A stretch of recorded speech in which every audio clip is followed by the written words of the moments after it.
show ya. You should me to call you when you turn me on. The way you tell me you want me down. Done it, I done this before you fall. I won't catch you, don't know I'm stalling. Cause you love to have them all crying. Calling me sweet, telling me you need me.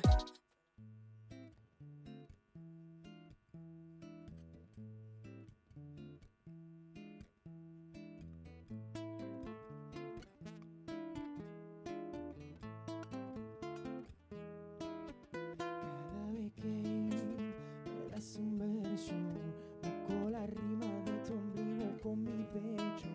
Y ya lo sé, lo da por hecho. Pondré a mi espalda en paralelo con el techo. Y que mi piel está de acuerdo. A ver si puede hacer poesía con tu cuerpo. Pero otra vez nos gana el miedo. Prefiero hablarte en nuestro lenguaje secreto. Mezcla de palabras mudas, tú eres la clave y yo la partitura. Tiemblo y me agarran las dudas cuando me veas hacer la comisura. Y el disfraz de tu caos que ya no tienen remedio. Tus besos de a medio lado.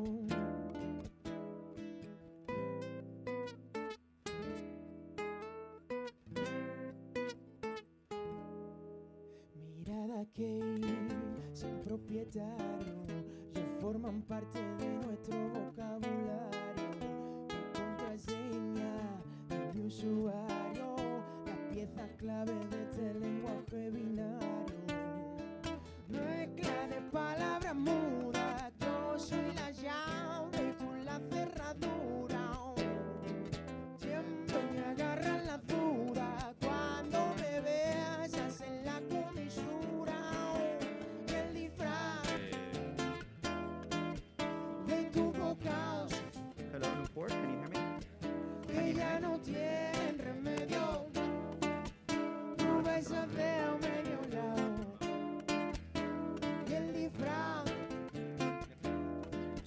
de tu caos que ya no tienen remedio. Tu beso de a medio lado. Díselo, Rubén.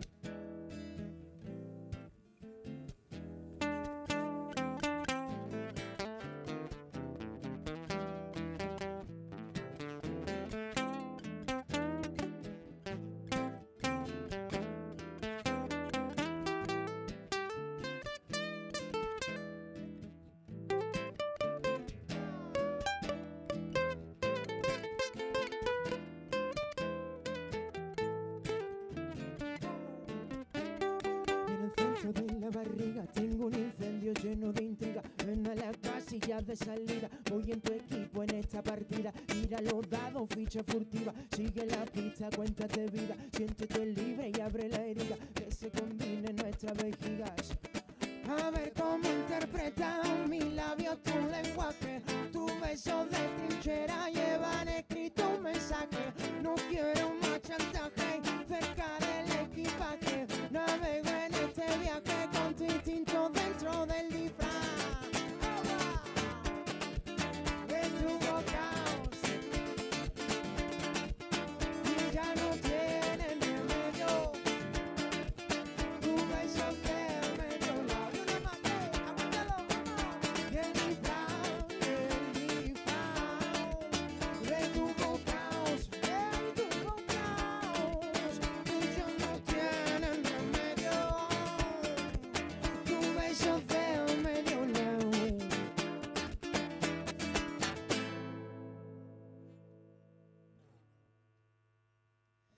Gracias, familia. Bueno, buenos días a todos los que estáis ahí, todos los que habéis madrugado. Somos la Ganga Calais, una pequeña representación. Hoy hemos venido 2, normalmente somos 8, Ciento y la madre encima del escenario. Y nada, vamos a hacer otro temita que se llama Veneno de libélula.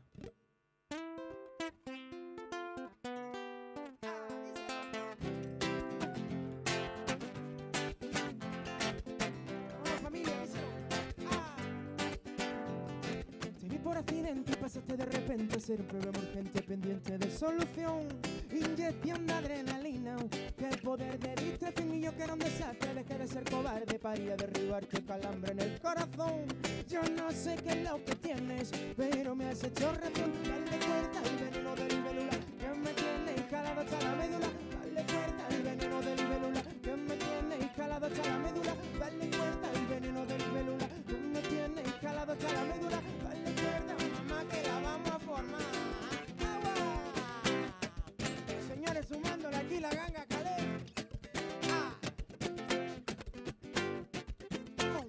Estaba todo en calma y saltaron las alarmas. Te descubrí las cartas y error de seguridad. Fuiste un fallo en el sistema, mi mejor casualidad. Y ahora por cara dura toca pagar factura de aquella picadura, fractura del esternón. Vaya noche de anestesia para guardar en el cajón. Dale cuerda el veneno del libélula que me tiene calado hasta la médula. Dale cuerda el veneno del libélula que me tiene calado hasta la médula. Dale cuerda el veneno del libélula que me tiene calado hasta la médula. Dale cuerda el veneno del libélula. Señora, que la llamo, dice atrévete, trete y salte del closet. Destápate, quítate el esmalte, deja de taparte, que nadie va a retratarte. Y levántate, ponte hype, donde te saca la chispa al estarte. Mira, señores, la vamos a formar, vamos. Yo soy callejero, mira. Street Fighter. Dale cuerda al veneno del libélula que me tiene calado hasta la médula. Dale cuerda al veneno del libélula que me tiene calado hasta la médula. Dale cuerda al veneno del libélula que me tiene calado hasta la médula. Dale cuerda, la vamos a formar, mira, y una vez más. ¡Ey!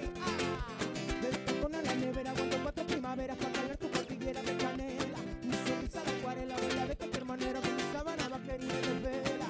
No me queda más, no me queda más, no me queda más, no me queda más, no me queda más, no me queda más, no me queda más, no me queda más, no me queda más, no me queda más.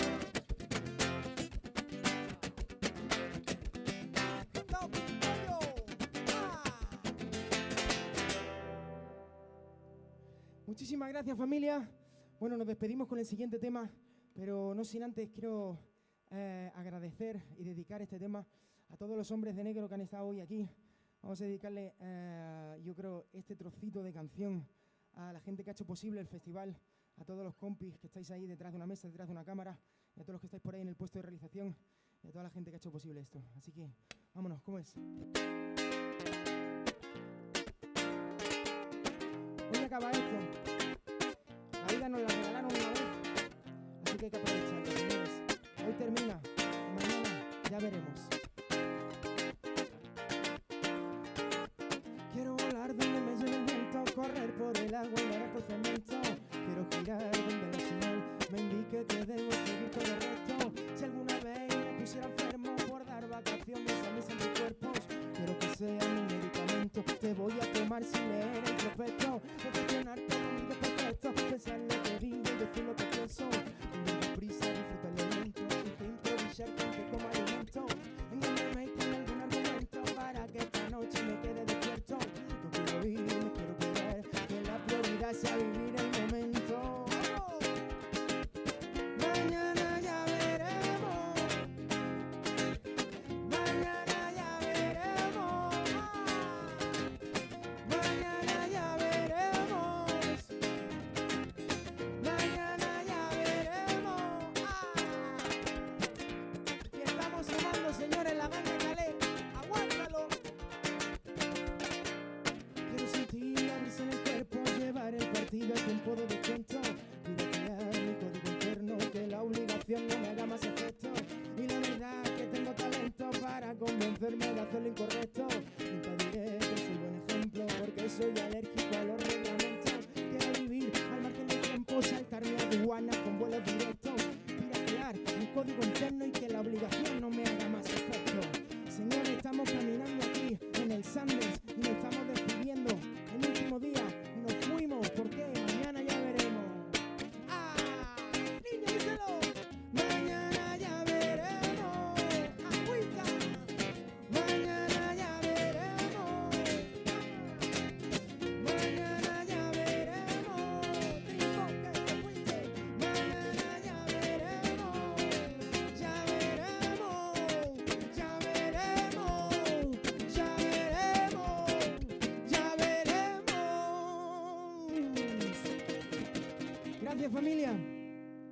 Ok, es algo maravilloso cuando sucede esto, cuando detrás de las cámaras te están diciendo una más, alarga más. Esto es como un beat, casi como en los conciertos. Si vamos a hacer 3, vamos a hacer 4. Yo creo que nos tiramos...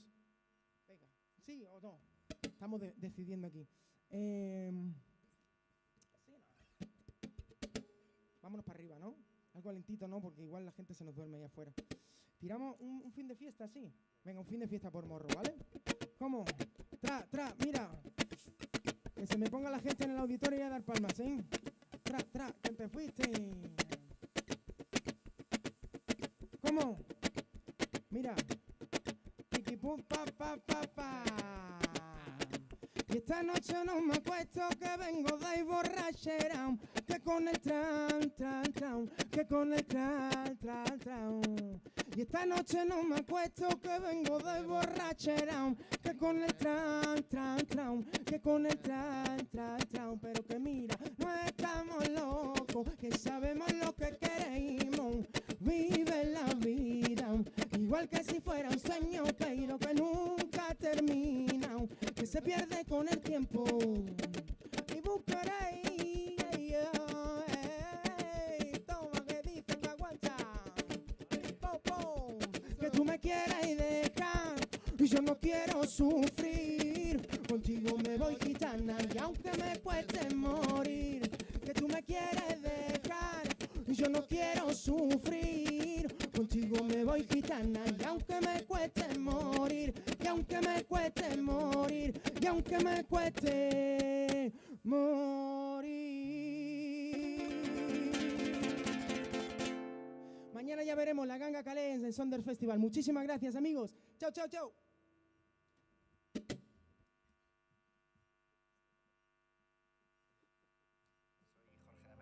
Head of Engagement de Tribu, y te voy a contar en 5 pasos. Éxito. En primer lugar, definir una causa común. First of all, you need to define a common cause, a reason, a goal that goes beyond the individual goals of the members that are part of the said community. The second goal is that we need to define a target, a very specific target, a user, that he is interested in the value that we're going to offer. So, but something very specific. So we need to define a very big problem that we're going to solve. The third one is that leadership, well, I recommend to have a shared leadership. Members have been organizing ourselves in groups of people with common interests and causes for millions of years. The leadership has been decentralized, and it will be even more decentralized in the future. This doesn't mean that it disappears, but the leadership will be on the members of the community. The fourth one is that we need to define impactful goals and not growth goals. Of course, without growth, in many cases, we don't have such an impact. In fifth place, we need to be based on information. It has to be the fuel in order to contribute value. We need to base our decisions on values and information, not on data, not on hypothesis, sorry. Thank you, bye-bye.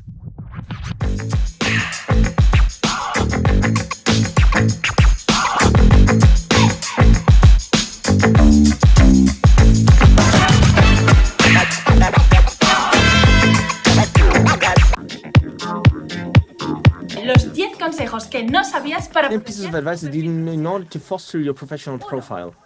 Number 1, learn how to speak in front of the camera. Do not leave unnecessary air spaces. Make gestures, smile, and modulate your voice while you're speaking. Do you want to shoot a video? Use teleprompter. And record yourself looking on the camera. Everybody will think that you know it very, very well. There's just one time for the first impression. Add a note why you want people to be part of your social network LinkedIn. If you haven't combed your hair, that's a mistake. Look for the keywords. Add them on your CV and act as if you were at an interview. Increase your LinkedIn connections to more than 500. This way the network will position you better on the researches. I mean, you'll become someone cooler. Try to work your emotional intelligence so that you can get to a good end, and be empathic. Do not underestimate networking. Connect, and do not be set aside. Don't be shy. No os quedéis con las dudas, con vergüenza. Don't be shy, don't have any doubt. Demostrad interés y curiosidad. Show interest and curiosity. Imaginación. Ve un So pasito be más allá. imaginative. Go one step further. ¿Por qué conformarte con esto? Why would you settle for this when you can do Y this? lo más importante. The most important thing, Propósito. follow a goal. Encuentra tu lugar.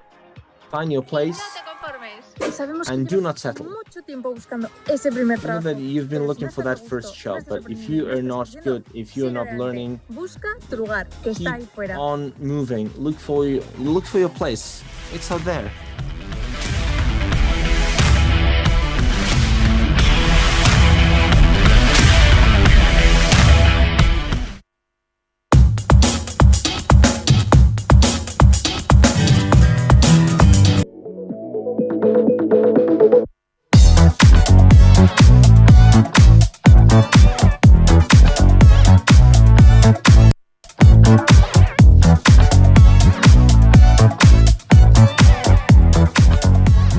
Welcome everyone. Good morning to the sadly final day of Sonderland's 2021. It's Saturday. We started with epic music and we're going to continue with amazing speakers. So what I ask you today is to bring your energy, enjoy the day, and just take advantage because there's a lot of people that you can connect, empower, activate. This is your time. This is the final day. So let's go for it. Right now we're gonna connect with a woman that I'm so excited to meet because she has managed to create a way for farmers in rural India to get fair paid for their produce.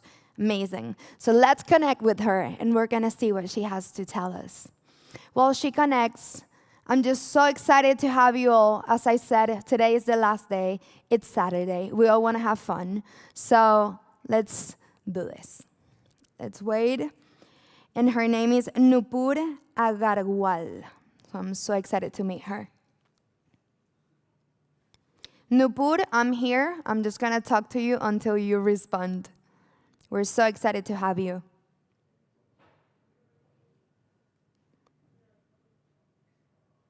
Hello. Hi, Nupur, can you hear us? Yeah, hi Barbara. Hello everybody. Hola amigo. That's all the Spanish that I know. That's all the Spanish you need. Amazing. Take the stage is yours and we're so happy to have you. Thank you. Thank you so much, Barbara, for your kind words, and thank you everybody who's present to hear me out and what I have to say.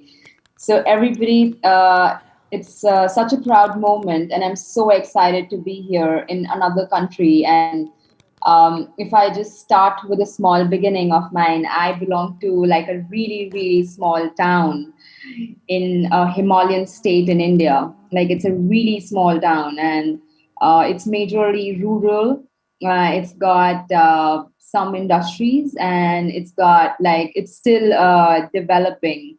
You know, we've just got like one mall in the city, and this is the place where I have been born and brought up. And then I went to England to study, and I was fortunate and privileged to go to England and study. And I was there for about 4 years. And I did my business studies out there, and I traveled a lot, and I happened to travel Europe as well. But unfortunately, I could not travel to Spain. And I thought that if there wasn't any pandemic, I would have been, been there in physical space with you all. So thank you so much to all of you all to invite me, especially the entire team of Sonderland, be on this podium and talk about a small town girl story of making it international and living up to her dreams. And specifically, you know, when you come from like a small Indian Himalayan town, you do not have access to a lot of things.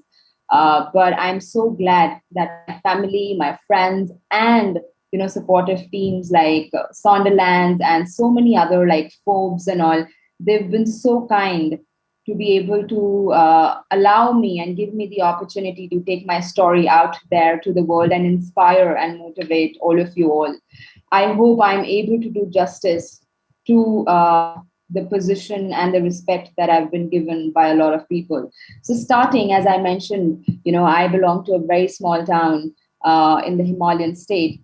and I did not have a lot of privilege as such, what people in Europe would. Like getting great education was an effort for my parents to get me into the best education in India. And then for me, I went on a scholarship to study to England. Otherwise, my family could not afford me to send to England for a graduation. I would have to study in a government college in India. So I was very driven to get best education, and I tried my level best to get a scholarship. Unfortunately, I did. I went to England. I studied business studies there. I got awarded as the Lancaster Award. So I studied at Lancaster. So around 16 people across the university out of 16,000 people get this award. So one in every 1,000 people. And that allowed me to learn a lot and do many things. Then my I had plans to be in England, and how every Indian wants to go to England and study there and then do a job and probably settle there. That's what was also what my dream was. But then my grandmother was really attached to me, and she said, I don't have much time in life. I don't know when will I die. So I really want you to be back. I came back to my country, and I was, very disturbed when I got back.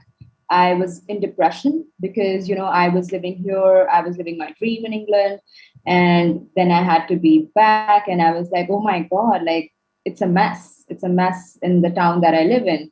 And, I need to do something about it. Either I live with it, or I get depressed about it, or I change something about it.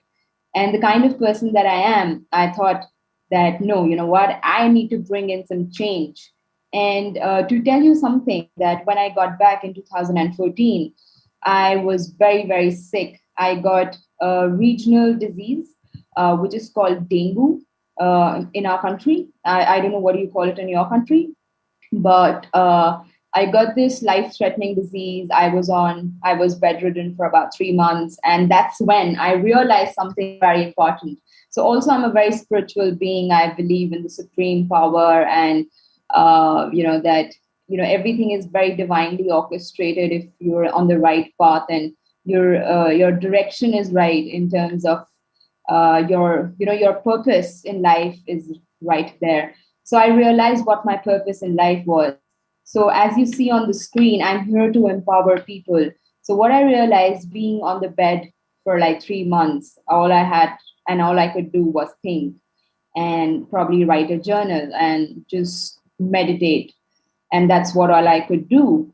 And it got me thinking, and I thought that, what is that I have been doing ever since I was a child, and I'm good at, and I can really take that forward, and I think I have the power to do it. And that's the purpose of my life, which is to empower people and community. And trust me, that day, that was like around 12th of December 2014, and today, which is 11th of September 2021, I have been so aligned with my purpose. And it is this purpose of empowering people and communities that has led me to be able to do so many social enterprises, so many social initiatives.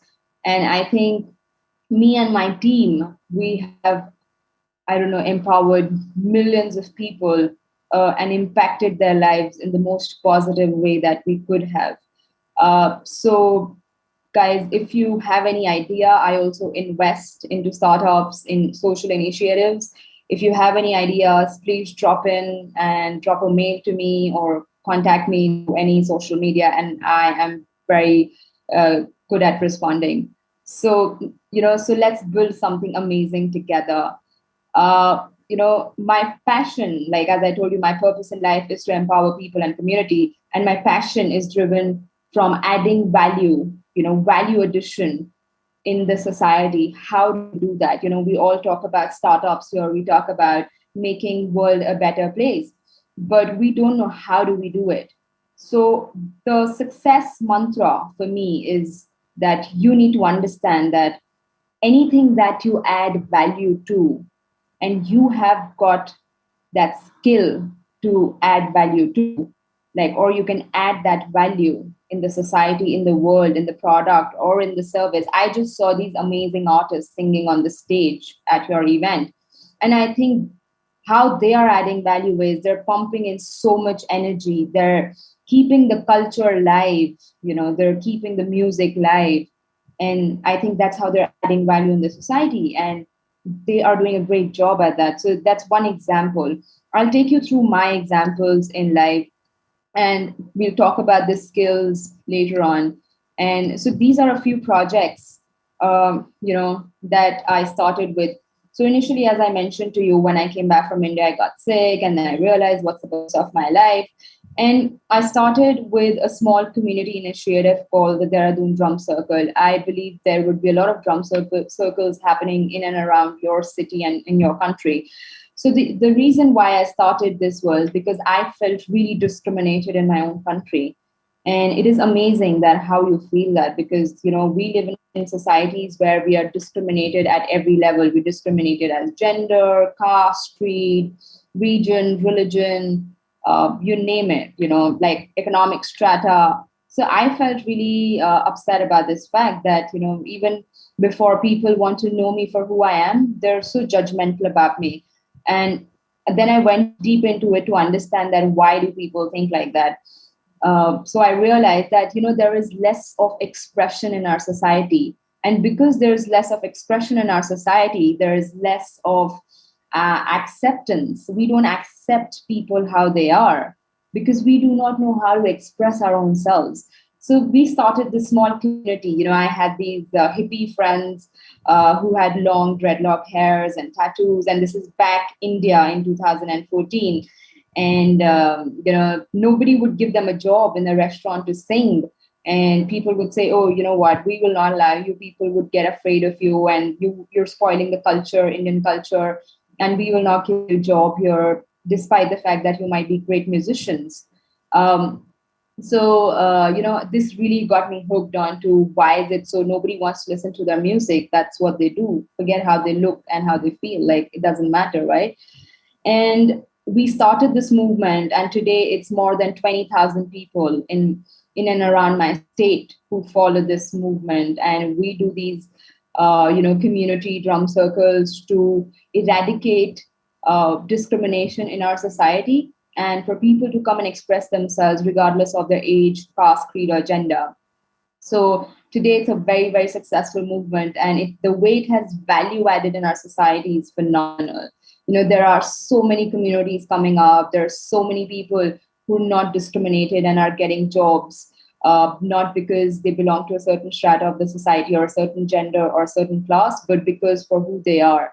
So we've really revolutionized this. And because of this, I also got awarded as the youth ambassador of my own state, and got an opportunity to stand for legislative elections and all that stuff. But then my family was like, you're too young to do this and you'll spoil your career. And so I just had to sort of not take up that opportunity. And I think it was right, because if I would have gone into the political loop, I think I wouldn't have been able to do a lot of things as civil society that I'm doing now. Because when you get sucked into the political gimmick of things, I think somewhere you also get lost. So, it's something like success might corrupt you, but failure, if you fail and keep doing things again and again, failure doesn't corrupt you, it empowers you.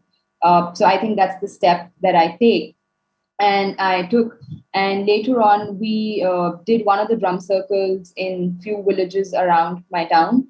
And that's where we realized that, India lives in her villages. And this is a good quote by Mahatma Gandhi.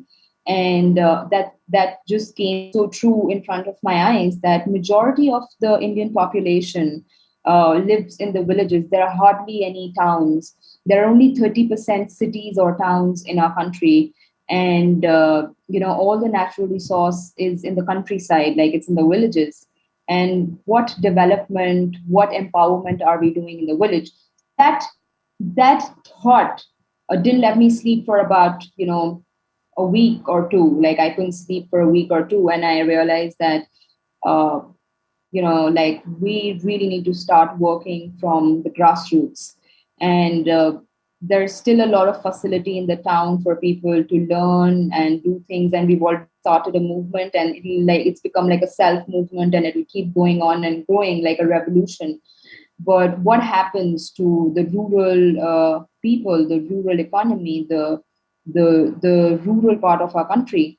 So I came up with, the easiest way in India to start anything is to start with an NGO. So I launched an NGO by the name of Evolve, and in this we started creating smart, sustainable villages, and this started somewhere in about end of 2015 and beginning of 2016. So it was very interesting. What happened was that how do we empower the villages? And what we realized was that let's start small cottage industries, which and let's make a product in the village, so that we can focus on three areas. Number one was, livelihood generation, that people should have some earning, some living, some money to live by, and then skill development and education, and after that, healthcare. So the idea was there, the frame and the structure was there. Now, how to implement it? What product should we launch in from a particular village? So we adopted a village by the name of Tolipur. It's a Jaunsari village. So Jaunsari is a tribal community in our state, in our Himalayan state. So India has around 7 to 8 Himalayan states, and our Himalayan state has one very typical tribal area and a tribe called Jaunsari. They are matriarchal tribes. They can marry, a woman can marry 5 men. They have a culture of running away to get married, and they call themselves from the lineage of our mythological gods, Pandavas and Ashoka. And it is very interesting that how they keep up with this culture. They do not write their language, and they live in very, very primitive ways. So it got us thinking that we do not speak their language as such, but they're so backward in terms of and they're also suppressed, and they feel inferior, like continuously they feel inferior about their culture. So how do we do something? How do we penetrate first and learn about their culture and then start empowerment? So that took us a while to learn the language and to get into the community, adopt the village, start with developing programs, start talking with them. And once we got onto a friendly relationship with the community, we set up a cottage industry of creating plantable stationery. So what is plantable stationery? Plantable stationery is a paper and a pencil or a pen made out of like 100% biodegradable raw material, like paper pulp and other things, and or hosiery waste, like the paper is made out of hosiery waste, which can further have seeds inside it. So we embed seeds inside the paper and the pen, and once you consume these products, you can put them in a pot and grow them into a plant. So the idea behind this was that how do we create a product first which adds value to these people? Number two, it adds value to the environment. Number three, it adds value to the consumer because the product is of utility, and the product teaches the consumer a lot, teaches consumer how to grow a plant, teaches consumer patience, because it's very easy to go and buy 4 tomatoes from supermarket and throw 2 out of them into a bin because probably they've got spoiled or you don't want to eat them anymore. But it is very difficult to grow 4 tomatoes by yourself in a pot or anywhere. So I think people learned a lot today. We have, I don't know in terms of dollars, I think around 25 $1 million worth of business that we've generated, and we are on the process of growing. So we started with an NGO. We never took any donations from any of the organizations, and we started developing our own product and started developing our own sort of business around it, and hired people, gave salaries to people, gave more, the facility in terms of developing the entire village for skill development, education, and healthcare. So we've done tremendous work during COVID into the village and other. So it's not so COVID is just another problem in the village. They have a lot more barriers to, at a rural level, a lot more barriers to overcome. COVID might be a last thought for them, I believe. They have like childbirth issues and basic sanitation issues and women healthcare and hygiene issues and so many more. But to be honest, we are the first smart, sustainable village in India, and we've been acclaimed and awarded for this project by the government of India and also the government of Thailand, because they really appreciate sustainability. And so after this, and the process kept going, and now it allowed us to think bigger. It allowed us to think bigger in the sense that probably today I'm alive and my partner and my team is alive, and we were able to empower one village. And how can we scale this project up?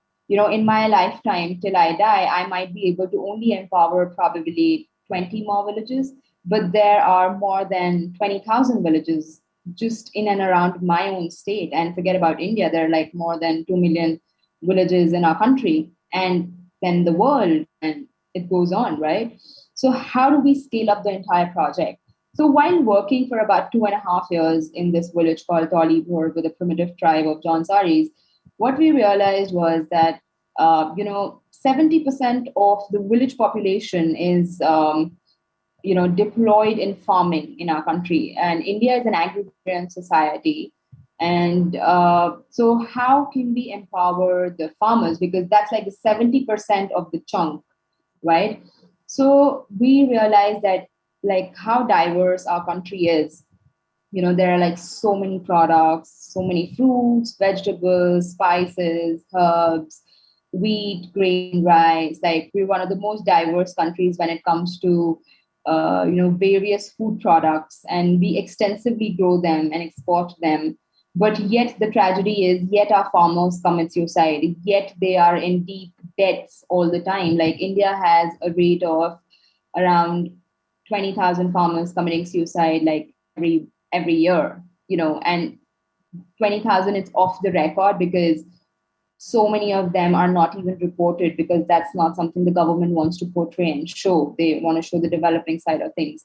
So realizing the fact that, this is like, despite the fact that we do so much of agriculture and so much of exports and so much of business around it, and yet our farmers commit suicide, and there's so much of an opportunity.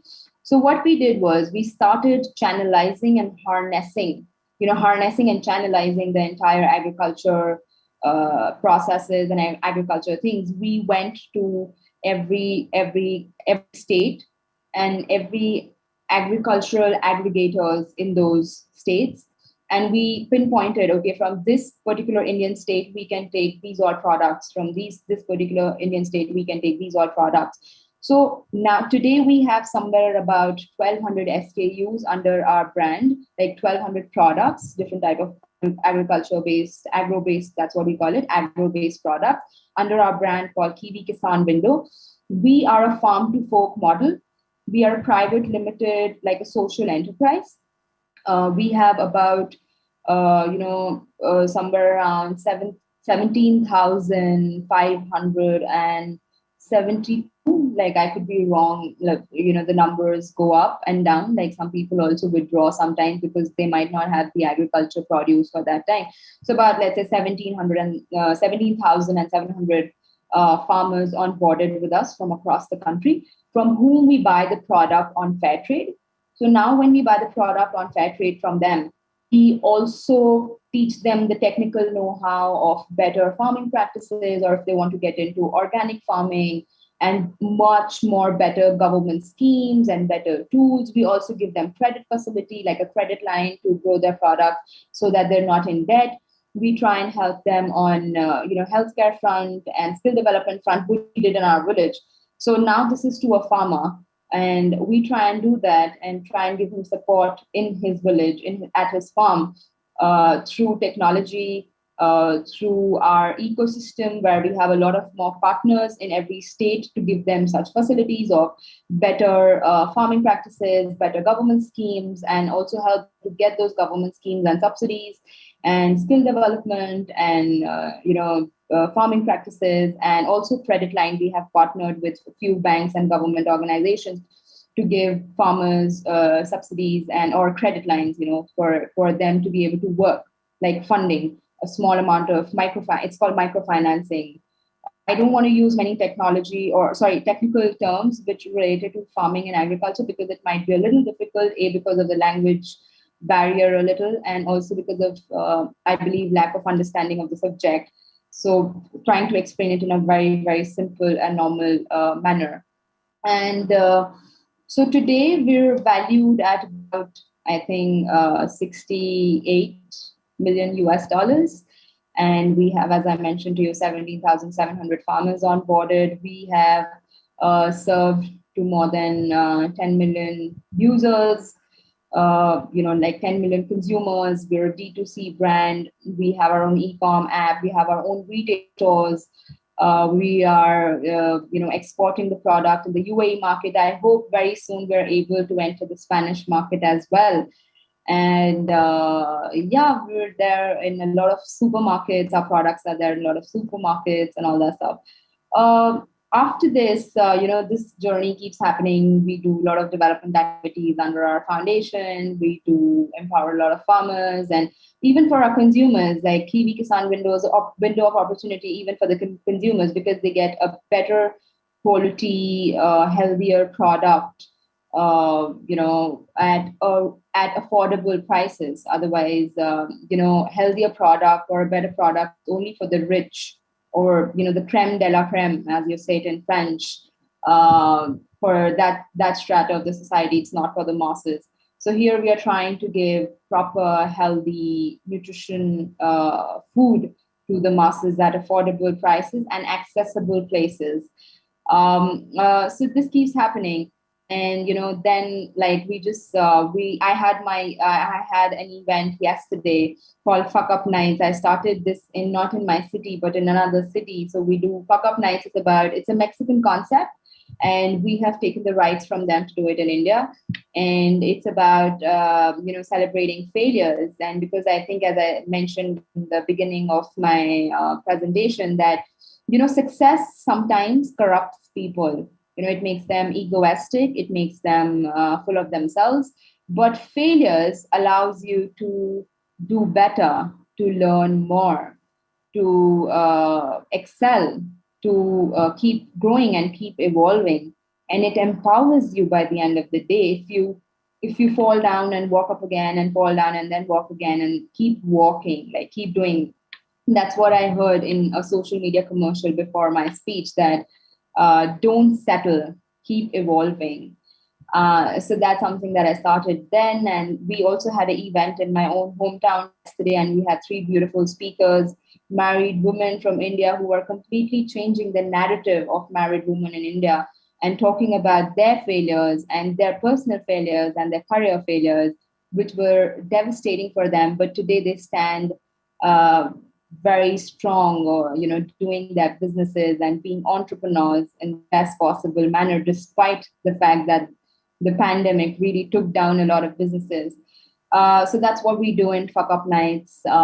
Then we also had another small initiative. So this is another industry that we're trying to get into in terms of empowering the rural India, which is of rural ecotourism, responsible tourism, or rural ecotourism. So what we've done is we have painted, the folklores, the folk stories of the culture belonging, like the culture of that village, onto the walls of the houses of the people. So it becomes like a walk-through museum, and people can see it, things painted on the wall pictorially. So first project that we did was with our first village, which was Tolipur of the Jaunsari primitive tribe. And we had 200 artists from across the globe, and coming and understanding their stories. It was a 1-week long festival, and everybody coming and painting things on the wall. And today it's a Google acclaimed walkthrough museum. And you can find us on Google Art and Culture and know a little more about the culture of that village. And then you can come and travel. And so every house, one room, every house has one room in which they have given it out for like a homestay, like an Airbnb. And they have programs around it. We've got residency. So by this, people who, the 30% people who were left from the farming sector, like some women in the house or somebody else who's not into farming, for them to be able to mobilize their resources now. So this not only helps them economically, but it also helps in reverse migration. Like everybody wants to go to cities, and then cities get completely disastrous and unsustainable, and the village becomes ghost town and abandoned, and people are really not taking care of the villages. And because the people are not taking care, there are no people living there, government does not want to develop it. So now there's reverse migration because they find income source, they find an economy in the village because of the farming aspect that we're doing, the rural ecotourism, the cottage industry. And now they come back to the village, and the village economy starts getting developed. And because of which now the culture, people do not lose their culture. It doesn't become a monoculture like how it is in an urban center or in a city. It's as diverse. People are proud of their culture. They don't move out. The culture is preserved. The diversity is preserved. The village is more developed. The health and sanitation takes place there. Skill development comes there. Education comes there. And healthcare comes there. So this is what I'm doing, guys. And I hope somewhere, you guys do the same for your own hometowns or anywhere in the world, because the world really needs good people like you. And what I suggest is that keep evolving, be kind to one another, and do something that matters. It's so important to do something that matters. I think all of us sitting here are quite privileged. When I say privilege, it's not only money, but I think privilege comes with your capability of doing things. I think there are so many people in the world who do not have that capability in terms of changing their situations in some way or the other because they're so stuck. I think it's our responsibility and it's our duty to be able to help. I would not say help is the wrong word, but empower and support. And rather than giving them a fish, teach them how to fish. Amazing, Nupur. Thank you so much for this speech. It was amazing. I'm so sorry we have run out of time, but we're so happy to have you. So inspiring. And we're so, so happy that you came to Sondersland. Now I'm going to switch the language y voy a empezar a hablar en español porque nuestra nueva ponente estoy segura que nos va a empoderar. Next, our speaker will empower us all. Her name is Lula Ballarino.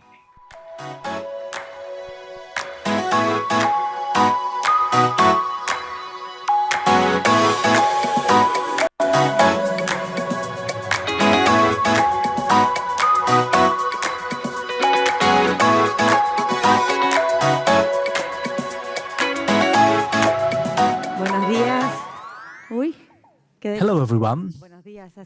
Oh, the light is quite strong. So that's a good way to wake up because it's very early here in Spain. And it's a great pleasure for me to share this morning with all of you. While trying to convey a bit of hope and excitement and tell you about my day. While I was preparing this speech, and the Sondersland team was asking me to share with all these young talent pool about my own life experience and how I managed to be the general director of powerful companies such as Womenalia at a relatively short age. And in fact, I'm a very normal girl. And within that normality, there may have been certain features in my day that have allowed me to achieve my goals, be very happy along the way. And that's what I'd like to share with you in this time. I prefer to do that in Spanish. It is hard because my Argentinian accent is still very deeply rooted in me. And I hope you'll be able to understand me either in Spanish or in English with the simultaneous interpreting we've got available. I'm going to tell you about my life in 4 general stages that begin in my university degree. I'm now 38, so in the last 20 years, since I was 18, I've had a lot of fun. I've lived a lot of things, I've been very happy, and I've really managed to achieve all my goals along the way. First, to graduate at university and to study the degree I wanted to study, which was Social Communication Information Sciences. It's got different names in different places. At the best university in Argentina. And I think it's the first and only point in this story that has to do with luck, with the luck of the place where I was born. That element, having been born in a free country without wars, where women can study the same thing as men, where we can choose what we aim to be and what we aim to do, in a family that could afford funding the studies in the university I chose, I need to be grateful for luck in that regard. But everything else was something that I managed to achieve. And whenever something good happens, we should be grateful and acknowledge what we have done to achieve those targets. So I managed to study the degree I wanted to. I wanted to live 500 kilometers away from home with my cousin, who is one of the persons I admire the most, professionally and personally. He is very brilliant and studious, and I actually learned from what he left over. We studied the same thing, and he was number 1 in his class.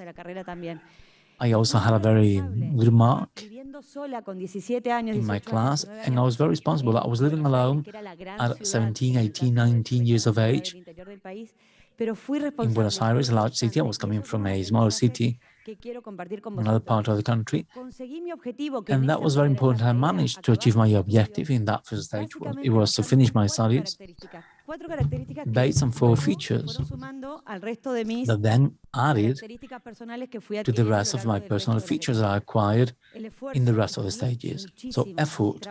I studied a lot. I worked really hard, and I also partied hard and enjoyed it. I went out, I was class delegate, I loved speaking in public, and I always told people what to do, and I signed up for everything, really. But always being very responsible and trying to achieve excellence. I always wanted to do things well, and that allowed me to open up to many opportunities in the following stages. The next one was when I began my most international career. So let me rewind. When I was at university, I came to visit a friend who came to live in Europe because his dad was an expat. And in that trip, I discovered I wanted to live in Europe. I knew that I wanted that to happen to me, not my dad to be an expat, but me coming to Europe with all expenses paid. That was a decision that was quite clear to me, and I began working on it. And I began working on it not from a single perspective, but I began doing many things. First, I began my European nationality paperwork. I've got 8 Italian surnames, but no one in my family from any side had taken the decision to come back and to return to this continent. My grandmother was still alive. Her dad had come from Italy to Argentina on a boat, and that paperwork took 10 years.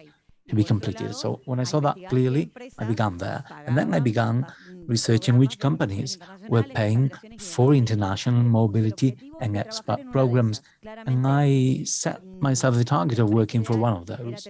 My ideal company was Telefonica. I always liked telecoms and technology. I actually studied something different, not social communication or journalism, but I was an early adopter of all technologies. I really love that. So I put my vision there and I achieved that. I participated in a young professional process with more than 10,000 young people. Only 50 people got selected, 25 boys and 25 girls. And 3 years later, I managed to apply for an international mobility program, initially for 6 months, but I'm very stubborn and perseverant. And those 6 months became 12 years of international career. Amazing years where I've been able to travel the whole world, learn a lot, travel a lot, and once again manage that objective, which was to come and live in Europe. And from this stage, which were the main features? Well, to me it was clear I wanted to come to Europe, and I did everything I could, very tenaciously and with perseverance to achieve that objective. And that added to the former features I had that came with me in the next stage, which was my expansion. I didn't quite know how to talk about this, but what happened once I got here was that I went through different areas in Telefonica, and Telefonica Foundation, then I began working in HR, then I did volunteering, employability, entrepreneurship, and one day they told me, back in 2016, that they wanted to set up the area of digital transformation, and they have chosen me to be the chief digital officer. I didn't know more about technology than most of you. So I got the challenge, and I said, okay, I'll do a master's in big data and applied intelligence. So I got to study about what companies do to transform themselves digitally. This was still incipient at the time. There were not so many references. And thereafter, I kept working on it, and with a lot of team from my team and a great team, we managed to achieve those objectives. In 2020, with the pandemic, the digital transformation targets were overfulfilled because the world just became digital, and I found that I was in my comfort zone. I had already achieved in 16 years of career in Telefonica to the highest place I could. I was in the executive committee of the foundation, the best place for me to work, and I wanted more. And the world of foundations, I kind of felt it was small because I was sure that we could do business while generating social impact at the same time. And I was looking for purposeful companies such as Women Alia that allowed me to, Mario Comercio Pezuelo, the CEO, invited me to chair the company and the international expansion we currently have to reach all Spanish-speaking women in the world with our platform. And the company aims to help professional women throughout their whole careers, since when they decide to begin working, or they become entrepreneurs or self-employed, or aim to expand through networks, mentoring, training programs, and even talks like this, where we show that they can achieve whatever they want, and that it's easier altogether. It's not just women, also men. Women cannot grow without men, and men cannot grow without women. So that reconnected my purpose, my vision, my values, and managed that expansion, and I managed to do what I like. And in the last 16 years of my career, the features that I had were my ability to adapt to changes. I changed so much from area, role, country, working language, relations, but always with a good attitude and confidence. If someone told me I could do it, I can do it because they've told me and I believe it. So a lot of tolerance to frustration, especially in digital transformation. You're fighting with the elements there, telling people they need to change and fighting everyone. So you need to be very tolerant to frustration and get support from colleagues. Work together, go together. You cannot get anywhere alone if you don't go with people, especially with people. Without people better than you cannot achieve those targets.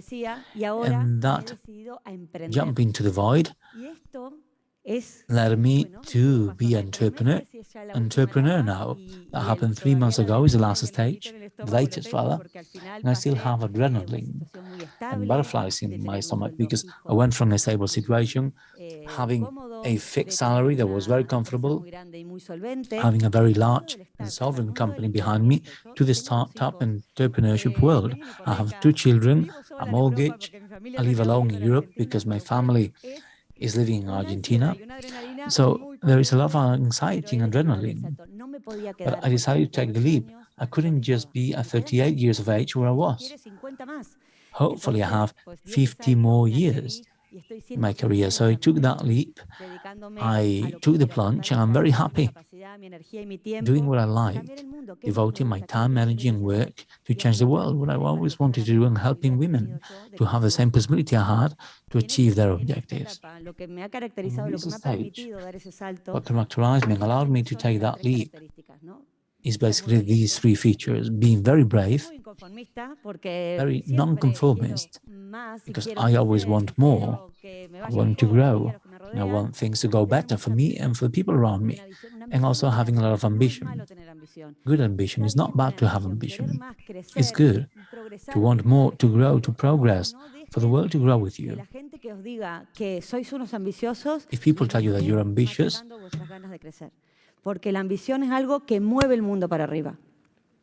it's okay.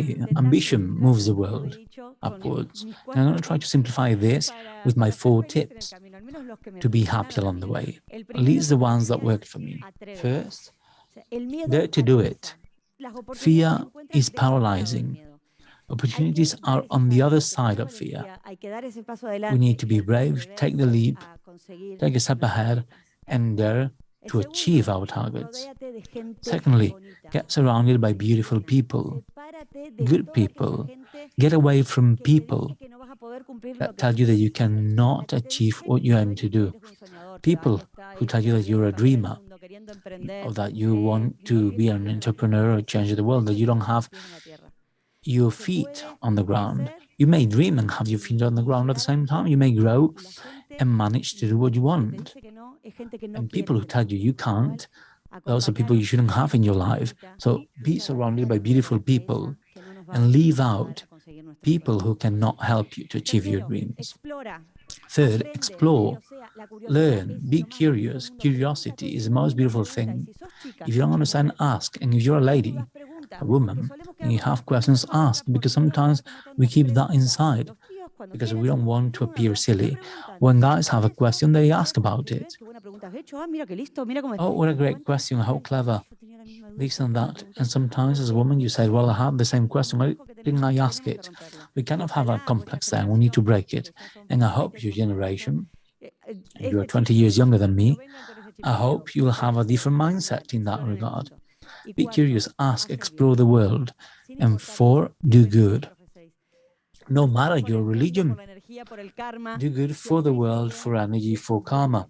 If you do good, that will come back. What goes around comes around. And if you do good, that will come back to you. It's happened to me throughout my whole career. I found people many years after with whom I had a good relationship, and they helped me through problems. Someone very important for me told me I was growing strawberries, not just the ones I harvest, but they reproduce by themselves. And that's my mark, the mark I want to leave. I'm going to finish with a Walt Disney quote that I read a long time ago that inspired me to always fight for my dreams. Because if your dreams are big, your opportunities to achieve them are big as well. Thank you very much. It's been a pleasure.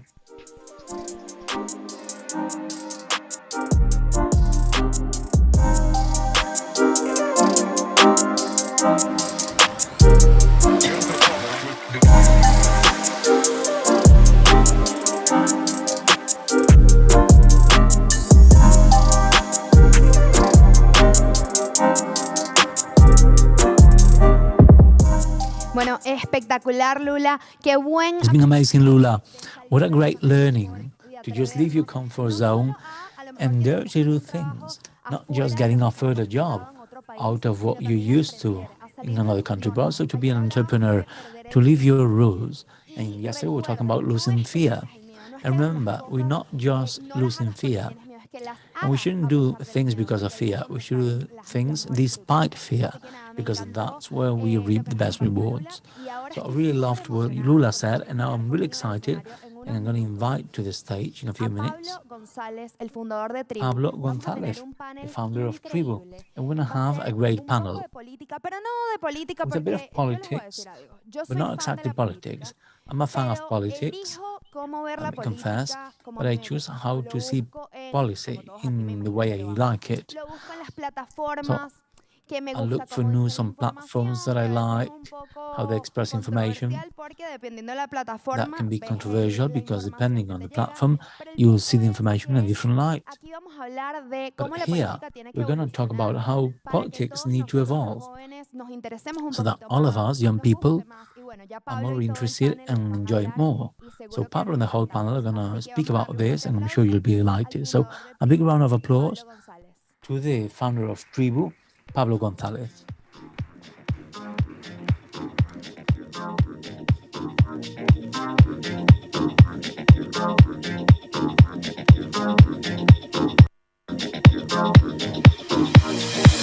Muy buenos días a todos. Hello everyone. As Barbara was saying, we're going to speak about something when my colleagues join me on the stage, something that we're all concerned with, which is politics. Yesterday we were launching one of the projects here at Sondersland, and we were talking about how everything is changing in the last few months and years regarding that acceleration we're seeing all over the world with the appearance of new parties and movements, polarization, radicality that we also have here in many spheres, and how that is aided by that economic, social, climate, and health crisis. So I have the fortune today of having very different four young people here, as the fun part about it, that want to share with us some thoughts that I'm sure many of us have when we talk about something so important, so disconnected sometimes from us, which is politics in our country. I'll begin with Javier Guardiola, to my right, deputy at the Madrid Assembly for the Socialist Party. Welcome and good day. Thank you. I'll continue with Elisa, also a deputy at the Assembly of Madrid for the Popular Party. Thank you. Hi. To my left, I have got Elsa, President and General Director of Talent for the Future. Good day and welcome. And I'll finish with Enrique López, a lawyer and collaborator at Talento para el Futuro, Talent for the Future. Thank you. So it's great to talk about this topic. Sometimes we talk about politics amongst young people and we end up in a drama or in absurd discussions instead of looking at what to do to forge ahead, which is the target. And I do have a question, especially with some information given to us by Talent for the Future. From INJUVE, the National Institute for Youth in Spain, they have already researched that there is a 6.6% less of participation in the politics of the country regarding older people. So people are unhappy with what's happening. So in your case, you are politicians. So why do you think there's that disconnect and that unrest, that unhappiness with politics? Well, I think we have an extraordinary case in the Community of Madrid. For the first time, we had a participation of 76% in the latest elections. 39% was votes from young people. So we had a massive participation in the last elections with President Ayuso. So what she has done, which is different to the rest, was to talk the talk. If you're coherent and speak the same language, and the people who are listening to you, they'll vote for you. At the Youth Institute, many people were saying that politicians do not represent them. And young politicians have an important role to communicate through social media and to simplify the messages and to take the policies we're carrying out to young people. I'm 27 years old. I'm the youngest deputy at the Assembly. I cannot speak in the same way than a person who is 50 years of age. Because if I did, people would be astonished. So we need to speak the same language. I think that's a key element. I don't know what Javier thinks. Well, first of all, thank you for inviting me and for being here at this time. It was hard to be here on a Saturday, and I'd like to thank the organizers. They usually say that young people are not doing anything, and that in this COVID crisis, we have seen how people were looking at us, saying that we only went partying and damaging our elders. And in the community of Madrid, we just see young people in events, organizing things, and complaining about things they want to change. So there is a certain distancing, both materially, from the news we have, and also culturally, about the ways in which we like things. So we need to communicate differently and talk about different topics and express that differently. And then we have that material difference. If most people can find a job, when they do, most of them have a temporary job when they cannot really be fulfilled. And then if you cannot leave your parents' home, or you cannot do a leisure activity because they're expensive, or travel the way you like, you cannot live your life, eventually you're saved. So what politics are saying, is that representing me? Are they talking about my topics, my life? So we need to have young representatives working on that.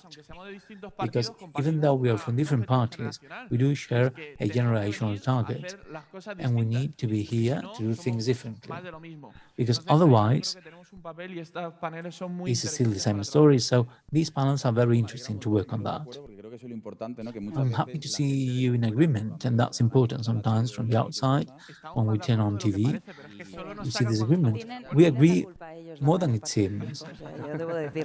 Well, I think the media are to blame, partly. Well, thank you, but they show more the differences than the similarities, and we worked more on similarities, will be unstoppable. And we'll deal with that later. We've talked about what joins us, but let's look at that polarization later. So, Elsa, sorry. So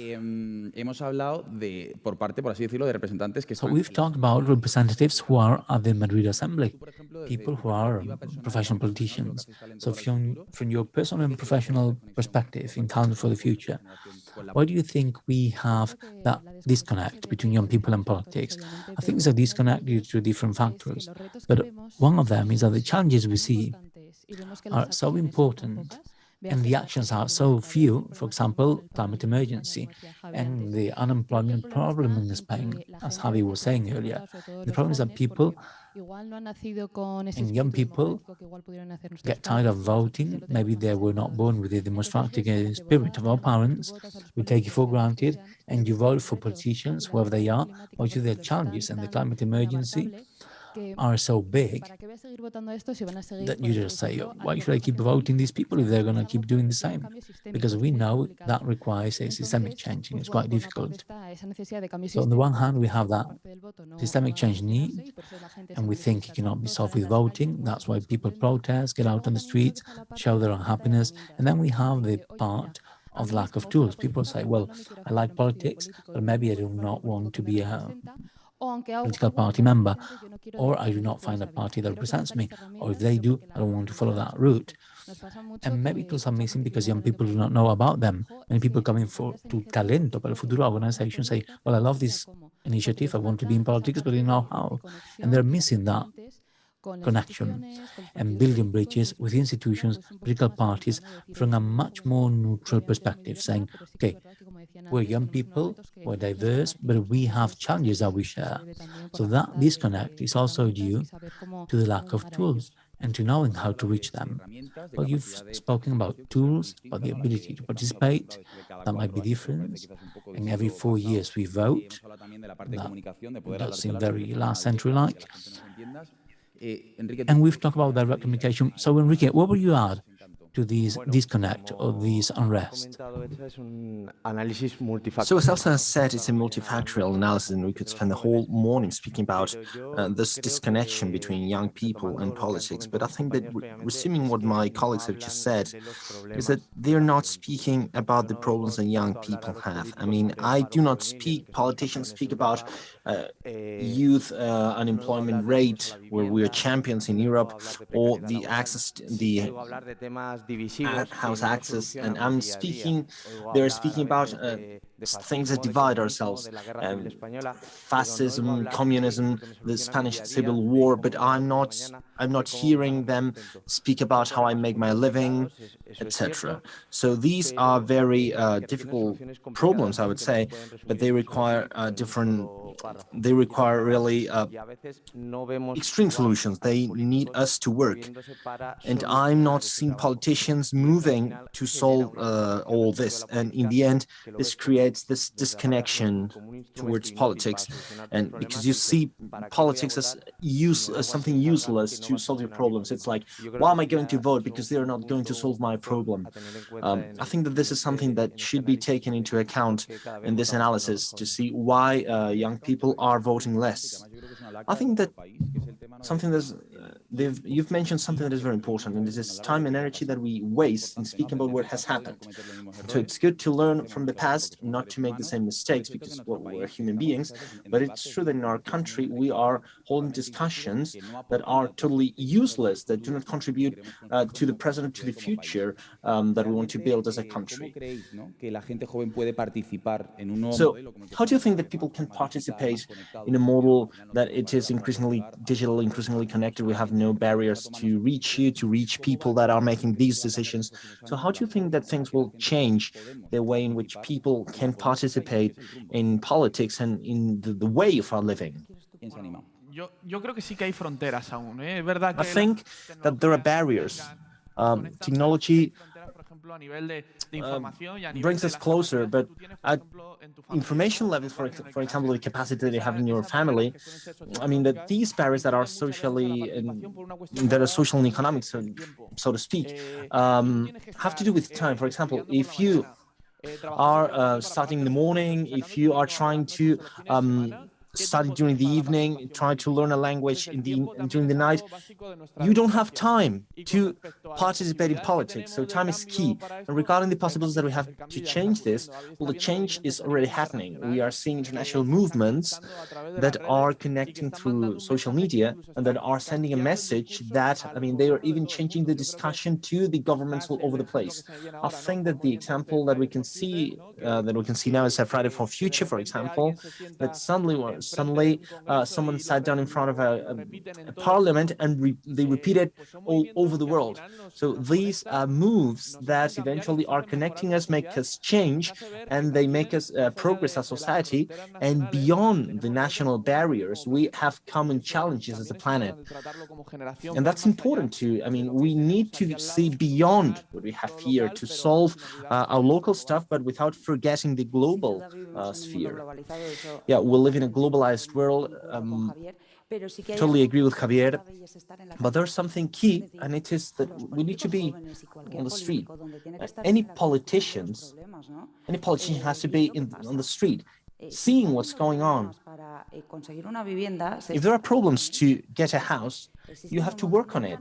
There are many plans, but the point is that they do not exist because we have the renting plan, my first home, plan, we are working to reduce taxes. Why? Because when you want to be an entrepreneur, because this is the theory that is trying to be moved from Sondersland, you find many barriers. And to be an entrepreneur is another way, but they have to pave that way sometimes. So where must be the politician on the?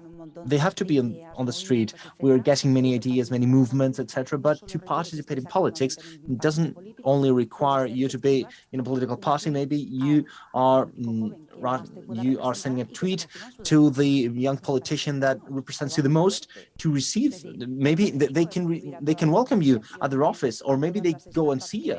So I write to all the startups or the associations that I see, and it's like, hey, I want to listen to you because that's my job. So you can participate in many ways. Coming all together, it's another way. But we have to think of, we have to fight for freedom, of course. And if you are on the street, you can talk to any of us. Yeah, and to be on social media, as you've said, because it's true that there are barriers that we need to be able to overcome among all ourselves. And, well, social media eventually democratize the connection and allow you to reach any type of people. Something that we're living with the increase of fake news, that over information, etc., this lack of critical thinking and information, etc., takes us to a digital world where everything's valid, where everything's allowed, and where we suddenly see how they destroy people overnight, and there's a lack of brave and boldness when really identifying yourself. So what's the role that social media are playing? Do you think that we should take a step forward and to realize that not everything is valid? In my case, the culture of cancellation, I think that people need to pick what they consume and who they follow. And they can think differently. We don't have to think all the same. Maybe there are people that are more polarized, but if you relate to that, that's great. Who am I as a politician to tell them what they have to think? What I have in front of me are people that have their own thinking.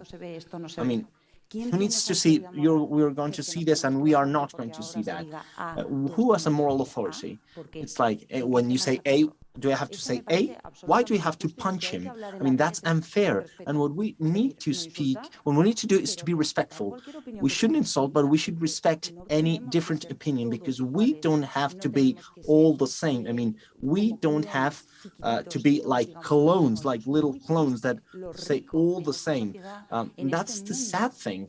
In this society, in this world, the point is that people think differently and vote differently all around the globe. So that has to be respected. The freedom of expression, of course, and always respectful. Do you agree? Javier? I think that as a society, we should assume different speeches. Are we free? Do you have the capability of reaching the whole knowledge and to give an answer with all the different answers? It's like, well, if we lie, is it freedom? If we publish a piece of fake news, is that freedom? So isn't that harmful for our democracy? We need to be aware of the fact that we live in a society where we are sharing some values and principles. And of course, here in a democracy, you have the possibility of thinking, you have the capacity to think, to decide, but it's true that there are people that have the capacity to lie and to have an impact through lies on different aspects, and that's harmful because it's harmful for our democracy, for our constitution, and for our human rights. So it's true that in our democracy, not to cancel it, I would say, by the way, the cancellation culture, well, this has existed for many years, and this was done by some people, and this has existed for many centuries. But when we need to think of is to say specific things is that positive for freedom, or is it reducing other people's freedom? Because here it's a discussion that as a society we're not facing, and in my case I'm concerned about how we can be assuming it. So to make such a statement in such a complex discussion is difficult, I think. So as you see, we have many things to say in such a discussion, and there's a question that linked to what they've just said. Well, for example, in your case, Elsa, I don't know how you see this. So are we free in Spain? Are young people free in Spain? Wow, what a question. Yep, I know that. I think that we are totally free in Spain. I'd like to know how we interpret freedom, social media, for example, and maybe we can decide that there are international rates that say that Spain is a good place to live. Other things that we have challenges. We are in one of the best societies in the world, but we see problems like gender gap. And well, for young people, this could be negative for their freedom, all the hate crimes. The point is that we live very well, but as we live that well, we can have a look at these problems that many are not taking into account in other countries because they have other needs, that is to make their living. So when we have a social economic level, we can speak about these things that go beyond this simple politics, and we can speak about all these things that are not easy to tackle, of course. But speaking about social media, I think that they exist, of course. We are not forbidding any voice to be heard, and we have the cancellation problem. That's true. I think that this is more serious in other countries, like in the US, for example. But the social media, for example, are immediate, and the problem is that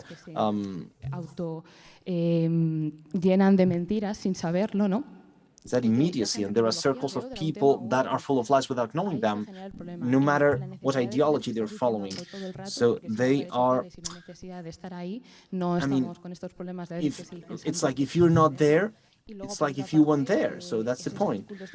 I think that in some cases they are inhibiting their freedom without knowing it, because they are getting into a vicious circle. There's no way to know it, I would say.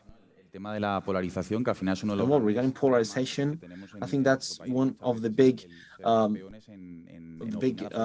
terrible things in our country, to give an opinion about absolutely everything.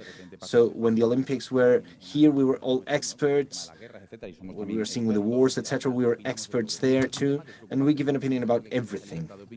And of course, we need to have that freedom, but we need to be aware of what we're saying, because that's building our image, and that's mirroring some kind of ideas. So maybe you are seeing this from your own sector. Where do we have that respect in order to connect to the world as young people? Because I think it's difficult to manage. Well, I think it's difficult because that's one of the main challenges of the criminalists. Now, where do we put that limit of the freedom of expression? Well, after everything you've said, I'm more pessimistic. I think that the freedom of expression is under threat in Spain. I think that things like a cancellation culture, I mean, our generation is getting used to cut the freedom of expression, saying that some discussions shouldn't happen because we have already overcome that, and they just give wings to extremist positions.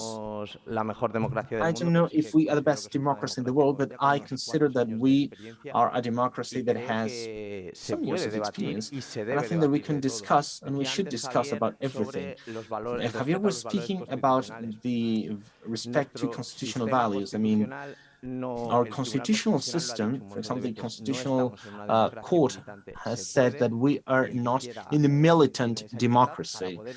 You can disagree on the values that we all have, but that's not hinders us from having some discussions. For example, Why shouldn't we kill? I mean, why should we speak about killing as a possibility of the person? So we need to have that discussion why we have overcome that discussion, so to speak.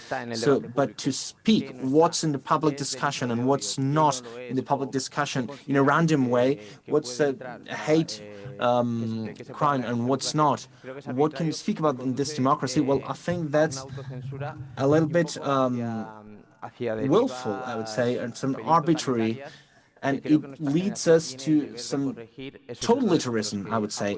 I think that our generation has the mission of not making these mistakes. You've mentioned something critical.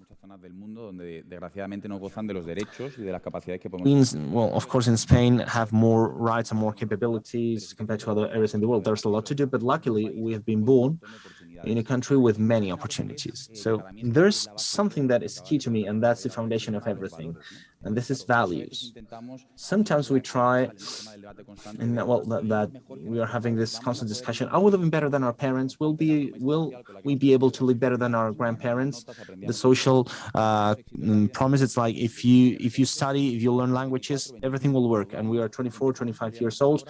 We have our degree. We go to the labor market, and we see that the situation it's not that good. So, from your point of view, what can young people do so that this promise that we have been grown with really makes no sense right now? So how can we transform this? And something very important, what new values, if we need to evolve them, you think that are necessary to build this new stage that has to be built? So Javier, what do you think? I think that there's something key, and no matter whether we live better or worse, I think that what makes us different is the capability that other generations have had to overcome challenges they had.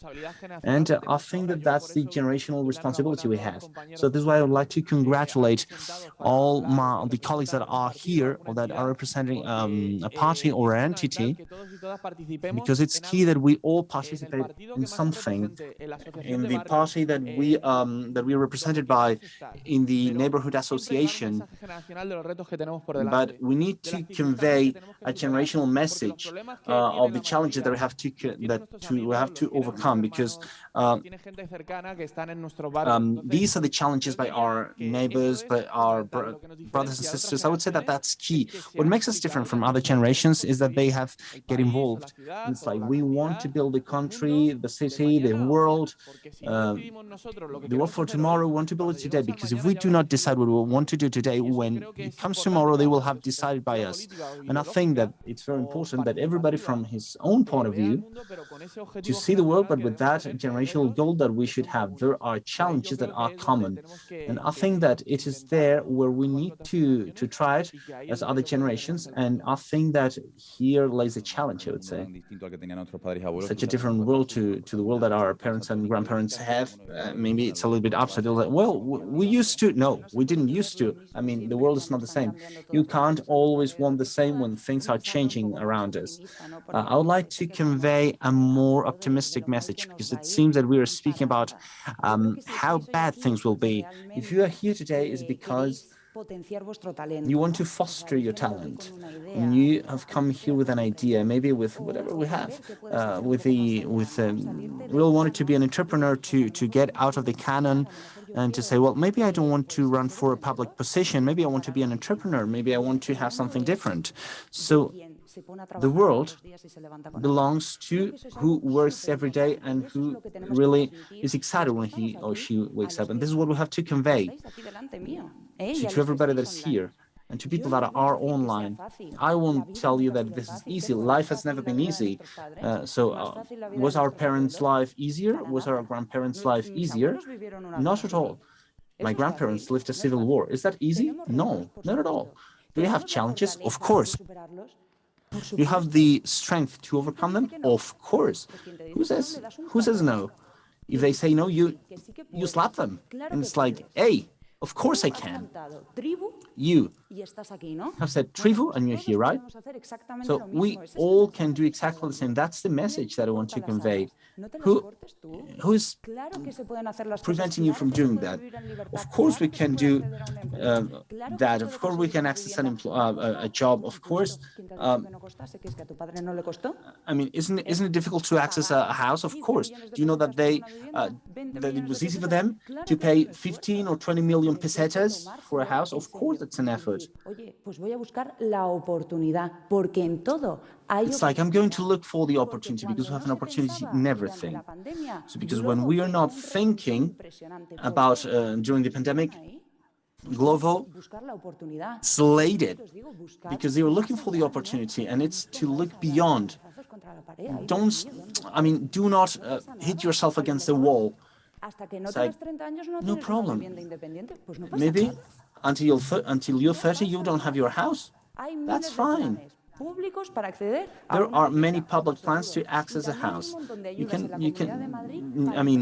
Can guarantee you. There are many plans in the region of Madrid to be an entrepreneur. I encourage you to do it. And if not, you can write to me and I'll sit down with each one of you to make your dreams come true. But let's stop crying. Of course we have differences. Of course we can make it. Of course I can have a startup. Of course I can be a hairdresser and to succeed.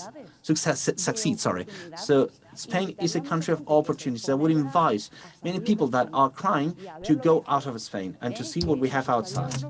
Maybe you'd be a little bit scared. Sorry. Desde luego, yo creo que sin algo estamos de acuerdo los cuatro, que serán muchas cosas. So if we agree on something, I think that Spain is a country of opportunities and Madrid is a region of opportunities. There's a lot of work to do, but it depends on us. Waiting for others to do it makes no sense. The point is what we can do, assuming our own responsibility and with great pride and commitment. So, of course, we could spend the whole morning here and Sunday, and that's not the idea. And I would like to end up with a message. I agree with you on the fact that the fact of, crying and to being aware of the problems, etc. But when you know what the problem is, you know what's going on. Because, if not 10 years later, we would be speaking about the same. So Enrique, Elsa, looking to the camera for everybody that follows us from home, we would like to have a message of optimism, as our colleague was saying. In the end, maybe sometimes we need to try it. Yeah, of course, it's helpful. Yeah. An optimism message. The optimism message that it was sent is that there are many more movements than what we think. And the most important thing is to start, as Elisa was saying, to start with a small action that you can control. But don't be there crying. The important thing is that you should know that you're not alone. Not at all. There are many organizations, many movements that you can join. And the important thing is to keep it up. Because if you don't keep it up, you will have what you called learned helplessness. So you won't be able to create that impact. So keep it up, because there are many people that would think fighting against this, and the more we are, the better. Enrique. Thank you very much. Bueno, yo para terminar simplemente me sumo a todos los mensajes de optimismo. To wrap up, I would like to send that optimism, that message of optimism. I think that the civil society has been a change engine since the democratic transition. There was an agreement to live all together since then, and we set the foundations to grow all together. I think that we are not, nobody gives things away, and I think that we need to fight for our reivindications. In a globalized world, the things that young people could have are not that different compared to the people from Denmark or France. So in that sense, if we are together, we will be stronger in a globalized world. I think that we based ourselves on good-founded arguments. And if we build from reason instead of from emotion, I think that we accomplish whatever we want, and we can de esencia quijotesca en española quiere, que es cambiar el mundo y mejorar la sociedad. If anybody has some kind of this Quixote essence, everybody thinks that they can change the world. Our generation has to change the world, and they have to do it. And they can't just see how things happen. We can do that, of course. We can't forget that everything we have is the inheritance of what our parents have been doing, and our grandparents have been doing. So we see that how these things are at stake sometimes. So,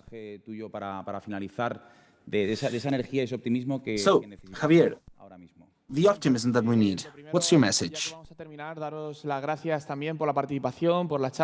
Okay, so thank you very much. I hope that you have some takeaways. This generational responsibility deals with accomplishing the challenges that we have ahead of us. Of course, according to your dreams and our society too. I mean, we have things to think of to build that we were saying about our parents and grandparents. So in this sense, those efforts that we are doing in order to make these dreams come true, we shouldn't forget that sometimes we, in the nights we cry or we are concerned and think that we should be aware of this. Life is not only working, and it's important to build a society so that with your effort, with your boldness, with your work every single day, we should have a society where everybody can live in a good way, and as a society too, of course. And I hope that you have liked everything that we've been saying. So just a reflection to wrap up. When you listen to this live and you see such different people that, as we were saying, from some parties that are always against each other, and the press makes us think so, and we come here, we see that we have many more things in common. This really cheers me up. We have the energy and the capacity, especially the excitement to do it, because Enrique, as you were saying, the best thing that this country has, but especially what Spain has, is its people. So thank you very much to you all. Keep it up, and nobody stops us. Thank you.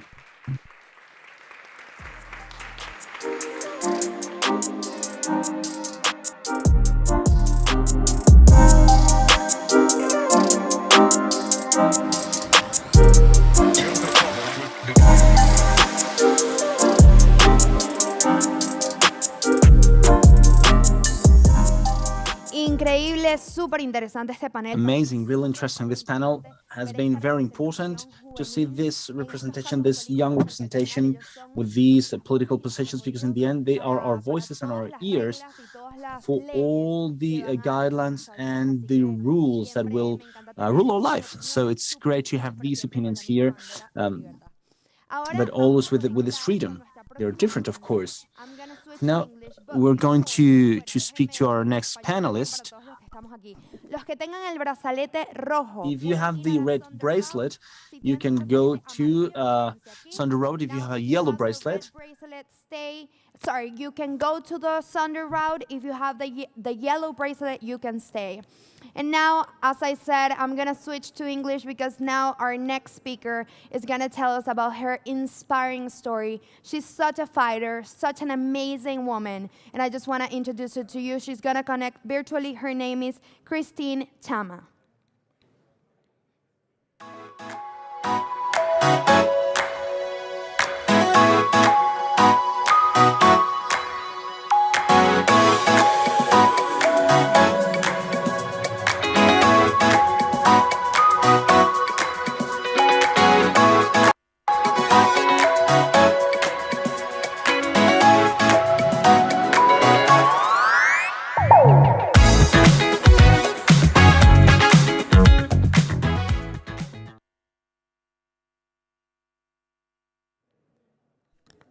Hi, Christine. Everyone. Can you hear me? Yes, I can hear you. Amazing. You're now live from Sondersland 2021. We're so happy to have you, and now the stage is yours. Thank you so much. This is really amazing to be live right now. Thank you so much for the opportunity. I'm Christine Chama. I'm from Zambia. That's a country in Africa. Christine is a disability advocate, also a social worker, and I also happen to be a development practitioner. So I just want to give briefly my childhood background. I think I'll start from there. So Kristen Chaba is a second born child in a family of four children, and I happen to be the only female child in my family. When um, I was born with a disability. Yes, or a, yeah, a disorder. So I have a condition known as osteogenesis imperfecta, which is also called brittle bone disease.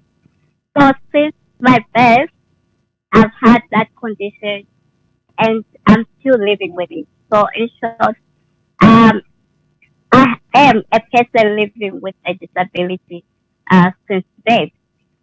But um, due to that condition due to my disability condition, and also looking at the country where I am and the society which I grew up in, I must say it wasn't really an easy journey for me. It hasn't really been easy to live with a disability because first of all, I was the first person in my En primer lugar, to be born with a disability. And no then nos enseñan a vivir con discapacidades. Basically, the time I was born, nothing much was known about persons with disabilities. So I think having that background, coming from that background, people had negative perceptions about persons with disabilities. And also where I come from, the country where I come from, and the community where I come from, there are lots of myths about persons with disabilities. People have got a lot of myths when a child is born with a disability. And through those myths that are there, they tend to bring about stigmatization towards that person with living with a disability. Families tend to break just because of having a child with a disability. So, being a person with or having a disability sort of a lot of disadvantages from the part of the country where I'm coming from. While growing up, my childhood, I could spend most of my time undergoing treatment.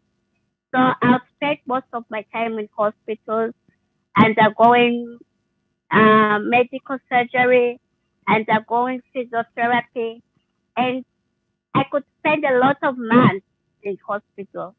So that also led to me not growing up like it is expected of any child without a disability. Not growing up playing around like it is usually expected of a child of my age by then. So that has been my journey. That has been my background where I'm coming from. But then likely despite me born with a disability and facing all the challenges that I face, I have an amazing family. I think I'm one of the few that is blessed, a person with a disability that has got amazing parents that have always been there for me from day one. Though I must say, of course, some other family members couldn't really appreciate the condition that I was born with. That my parents always stood by my side. I'm so much blessed that they always took me as I'm supposed to be taken as their own child.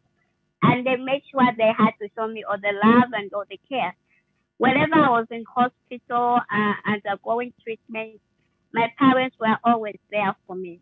They would always work until I'm discharged from that hospital bed.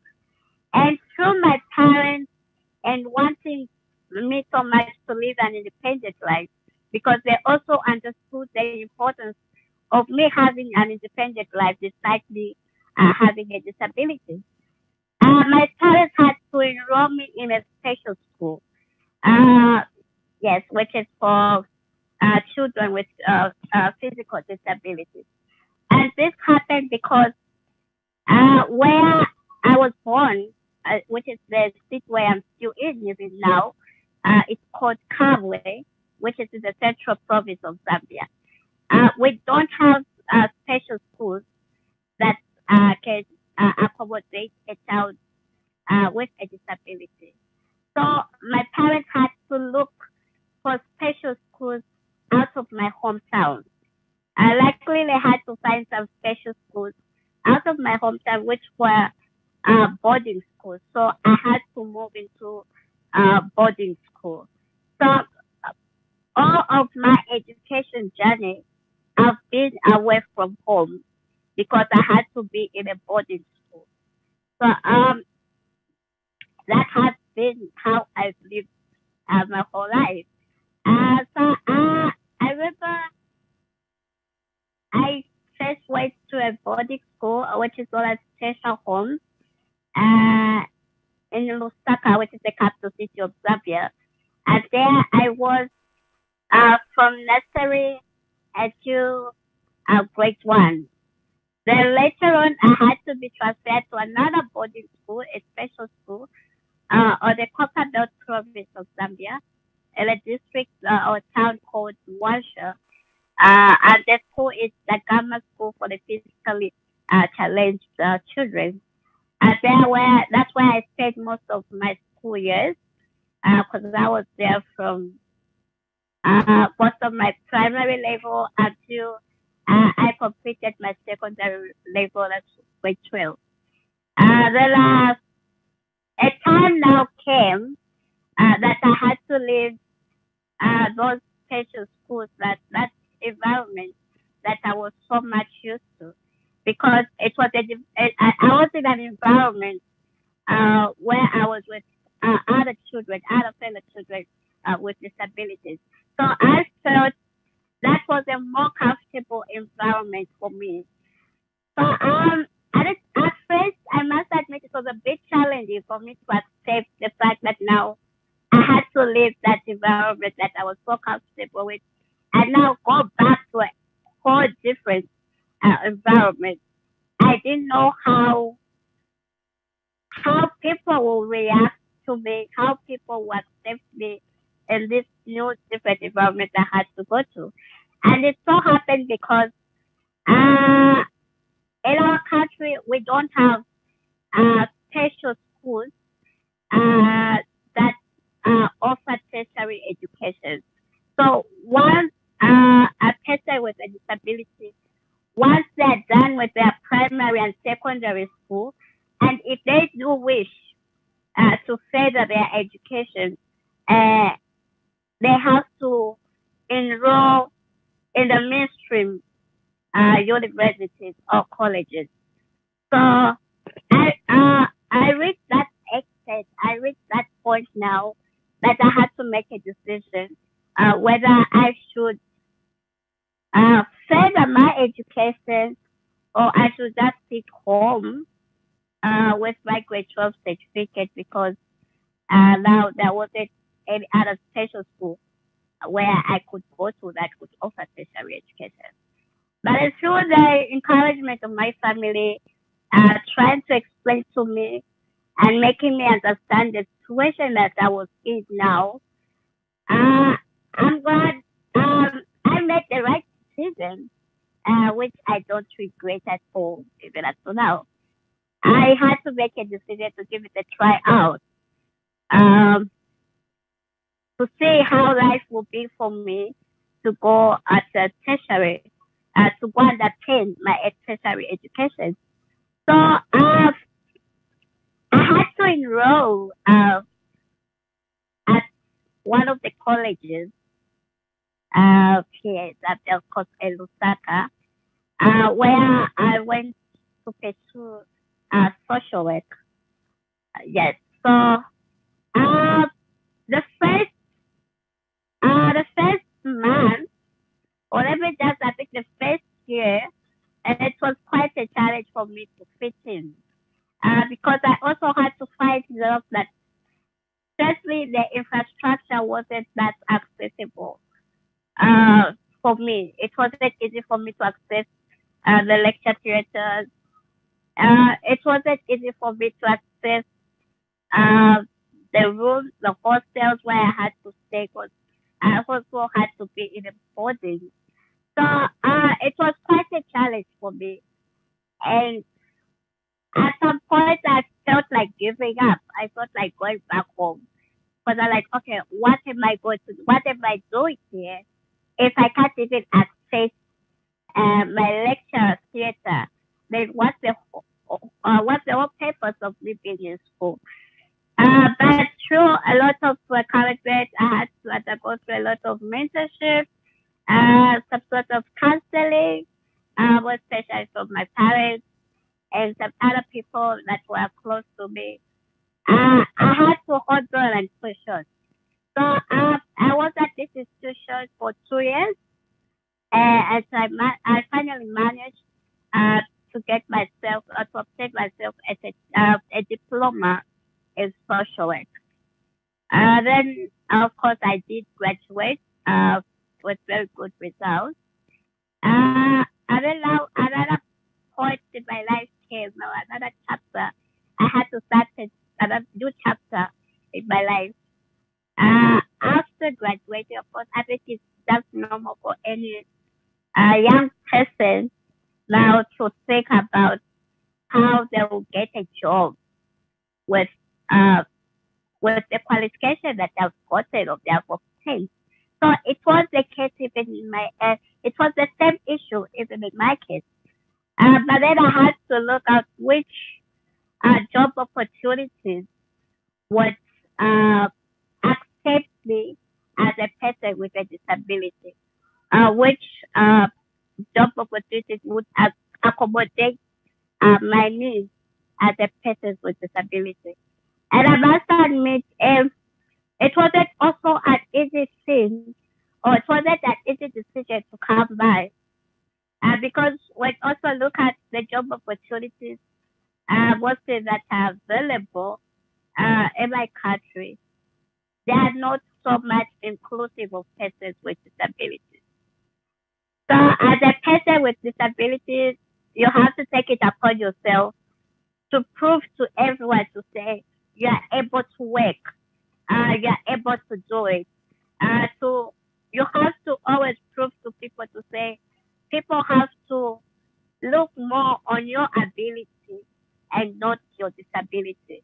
So it's something that is not easy to do, and it's not something that is easy to go through.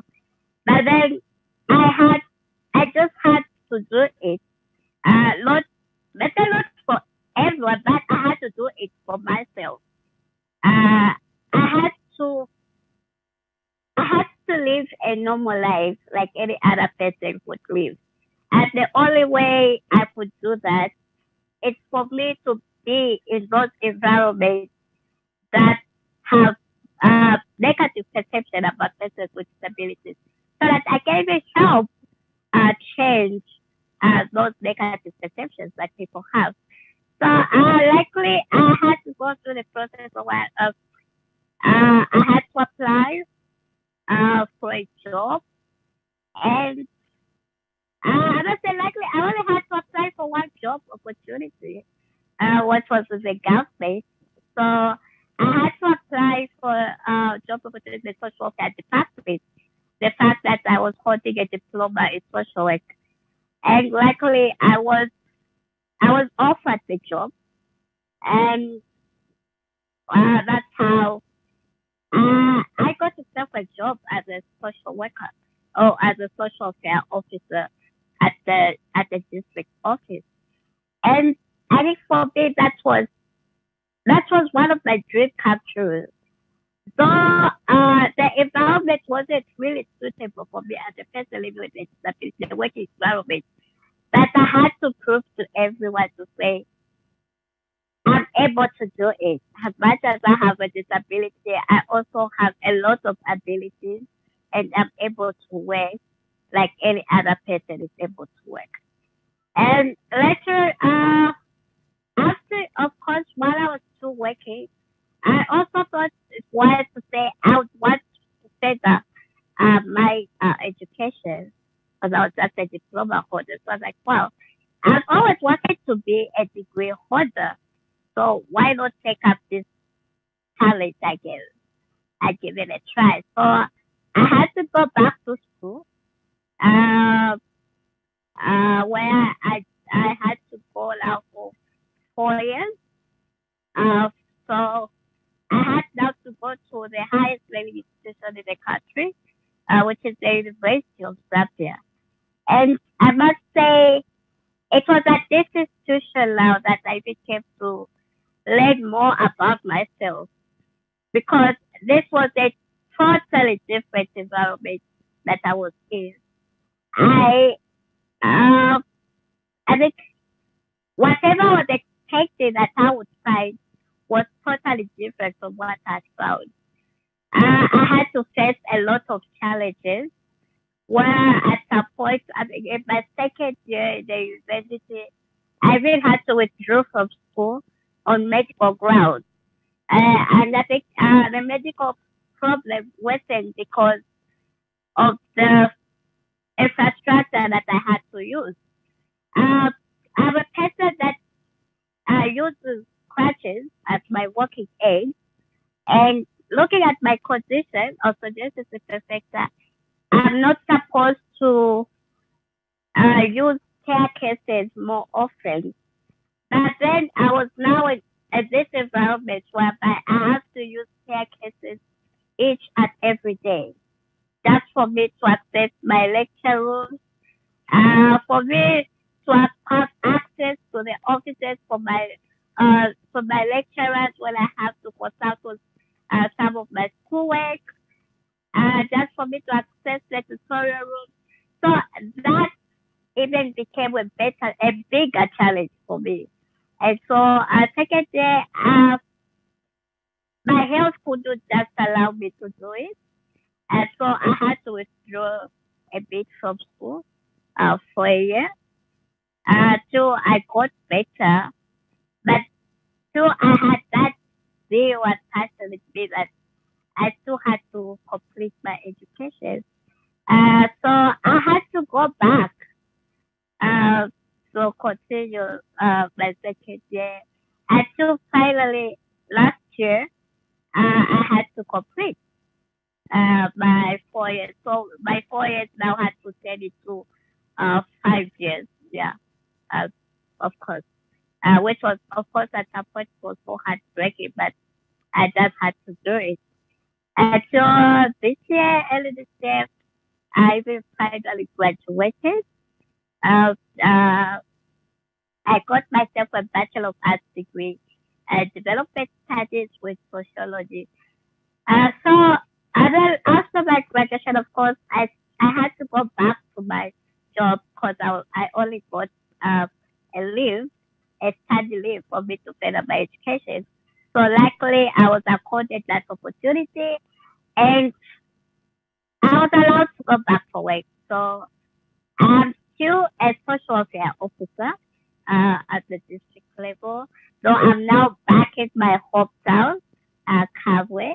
That's where I'm working from. And yeah, it's now fun. It's quite an interesting journey as well.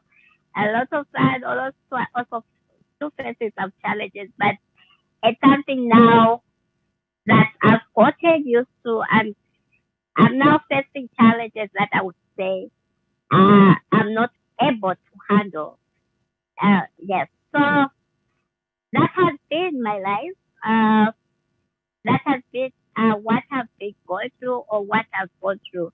But then I think somebody would ask what has been the pushing force behind whatever I had to go through.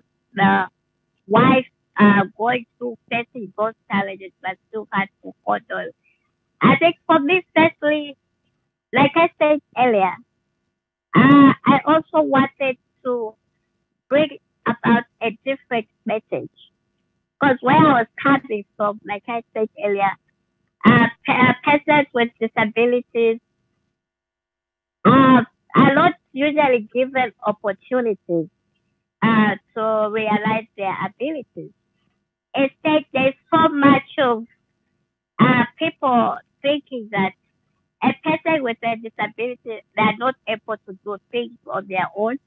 As a result, they always need people around them to help them. Yeah, which is true. Yeah, we would need people to help us with certain things, but it doesn't mean that we're not able to do other things on our own.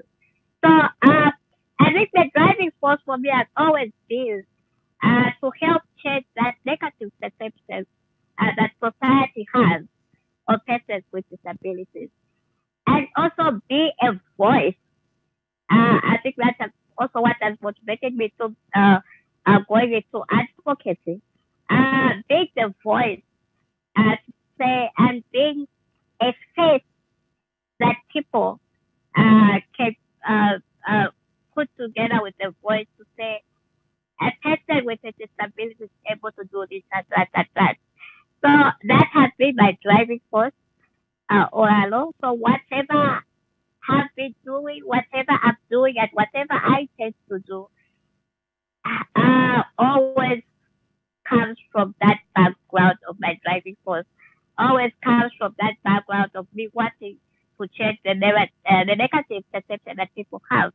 And I always want to be the change that I want to see. Because I so much believe, say, if you want to see something change, you should first be the change that you want to see. Because I feel it sort of becomes pointless where at some point you keep on saying, I want people with disabilities to be participating in national affairs. What kind of people with disabilities to be given opportunities in all development spheres. But then if you're not being the lead yourself, because I believe for you to be given that opportunity, you have to start doing something yourself on your own. So for me, I thought the need to say, if I want to be that change, if I'm talking about or advocating for education, let me go to school. So that people, even those people that I would approach to say, persons with disabilities need to be educated, they'll have some background to see. They'll have some evidence for them to see, to say, really, persons with disabilities need to school. So the only way I can do that is for me grabbing that opportunity that I was accorded to me by my parents to be educated, to be in school. So I had to make sure I had to work hard at school because I had to prove something, not only to myself, but to society. So I had to prove to people that had the different mindset from mine. So that's why I say, whatever change you want to see, be the change that you want to see. It all starts from there, and it all borders on those lines. So that's kind of has been my journey, and I just hope, pray that someday I might be an inspiration to someone out there to say whatever challenges that you are facing, you are able to fight those challenges. I know we face different challenges, depending on what societies we are coming from. But it's really important that as you are fighting your challenges, first you have to have some self-love for yourself. You have to accept yourself and the situation that you are in. And then from there, you'll be able to have the zeal and the power to face the many challenges that you are facing. And always remember that there's always the brighter light at the end of the tunnel, no matter how life may seem dark at some point, but it will shine at the end of it at some day. So you just have to have that faith, keep up with that fighting spirit in you, because I believe we all have that fighting zeal with us.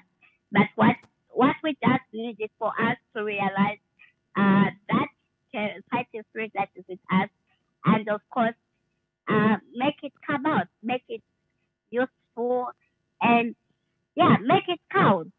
And so to young people, to every young person there, and to everyone attending this space today, I just hope I've been an inspiration. My story has been an inspiration.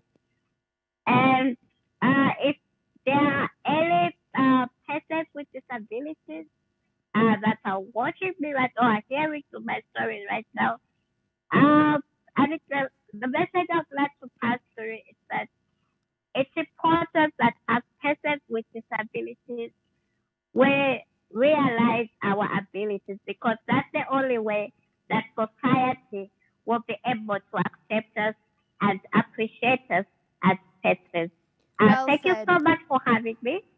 Thank you so much for this Well said, Christine. Thank you so much for participating. Your speech was so inspiring and so good. Now we want to introduce you to the CEO of a new social impact company, Awara,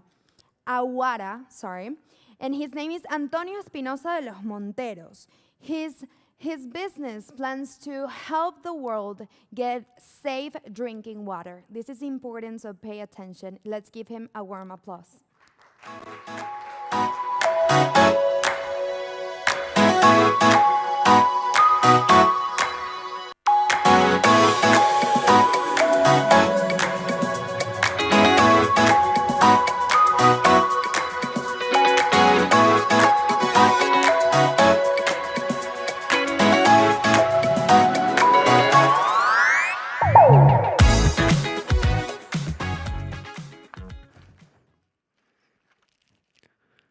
Hello. I hope you're enjoying this time here. Are you having fun?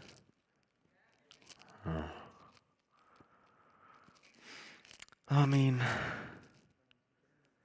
I think you're young, still young, most of you. And, well, that means you know nothing about life. You're rather kind of, sorry, but pathetic. And because you're young, you might still be optimistic and idealistic, and you might still have some dreams. You believe in a bright future, don't you?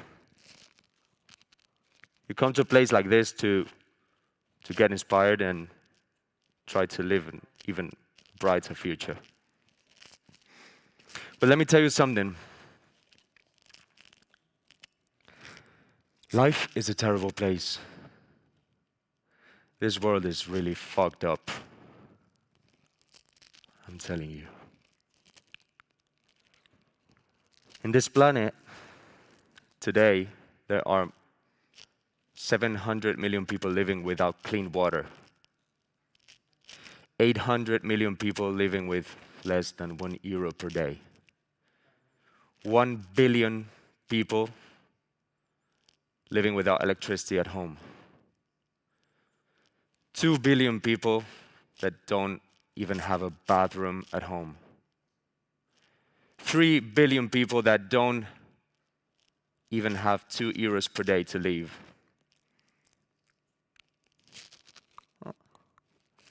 And I'm not talking about another planet or another time in history. I'm talking about here and now. More shit. 45 million people are slaves today, more than ever. 1.5 million people in this world are sex slaves today. Today. Today, 1,000 children will die because they don't have clean water to drink at home. And now, look at you again.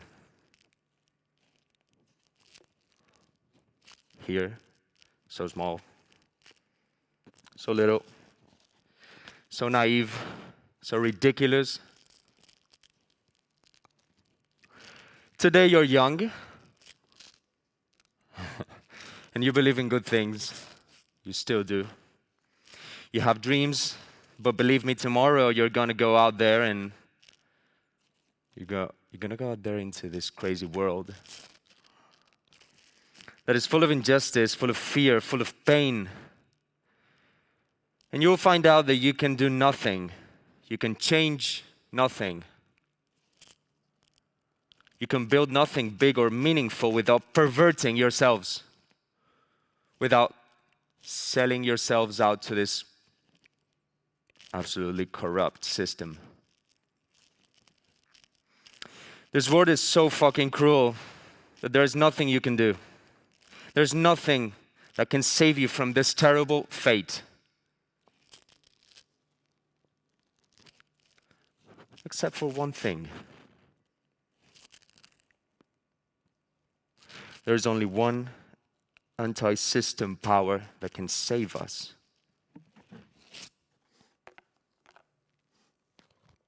And it is love.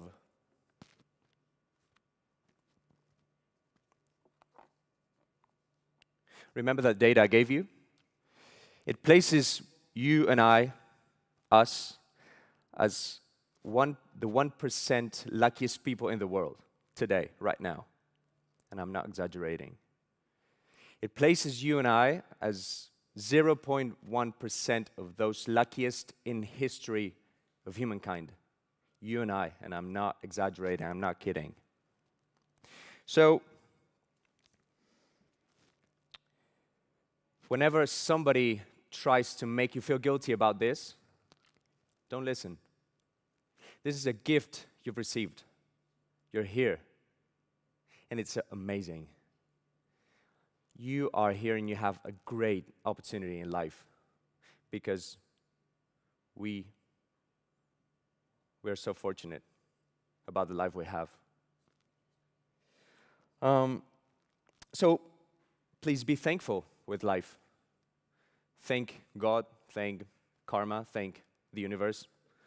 Think whatever you believe in, but be thankful. And from being thankful, then build your life. Stop thinking you're victims, because you're not.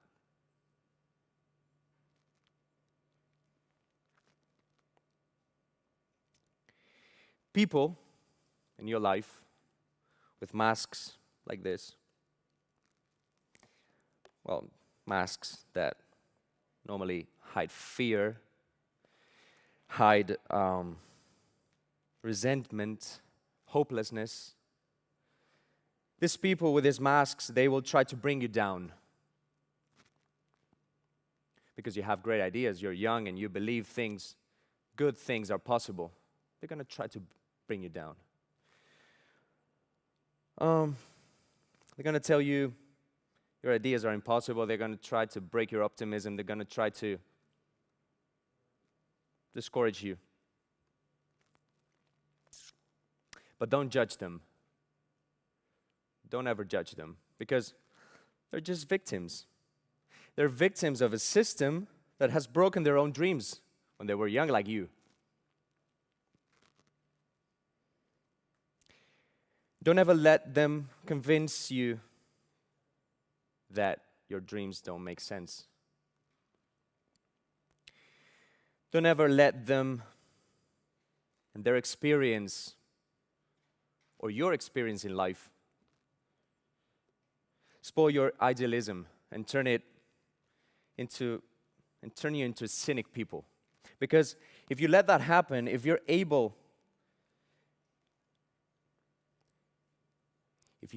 to maintain your idealism, your dreams, if you're able to gain your experience but still maintain your dreams,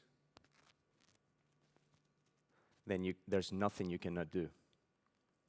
So don't let the people, those experiences, don't let that broken people that have to wear masks tell you cannot do anything. Because you can. It doesn't mean life is easy. We've talked about shit. And it's true. Life is not easy. The world is not an easy place. But we are in an amazing spot to do great things. And the power that's going to help you do all those great things is love. That's the only way to escape from these masks and people wearing them. So, let me tell you one last thing. Love is stronger than anything. And love is a word that people don't use on a daily basis. When they're in congresses like this, politicians never use the word. When you finish studying and you go to your job, your workplace, you won't find anybody talking about these words, about love.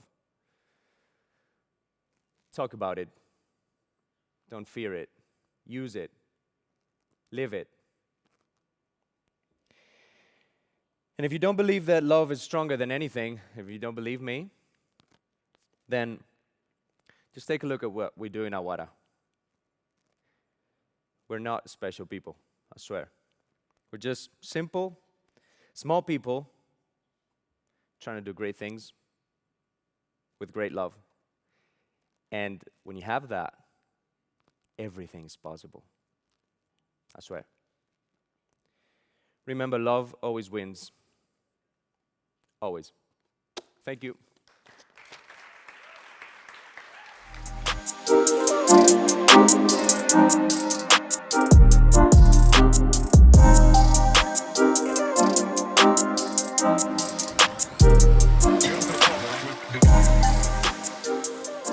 Thank you for that great speech. What an amazing story he gave us. Just love, right? As he said, we never talk about love in politics, finance, school, work, but it's so important. It's what moves us. So I love what he said. Simple people doing things with love and everything is possible.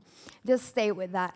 Now we're going to receive an amazing ponent, but I'm going to switch to Spanish. Este nuevo ponente nos va a deleitar. This new speaker will inspire us with his story, and I hope that you like it as much as I do. He is Jamal El Ambi, so a big round of applause.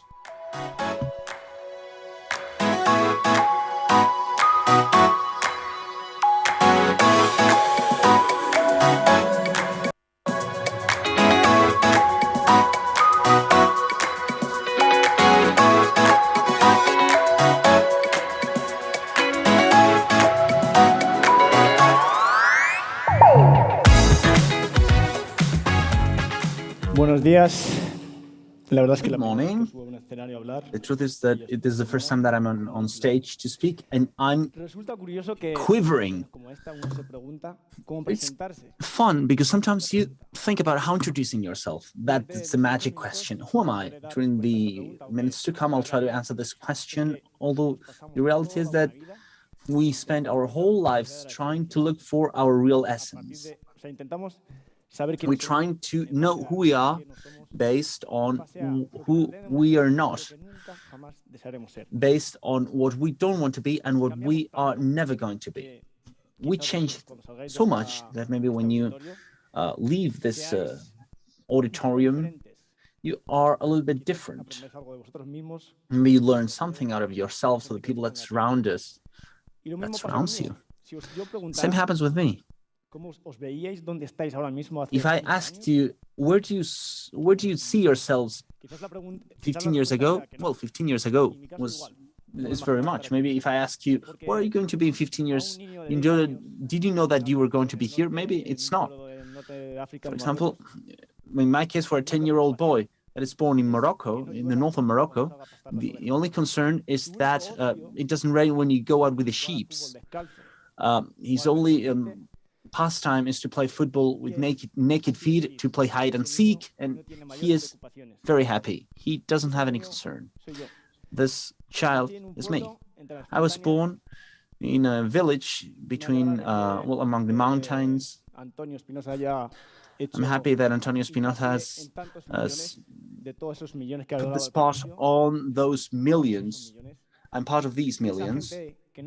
These people that didn't have drinkable water, that didn't have electricity at home, those people that to get water has to walk for kilometers and kilometers on a donkey or by foot in order to get water from a well.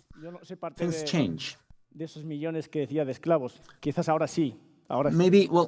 Maybe I'm part of what they were calling slaves. Maybe I have this drinkable water and that's electricity, but maybe I'm a slave of a system that makes you be constantly, you wake up, you work, you go back, you take some rest, you try to take some rest, you go on to work again, and again, and it's like a circle.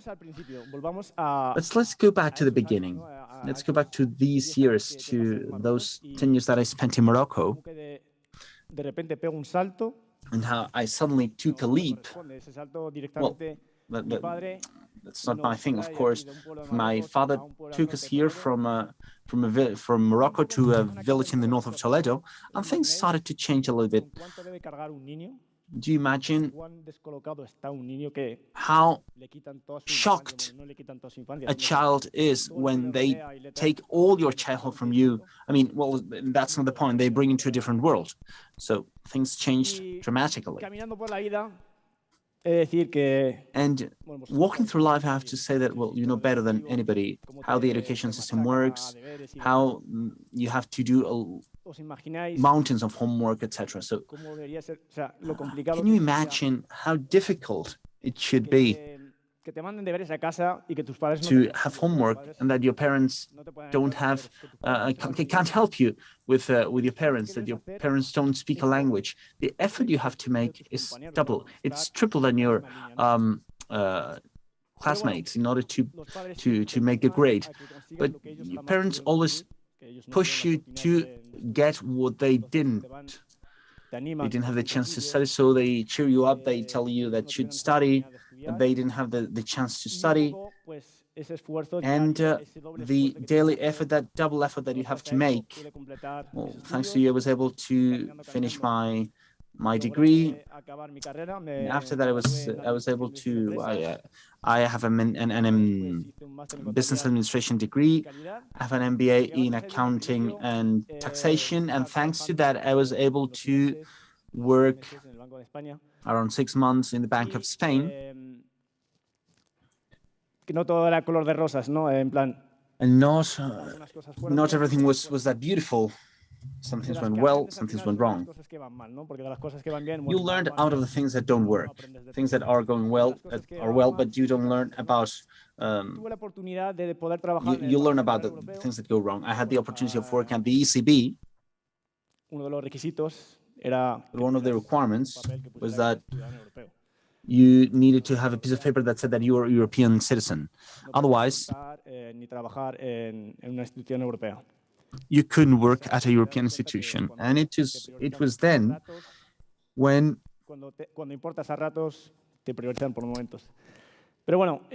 you're important at some points in time, but just at some points. So currently,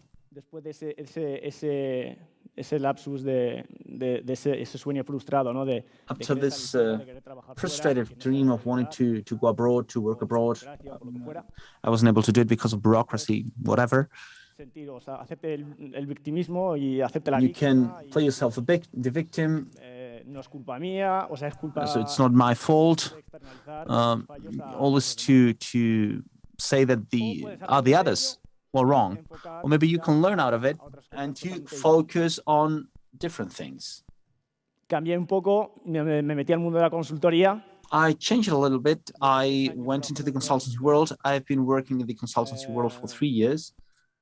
Y justamente hace 4 semanas, 4 weeks ago, I said that that was it. I didn't want anymore. I didn't want to be a slave, part of a system that it's just working, sleep, and work again, work, sleep, sleep, and work again.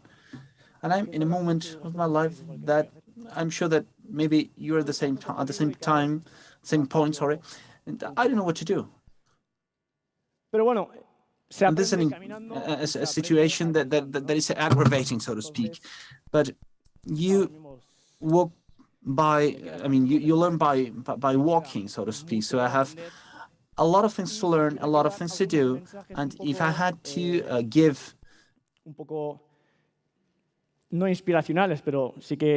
inspirational messages, is that we don't have the perfect timing to do things. I mean, we always wait for A or B to happen, and we postpone things. So when this happens, I'll do that. I will go there.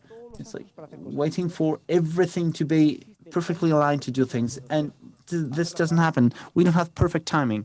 It's about doing things now, or you don't do them. You need to take the risk. I don't know why we are so afraid of taking that leap, of being or starting a new adventure. I'm putting myself into my parents, to my father's feet, without speaking a language, without knowing how to read or how to write. He took a ticket with a fake visa. I hope that this is not going to end up at a police station. And he went out from a country to another one. And it's like, I wish I had 5 or 10% of boldness of what my father had. Now everything is that international. We can travel every single place. We are able to speak in a language, but we are afraid of taking the risk. Why? Why are we so afraid? In the end, we will learn more of our mistakes, and we learn out of our mistakes, not someone else's mistakes. We learn out of our mistakes and the experience that we acquire. Another message that I would like to convey is that we can't live without excitement. Sometimes it's really difficult, but it doesn't matter how difficult it is, because always you can trip and you can stand up again. You can trip and trip and trip, but it's always worth it to stand up again, because the excitement is the engine. It's like a car without an engine. You can't go anywhere. Without excitement, you can't go anywhere. So do not forget this. You need to have this excitement. And another thing is, well, you need to know what you want.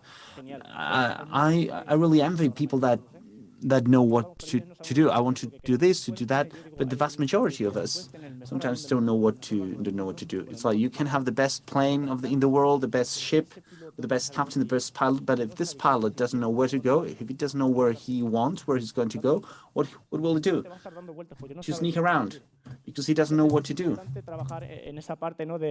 So it's important to work on that part. What do I want to do? Or where do I want to get to? So it's quite a difficult exercise, I know, but by walking, you can make it. Another thing is, well, we were always told that, well, talented people, maybe 1% or less. I think that constant work is better. I'm not saying that we can do everything by just working. That's true for some privileged ones, but not for everybody. But it's true that if you're consistent and if you work, well, the more times you try something, the more possible it is that you accomplish it, instead of saying, well, wait, I can't do this, no. So this perseverance ends up by reaching people that has more talent and has an innate talent. And another message that I would like to, I'm going to see my remarks, my notes. El no cargar con las expectativas de la gente. It's like you shouldn't have. Es que parece que en la sociedad de hoy en día. I mean, you shouldn't have people's expectations on your shoulders. It means that you have to study, you need to have a degree, you need to have a mortgage, to have a good job, to get married. And this is what our ancestors have done, and this is what they expect from us. And we don't have to have that on our shoulders. I mean, everybody sees life in a different way. Everybody is happy in the way he is happy because the final success, well, maybe for example, your success to be a CEO, but for others, success could be to live with an easy life at a small village, at a calm village. So success is relative that depends on everybody. And if we have learned something out of this pandemic, is that life is short, although we are even shorter. The only short ones here are us. We are here today. Who knows what will happen tomorrow? So do not leave things for later.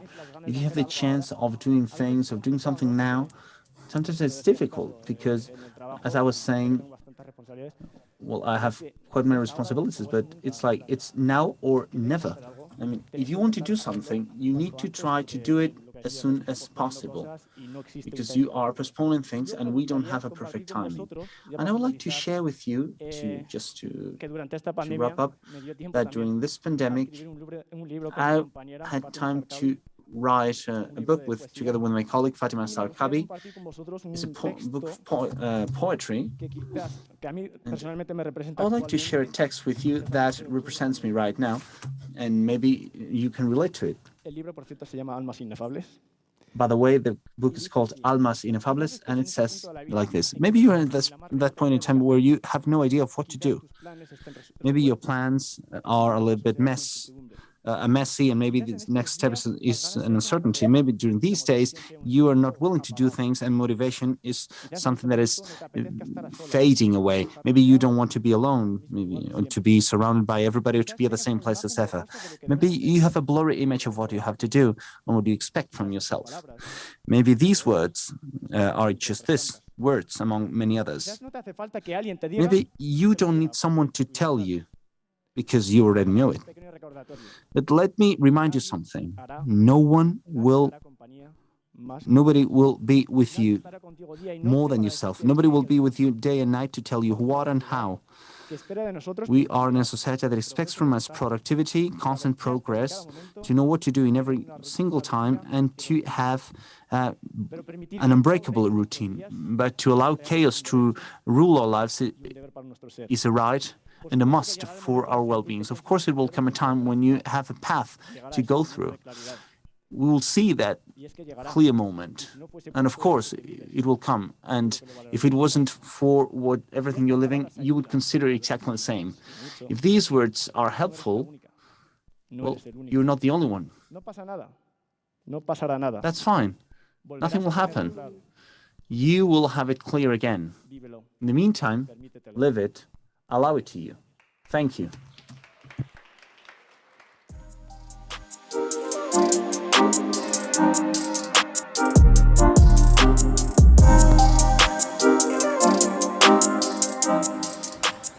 Espectacular, Jamal. Muchas gracias otra vez por venir a Sonderland. Thank you very much, Jamal, again. And it's time to take a break. You can go out if you want, enjoy all the events that we have outside, have a beer, listen to music, entertainment that we have. And if you're listening to us online, so take soda, have something, relax, and be back. We are half of day. This is the last day, so we'll be back in a minute. Thank you.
way you're turning me on, the way you're telling me you want me down.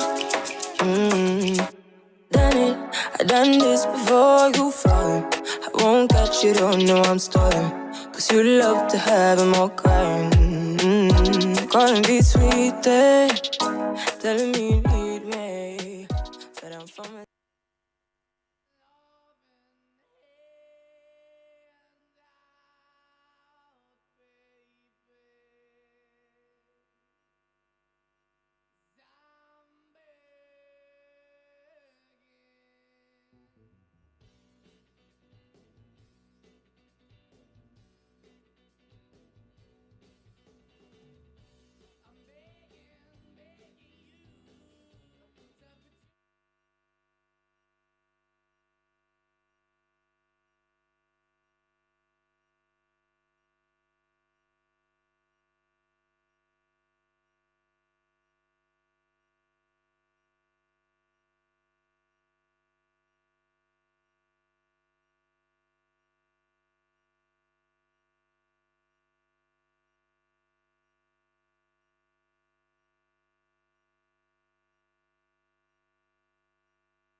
Hola, soy Jorge Damescua, Head of Engagement de Tribu, y te voy a contar en 5 pasos las claves para crear una comunidad de éxito.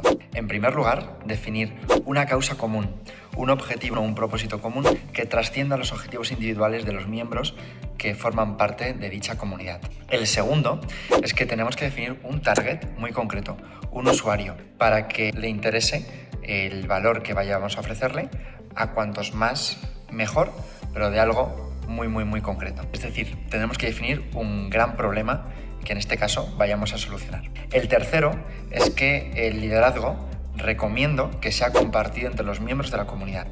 Los humanos llevamos organizándonos en grupos de personas con intereses similares y con causas comunes desde hace millones de años. El liderazgo se ha ido descentralizando y se va a descentralizar mucho más en el futuro, y esto no significa que desaparezca, sino que el propio liderazgo recae en los propios miembros de las comunidades. La cuarta es que tenemos que definir objetivos de impacto y no tanto objetivos de crecimiento, aunque por supuesto sin crecimiento en muchos casos no hay tanto impacto.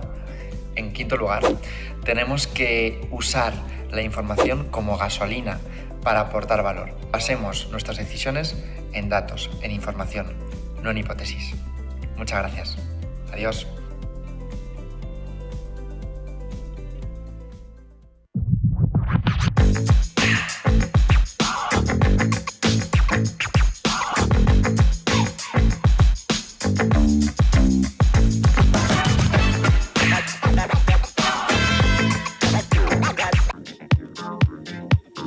Los 10 consejos que no sabías para potenciar tu perfil profesional.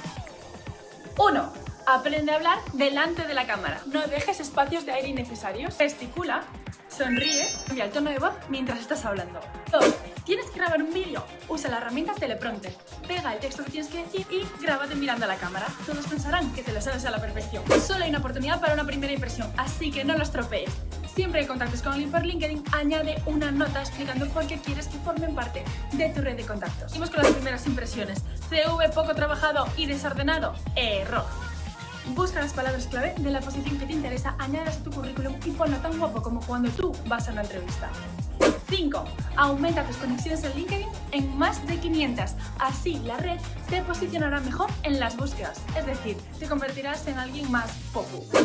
Potencia también tu inteligencia emocional para saber transmitir tus ideas y que lleguen a buen puerto. Y sobre todo, desarrollar mucha empatía, súper demandado hoy en día. No desestiméis el poder del networking. Conecta y que un alto cargo no os eche para atrás. Preguntad, no os quedéis con las dudas. Con vergüenza ni se come ni se almuerza. Demostrad interés y curiosidad. todo lo que hagas, échale siempre imaginación, ve un pasito más allá. ¿Por qué conformarte con esto cuando puedes hacer esto? Y lo más importante, sigue un propósito. Encuentra tu lugar y no te conformes. Sabemos que llevas mucho tiempo buscando ese primer trabajo, pero si no estás a gusto, no estás aprendiendo y no estás creciendo, sigue adelante. Busca tu lugar, que está ahí fuera.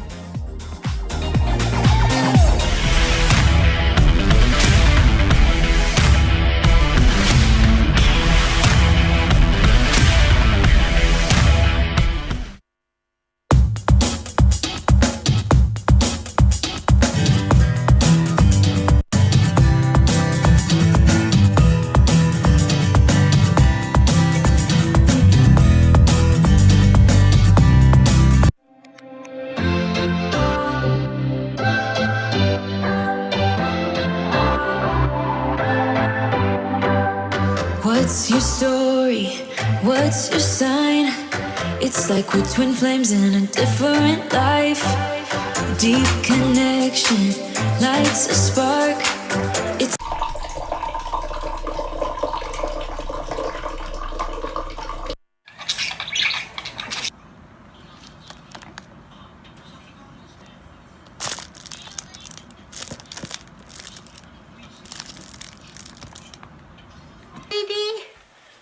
Oh, what a happy bird. Yay, more.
otra vez a Sonderland's 2021. Espero que se hayan refrescado en este momento. Okay, so we're back. I hope that you've had a good time. And if you're at home, I hope that you are ready for all the information and entertainment. We're going to receive Pablo González, the Tribu founder that together with the region of Madrid brings a great panel. So big round of applause.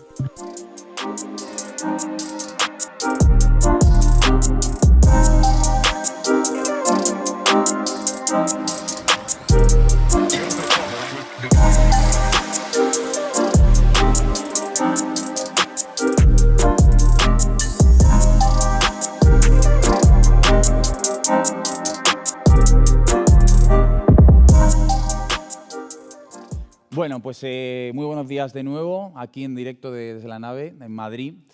La verdad que es un placer poder estar aquí contigo, Nicolai, porque estos días hemos... Okay, so welcome again. It's great to have you here, Nikolai. We've been talking a lot, and it's true that as we were seeing in the previous panel about politics and how things are changing in our country, and specifically in our region, sometimes we are lacking that point of view by young people of what's being done at the other side of the fence, so to speak, and what we can do in order to contribute this to be a project for all and with all. So luckily, I have with me the general manager of youth.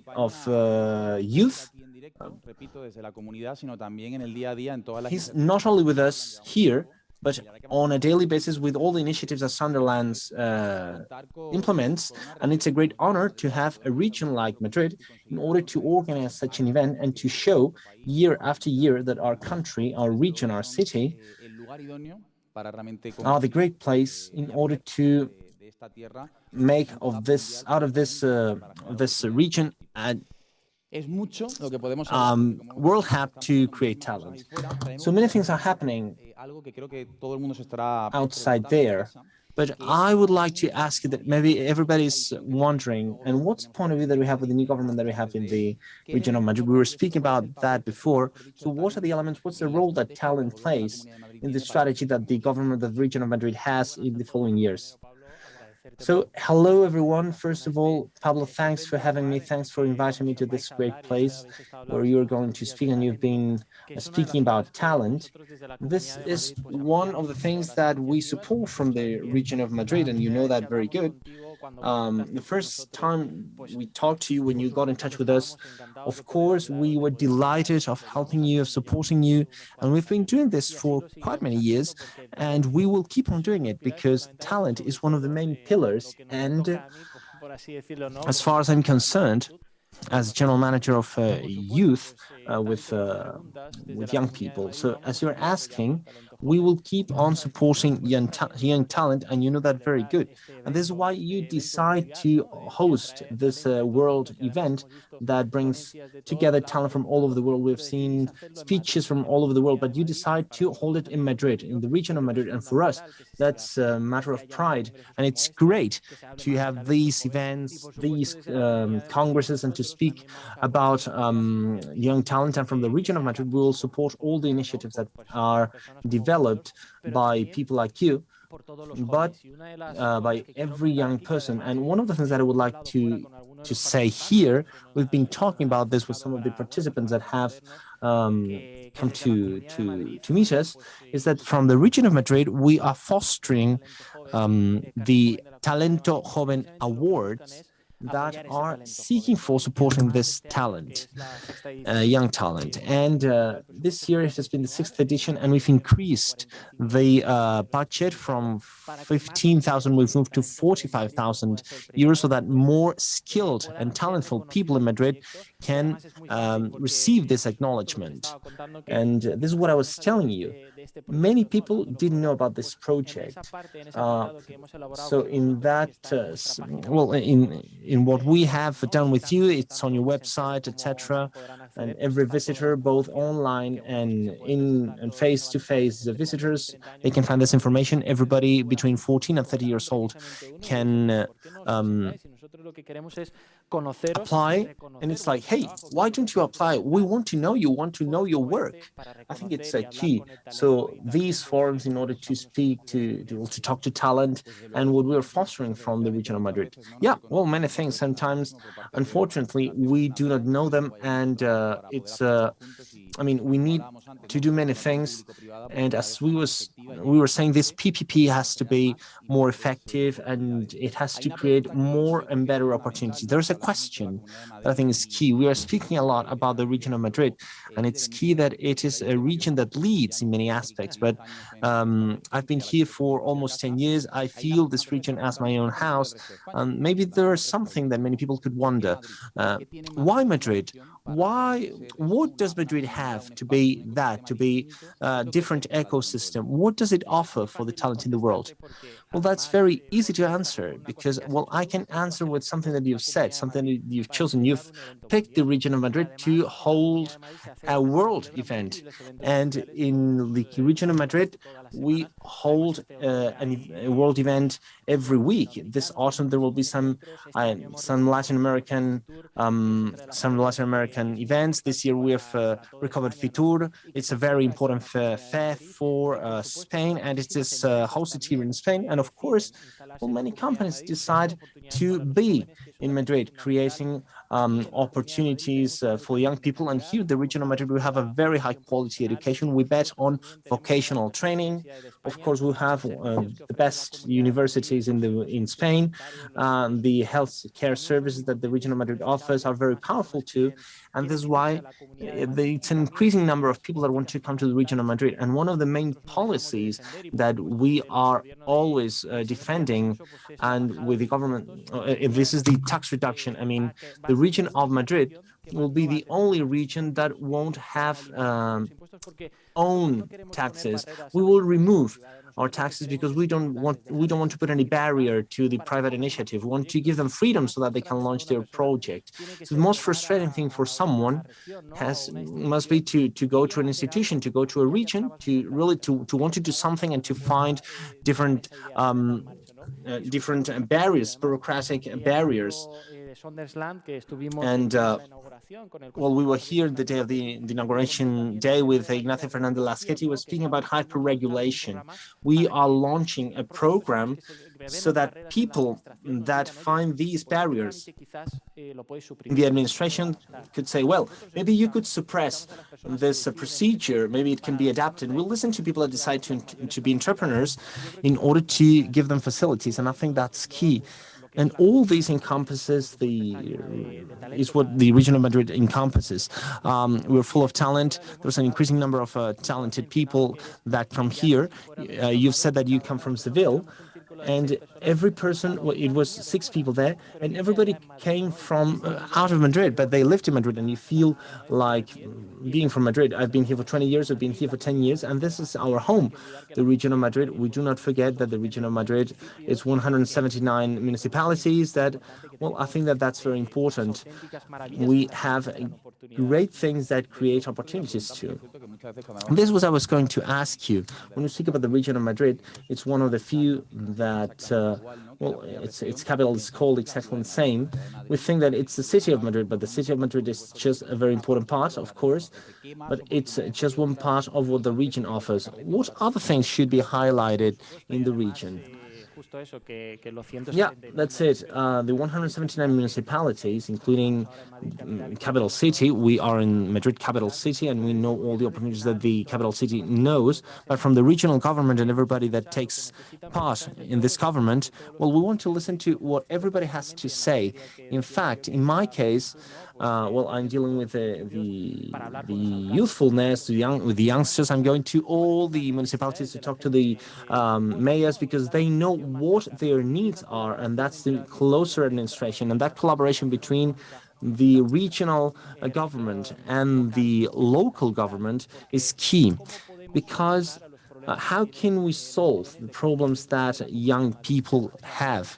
Well, listening to them, that's key. And I would like to say that the region of Madrid is very big, and we have areas that are further away, for example, the mountains.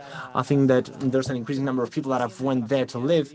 But from the region of Madrid, we want to be in every single corner explaining the future opportunities that the young people have. And that's why, for example, with the European Commission, with the Erasmus Plus programs, with the Solidarity Body program, we are getting close to these small municipalities where there are 3 or 4 municipalities, and we tell them what are the opportunities for the young people to go abroad. We have gone through bad times, of course, because we weren't able to travel to develop ourselves abroad. But now, step by step, we are seeing that as a press, we are seeing the light at the end of the tunnel. Of course, we need to be careful, and let's see if this is over as soon as possible, but we can travel. Because I think that it's key for young people to leave Spain, to even to be trained outside, and after that they can come back to keep on training or launching the idea they had. And this is what we are doing, municipality by municipality, to reaching every single place. And I think that this makes the region of Madrid into something big and into something important. And we don't leave anyone behind. We want to listen to people, we want to know what people need. And of course, with specific measures for that. And one last thing regarding this. As we know, COVID-19 had a massive impact. As a young person, just like me, we've gone through 2 crises, the former crisis and this one now, with everything that is going on. And COVID-19 has affected us a lot in all areas. It's been quite dramatic, but we do need to look for solutions. And what we are promoting from the community of Madrid is a study to get closer to people and ask them about their needs and how the pandemic affected them and what they need after it. And of course, based on what they say, because I do care about what they need, we're going to promote measures and to try to help them in anything we can from the administration.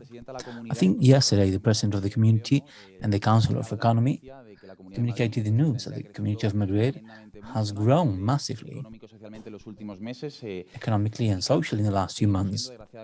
And we are still, versus those positive news, in Spain, we're still the leading country in youth unemployment in Europe, which is a drama and a big concern we all have. And we cannot look the other way. There's a lot to do without leaving anyone behind, of course. So what can we do, and what is being done at the Community of Madrid for this to be a region of opportunities, employment, innovation, entrepreneurship, where talent may flourish and give its best? So as you said well, youth unemployment is devastating. We cannot have those youth unemployment figures, even though at the Community of Madrid, youth unemployment represents more than 4.4 points below the national level. So it's crazy how bad unemployment is. And that's what we want, that gap, mainly because we need to mention this, and you may have mentioned that before, there's a gap between the end of our training and the beginning of our working life. And society is making us go towards this. We've mentioned this before. So vocational training or professional training is important, and there is a higher demand in that.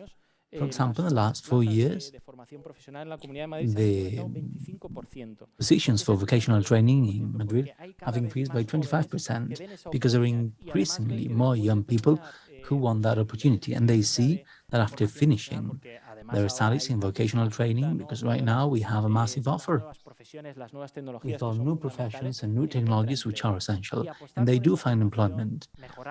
And believing in that training, making it more agile and improving it with connectivity between companies is essential, and is one of the main pillars that we're going to continue at the government of the Community of Madrid. We're also believing and promoting different programs, strategy for the employment 2021-2023, with different specific measures for youth unemployment. And we need to approach that. Young people have problems that are different from unemployed people who may be 50 years of age. So we do need to adapt to the needs of each specific group. And of course, we want to keep being focused on young people. Another important point, mainly talking about the Community of Madrid, and I link everything in the concept of emancipation. On the one hand, we have employment, and on the other hand, we have housing. And the Community of Madrid is quite expensive, has quite expensive housing. And we want to help young people to become independent and emancipated. There are several programs programs launched by the Community of Madrid, the Vive Madrid plan, with 25,000 homes that will be built with affordable renting, the youth housing plan, and also my first home plan to help young people buy their first home. And we want to help young people and support them, never stop them. So you're doing many things, and as you said, these are necessary at this point in time, where we need that public-private collaboration. We do have an eagerness and a willingness to do things, but we need the other part from the government of the Community of Madrid to make things work. As you know, at Tribu and Sondersland, we have a full commitment with young people, and we're going to keep working to make it bigger and better every year. And for people who may be following us, also face-to-face in Madrid, what does it mean for the government of the Community of Madrid, a meeting such as Sondersland, having the 6th edition, and many more, hopefully? What does it mean for you? Well, it means to have global talent concentrated here at the Community of Madrid, and it's a hallmark of the Community of Madrid and what we aim to promote by the government of Isabel Díaz Ayuso in the region. And I think these events are essential.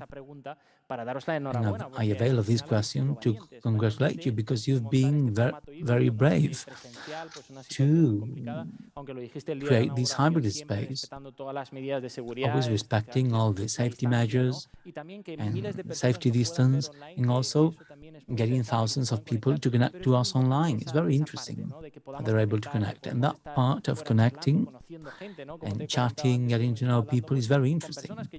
We've been talking to people I didn't know before, they didn't know me either, and we were talking about things we have in common and we can do in common. And I think that experience is essential for talent to keep growing.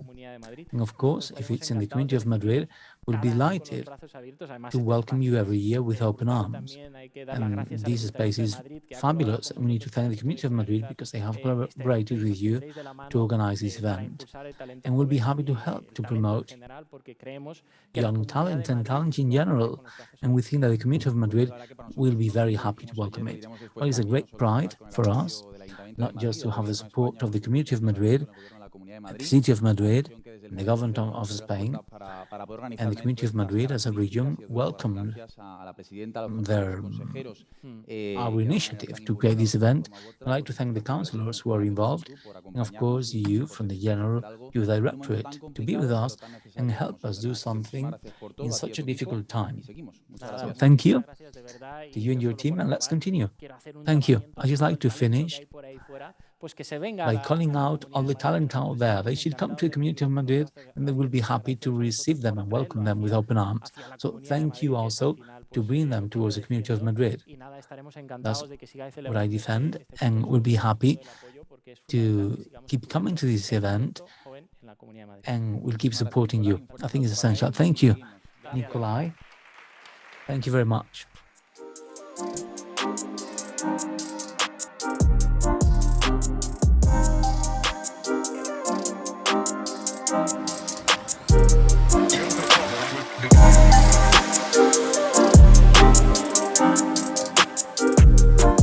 Bueno, increíble presentación. Ahora voy a pasar inglés. It's been an incredible presentation. Our next speaker, he's at only 13 already a computer programmer and educator. If that's not impressive enough, I don't know what is. So now let's give him a warm applause and let's get him on stage. His name is Antonio Garcia.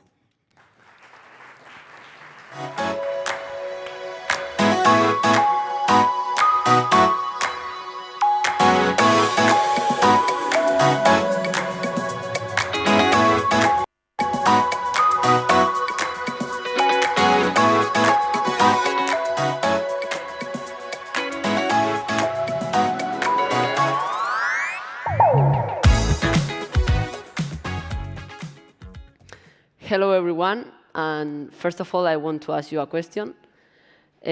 What comes to your mind when you see this picture? Maybe something complicated or something that a child like me will not easily understand, right? Well, I'm sorry to tell you this, but you're wrong. Now what do you think if I tell you that the code you have just seen was written by me when I was 10 years old to make the tic-tac-toe game? There you have the proofs. I'm not lying you. As you can see, programming can be something so easy that even a child can do it. And luckily, more and more of us believe it. But we'll talk about that later. Let's not be in a hurry. First of all, I'll introduce myself. I am Antonio García Vicente. I am 13 years old, well, almost 14, and I come from Valladolid, Spain. You look a bit confused. I haven't sneaked in here or anything like that. I know seeing a child here talking in front of so many important people has to be a bit strange, but trust me, I'm really one of the speakers. And you will be like, okay, we trust you. But anyway, what have you done to be in here? Well, I'll tell you right now. Since I was little, I have always been very curious. I have always wanted to know the why and how of things. So when I was 6 years old, my parents took my sister and I to the Scratch Day. The Scratch Day is an event held every year in many cities around the world to teach boys and girls the basics of programming. In Valladolid, it is organized by the Computer Science University, so my whole family went there. With programming, I could not only understand why the things work, but I could go a step further. I was also able to decide how I wanted them to do it. So, for example, when I was playing Mario Bros., I could not only understand why the characters move when I press the buttons, but I was also able to program a similar game made by me. It was like a superpower, and I love it. So we kept looking for activities of this type, and a few months later, I managed to get into the Young Programmers Club of the University of Valladolid, where I am still learning with my teachers and partners different programming languages, each of them more advanced. But most importantly, I am learning to learn. At first, I started doing simple projects and quickly saw that I could use it to learn class subjects in a funnier way. Thus, I made games about the human body, the solar system, the economic systems, the minerals, about what we were being taught at each moment. By programming my own games, I could understand things that even because of my age, I wasn't supposed to know. So, when I made the characters of my game run, jump, or bounce, I was also learning concepts such as speed, gravity, acceleration, friction. With the musical projects, I could learn music. And even with the Q&A games, I was learning history and natural science. I also learned how to represent figures in space by drawing geometric figures or representing mathematical concepts. Everything was possible, and my creativity was skyrocketing. And that's how my school began to give me tasks. The first one was for the little children. They asked me to make an orchestra that the children had made out of cardboard and rubber really sound. What a challenge for a 7-year-old kid, right? But I told a friend of mine, and between the two of us, we succeeded. We made an application that by connecting instruments, such as a floor piano or some buckets full of water, when the children played them, melodies sounded. Children between 3 and 5 years of age look at us with huge eyes like saying, "Guys, you're doing magic." Because when they stepped on that huge piano that they had made, or even when they were playing, they sounded like musical instruments. Soon, the word spread, and more tasks came, because everything I did was taught in class, and we used it to study together. My partners began to be interested as well. They wanted to learn the same as me, but since we all couldn't go to the university club, I decided to take the club to my school. And that's how I founded the Páramo de Villanubla programming clubs, where at first we were a few, I'm not gonna lie, about 10 children, all classmates, to whom I talked where I learned at the other club. But step by step, it grew up to more than 120 boys and girls between 6 and 16 years old who have passed through the club. Currently, there are more teachers, of course, and I prepare some projects for them to do in the youngest classes, and I also attend the older ones as a student. The year after setting up the club, we organized the Hour of Code, which is an international event to promote programming as a subject in all schools, where programming challenges of different levels are carried out. Well, that year, we managed to bring together 113 people, between boys and girls, teachers, parents, and even mayors and conciliars from several nervy villages. But the thing did not stop there. When I was 8 years old, I was chosen as a TEDx Youth Valladolid speaker, and with my talk program to Learn Without Limits, I encouraged boys and girls to learn by playing and play by learning. I also told them to stop being just game consumers, to become creators of everything that comes to their mind. The limit, their imagination. Well, this talk has already more than 2 million visits. It is translated into several languages. It is included in various educational platforms. And thanks to it, I have been able to spread the illusion that I put into what I do with children and adults from all over the world. From there, they began to come from many places, from Costa Rica, Mexico, Venezuela, Colombia, to participate in their educational projects or to encourage other kids to program. And then there were more presentations and events on education, future, marketing, and more interviews and participations in radio and television programs from all over the world. As I continued to learn programming, I realized that I could use it for other uses besides the educational ones. And I started to be concerned about the social problems that surround us, especially those related with the climate change. And I decided that I could not stand still. So with my sister Noelia and my friend Dani, we began to think how we could help. And that's how we created joinusfortheplanet.org. Joinusfortheplanet.org is a web platform made up of a social network, a content manager, and a gamification system, so that anyone who wants to provide solutions has a tool at their disposal to do so. For it, they can publish actions for the recovery of polluted spaces or devastated by natural disasters. They can participate as volunteers in the actions of others, or they can share awareness content.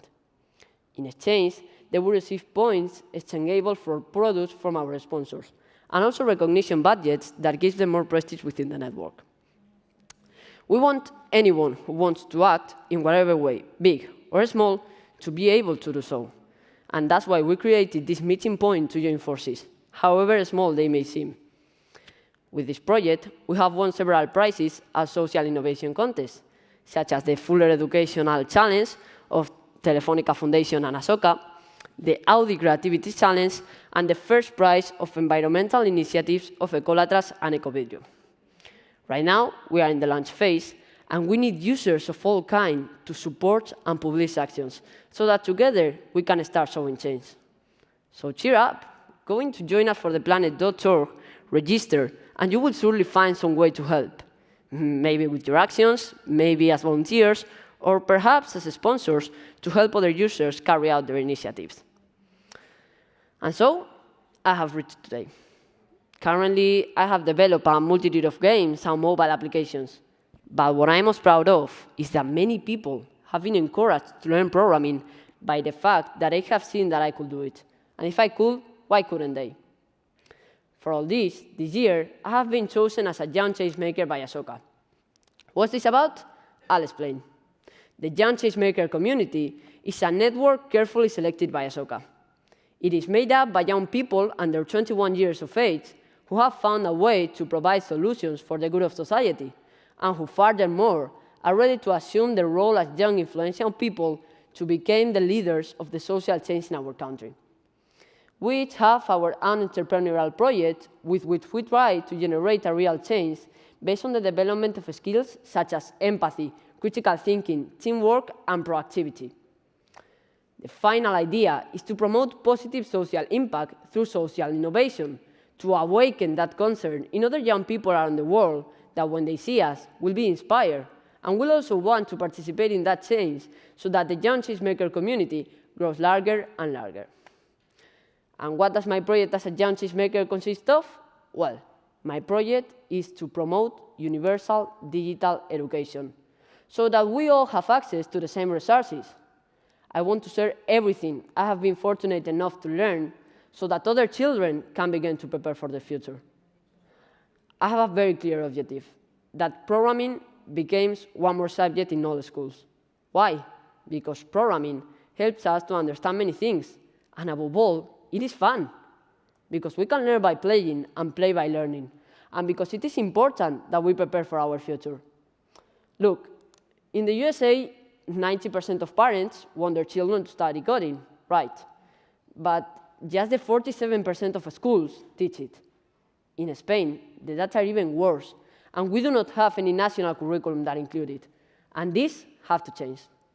In 2020, there were 1,400,000 programming-related jobs, and just 400,000 computer science students.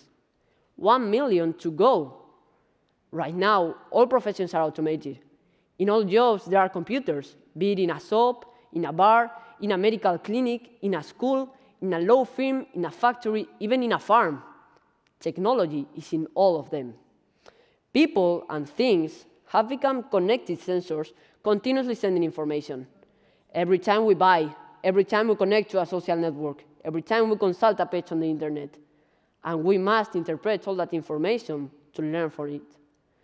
And not only that, programming has also become something that we find ourselves in our day-to-day without even realizing it, and something that we already use. And yes, I've said everyone, not just engineers or computer scientists. What? Don't you believe me? Well, you're going to show me right now. Raise your hands, the ones who like cooking. Well then, developing a cooking recipe is also like programming. Yes, because you will have some ingredients, and with those ingredients you will follow elaboration to make the final dish that you want. In this case, a Spanish omelette. Now imagine that the ingredients were the data of a program, and the elaboration, the code.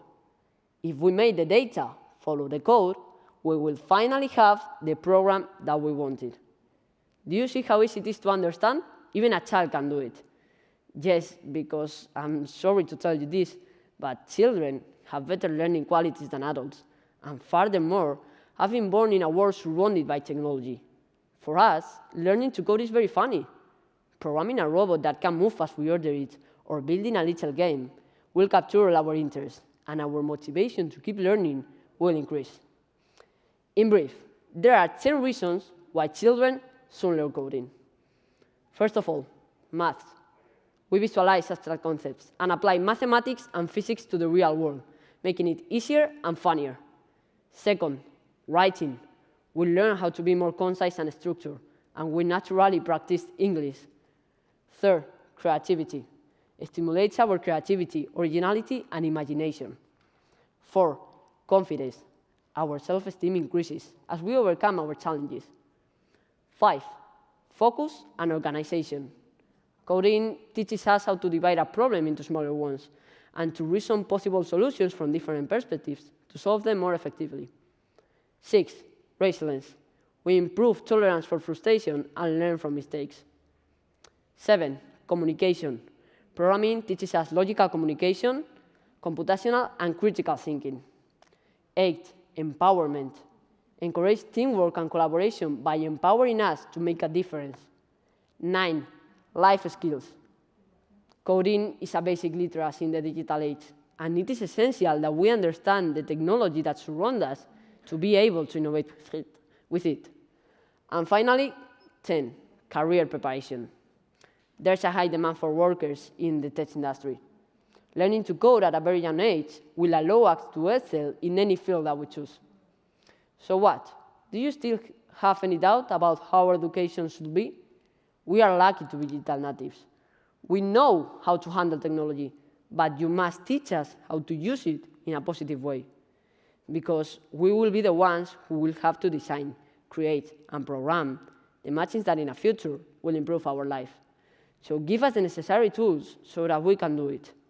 These tools will be a key factor in our future, and they will be necessary for any profession that we choose. And we all must have the same right to be training them to face the exciting future that awaits us with equality. I don't roll up anymore. I just want to ask you a favor. Change the way you teach. Innovate. Be brave. You will see how much we are capable of understanding and learning. The truth is that we don't even know how our future will be. But I am sure that we do know how we want to prepare for it. Thank you so much for listening to me, and see you soon.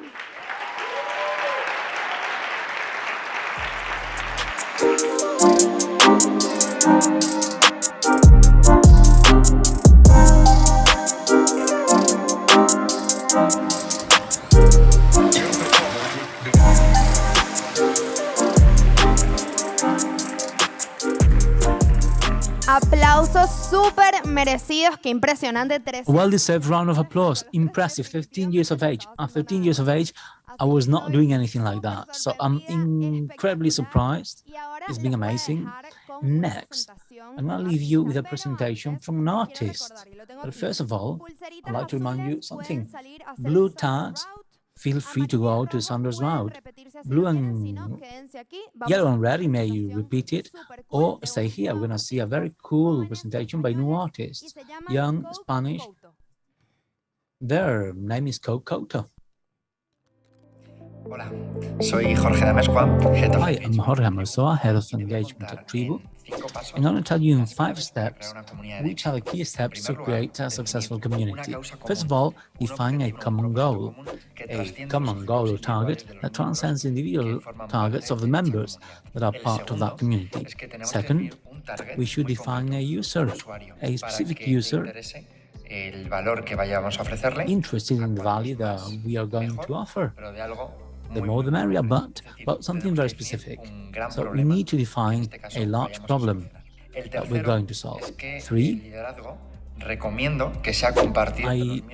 recommend sharing the leadership amongst the member of communities. Human beings have been organized in groups of people with similar interests and common causes for millions of years, and leadership has been decentralized and will keep being decentralized in the future. That doesn't mean that it's going to disappear, but rather the leadership itself falls into the members themselves and communities. Fourth, we need to define impactful targets, not so much growth targets, even though without growth, in many cases, there's not so much impact. Fifth, we need to use information as fuel to bring value and base our decisions in data and information, not hypotheses. Thank you very much. Bye.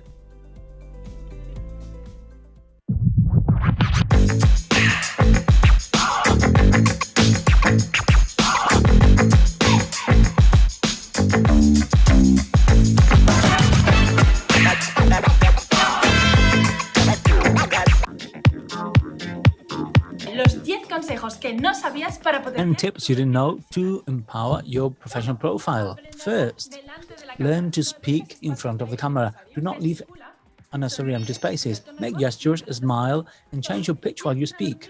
Usa la herramienta teleprompter. Pega el texto. If you want to create a video, use a teleprompter app. With the app and with the text you want to read and look at the camera. You only have the opportunity for a first impression. Don't spoil it.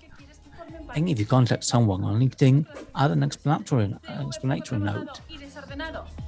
If your CV is not sorted out, that's a big mistake. Look for the right positions, add your CV, and add a picture, as if you are going to an interview.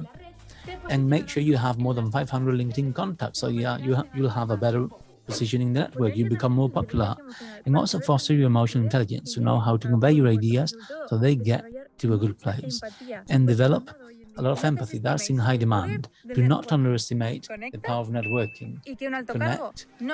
And a management position shouldn't bring you down. Always ask. Do not keep your questions inside. You shouldn't feel ashamed. And trust your imagination. Go a step beyond. Why settle with this when you can have this? And most importantly, follow your purpose and your place. And do not settle. We know you've been looking for that first job for a long time. If you're not happy, you're not learning, just keep going. Look for your own place. It's out there.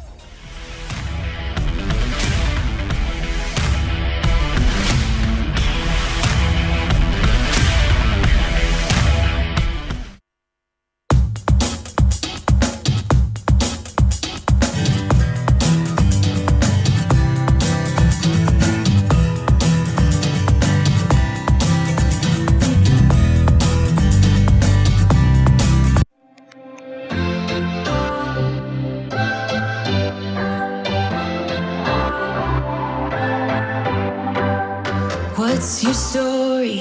What's your sign? It's like we're twin flames in a different life. Deep connection lights a spark. It's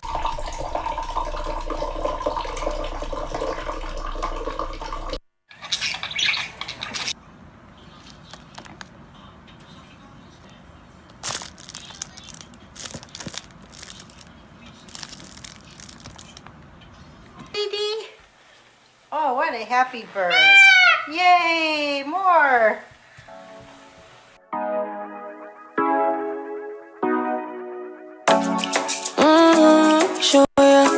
show me the car where you're turning me on. The way you telling me you wanted me down. Done it, I done this before you fall. I won't catch you, don't know I'm stalling. Cause you love to have them all crying. Calling me sweet, telling me you need me.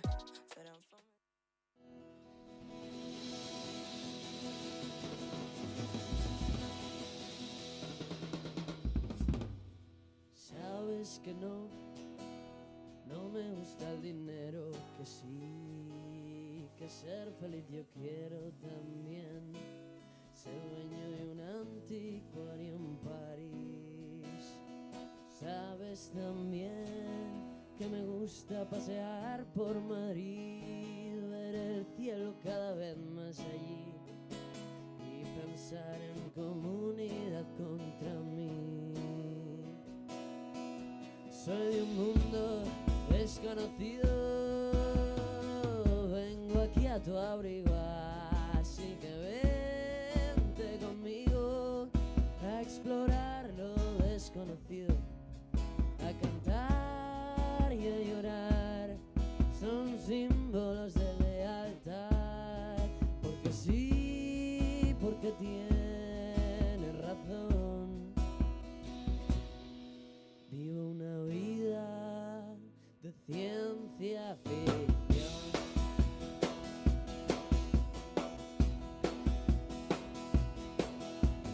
Sabes que no me gusta el dinero, que sí, que ser feliz yo quiero también, ser dueño de mis sueños, de mis momentos, de lo que yo hago por ti, de lo que tú haces por mí. Y aunque cuente la realidad, yo no soy de aquí. Soy de un mundo desconocido, vengo aquí a tu abrigo, así que vente conmigo a explorar lo desconocido, a cantar y a llorar, son símbolos de lealtad, porque sí, porque tienes razón. Vivo una vida de ciencia ficción.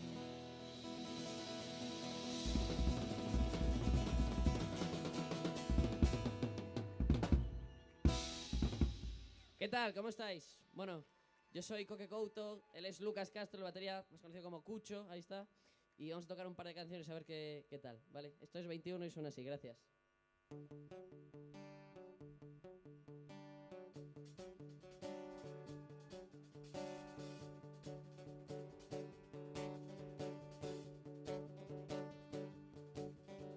Siglo XXI, pandemia mundial, es la era de melómanos, caras conocidas, todo sigue igual. No podemos encontrarnos, giro cada día, el mundo va peor. Como Joker en The Killing Joke, cada día que pasa me siento mejor. Se nota que estamos juntos, sálvese quien pueda destemar.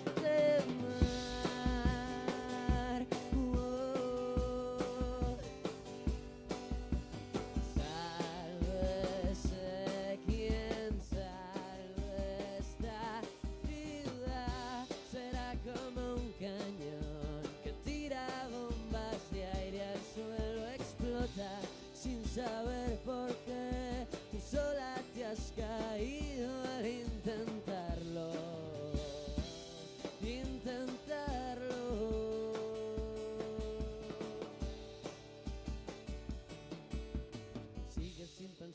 solo crees que ya está bien.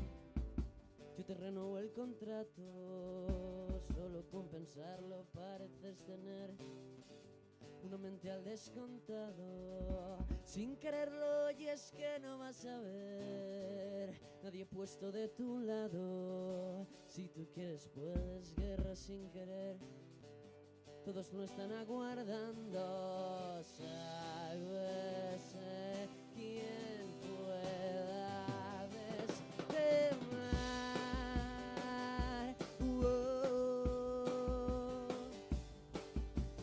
Sálvese quien salve esta vida. Será como un cañón que tira bombas de aire al suelo, explota sin saber por qué. Tú sola te has caído al intentarlo, intentarlo. Será como un cañón que tira bombas de aire al suelo, explota sin saber por qué. Tú sola te has caído al intentarlo.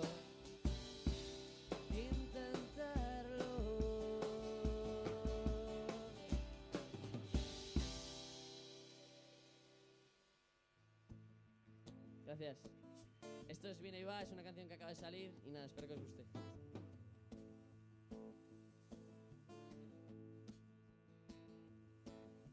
Miro a la ventana y veo pocas cosas, no sé cómo voy yo a explicarte esto. Veo por el cielo luces que a lo lejos pintan caravanas sin mirarlo advierto.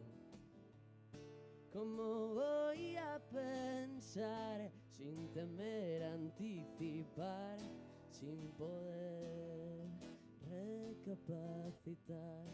¿Cómo voy a temer al tiempo si tú no me ves que miento al pensar, al recapacitar? Si te pregunto cómo vas, no piensas olvidarlo, que todo lo que vivo es tuyo, que todo lo que vivo viene, viene y va.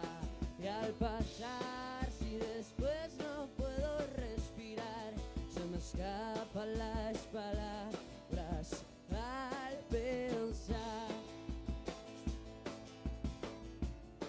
Ahí está Lucas Castro en la batería, claro que sí, un aplauso para él.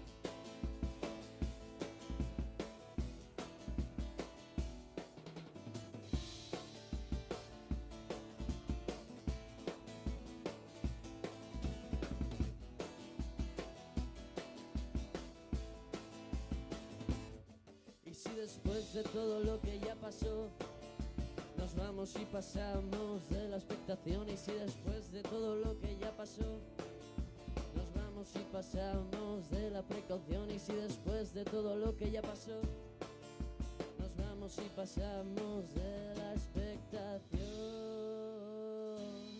del amor, de nuestra canción. Si te pregunto cómo vas, no piensas olvidarlo, que todo lo que vivo es tuyo, que todo lo que vivo viene, viene y va.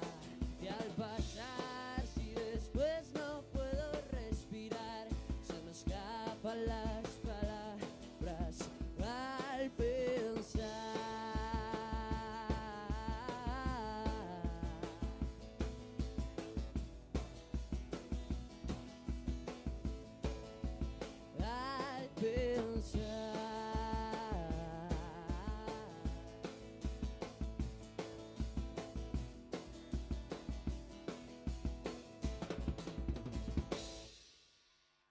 Gracias.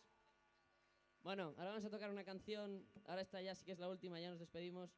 Y para terminar me gustaría, bueno, vamos a tocar una canción que le dedico a Ferrol, que es de donde somos, a Galicia. Y nada, queríamos terminar con esta canción para dejar un poco de Galicia en esta edición de Sondersland 2021. Así que gracias. Se llama Las Mirandas.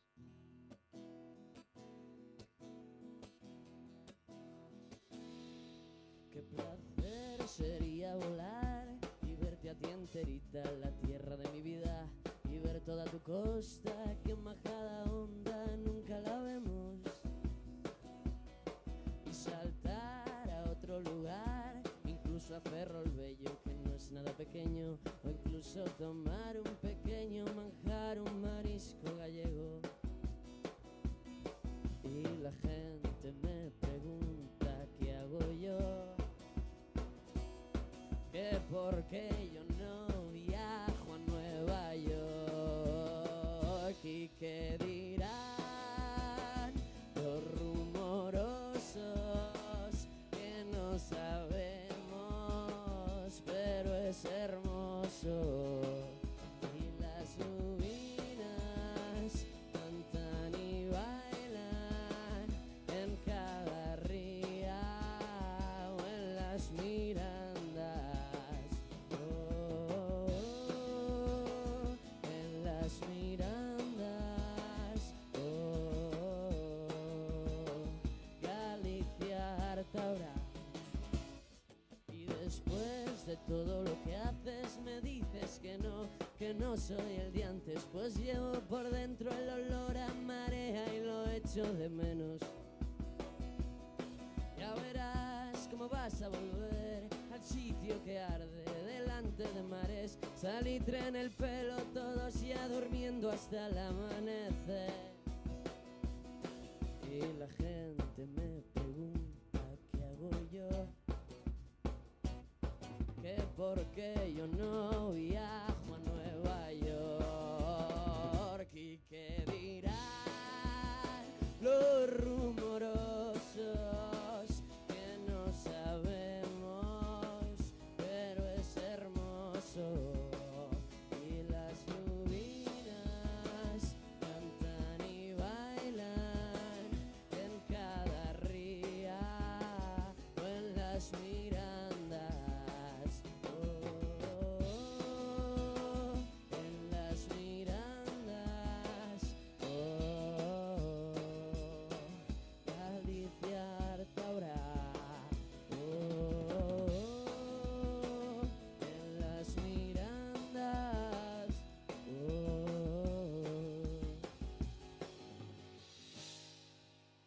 Galicia Artaura. Muchas gracias. Hasta la próxima.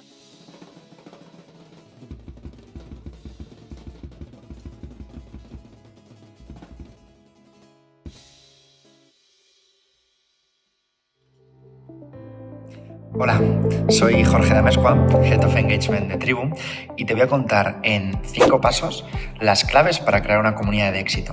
En primer lugar, definir una causa común, un objetivo o un propósito común que trascienda los objetivos individuales de los miembros que forman parte de dicha comunidad. El segundo es que tenemos que definir un target muy concreto, un usuario, para que le interese el valor que vayamos a ofrecerle, a cuantos más mejor, pero de algo muy concreto. Es decir, tenemos que definir un gran problema que en este caso vayamos a solucionar. El tercero es que el liderazgo recomiendo que sea compartido entre los miembros de la comunidad.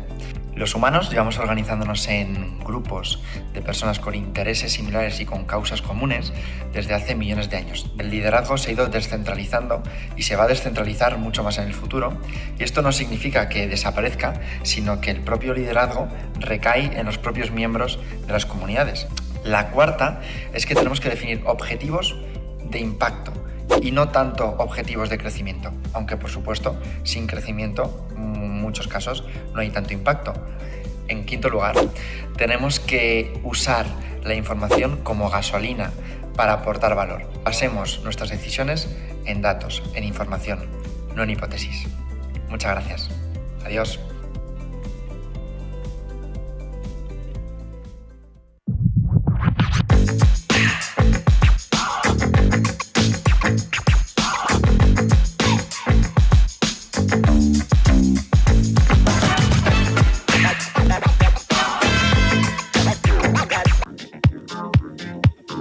Los 10 consejos que no sabías para potenciar tu perfil profesional.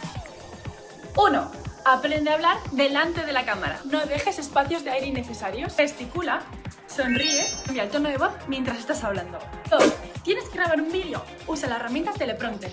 Pega el texto que tienes que decir y grábate mirando a la cámara. Todos pensarán que te lo sabes a la perfección. Solo hay una oportunidad para una primera impresión, así que no lo estropees.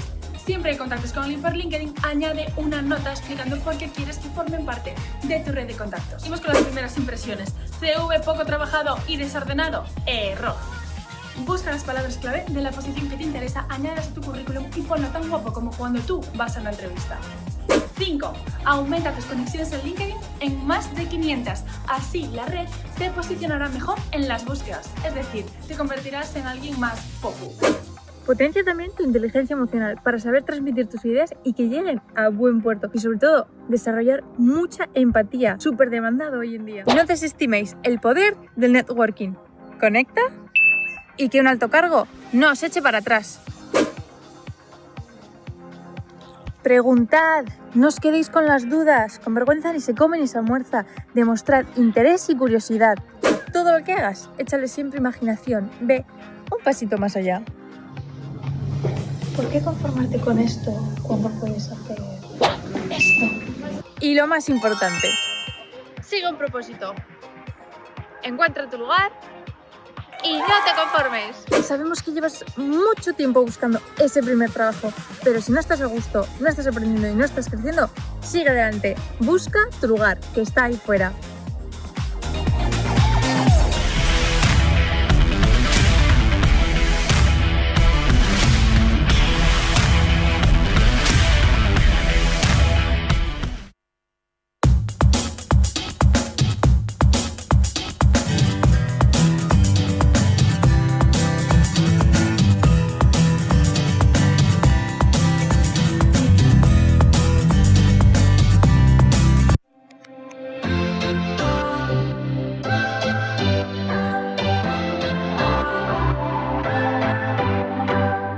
What's your story? What's your sign? It's like we're twin flames in a different life. Deep connection lights a spark. It's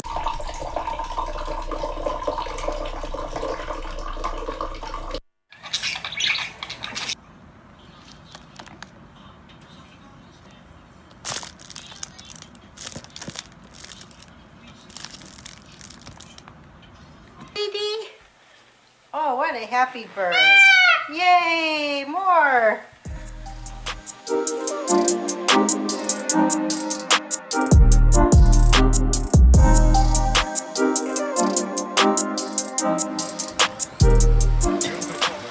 Estamos de vuelta para tener We're back entretenimiento. Ahorita vamos a to have tener a much uno de more nuestros entertainment. partners. Now we're going to have one of our partners.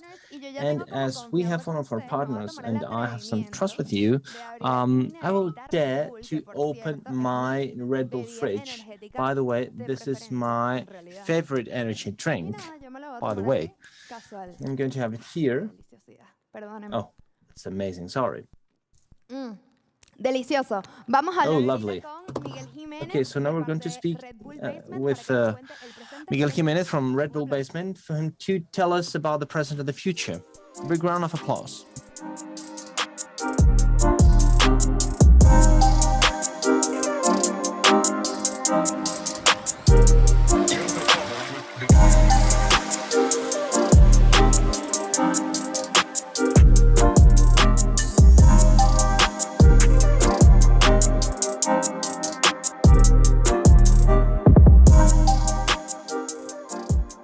Hola, buenos días, buenas tardes.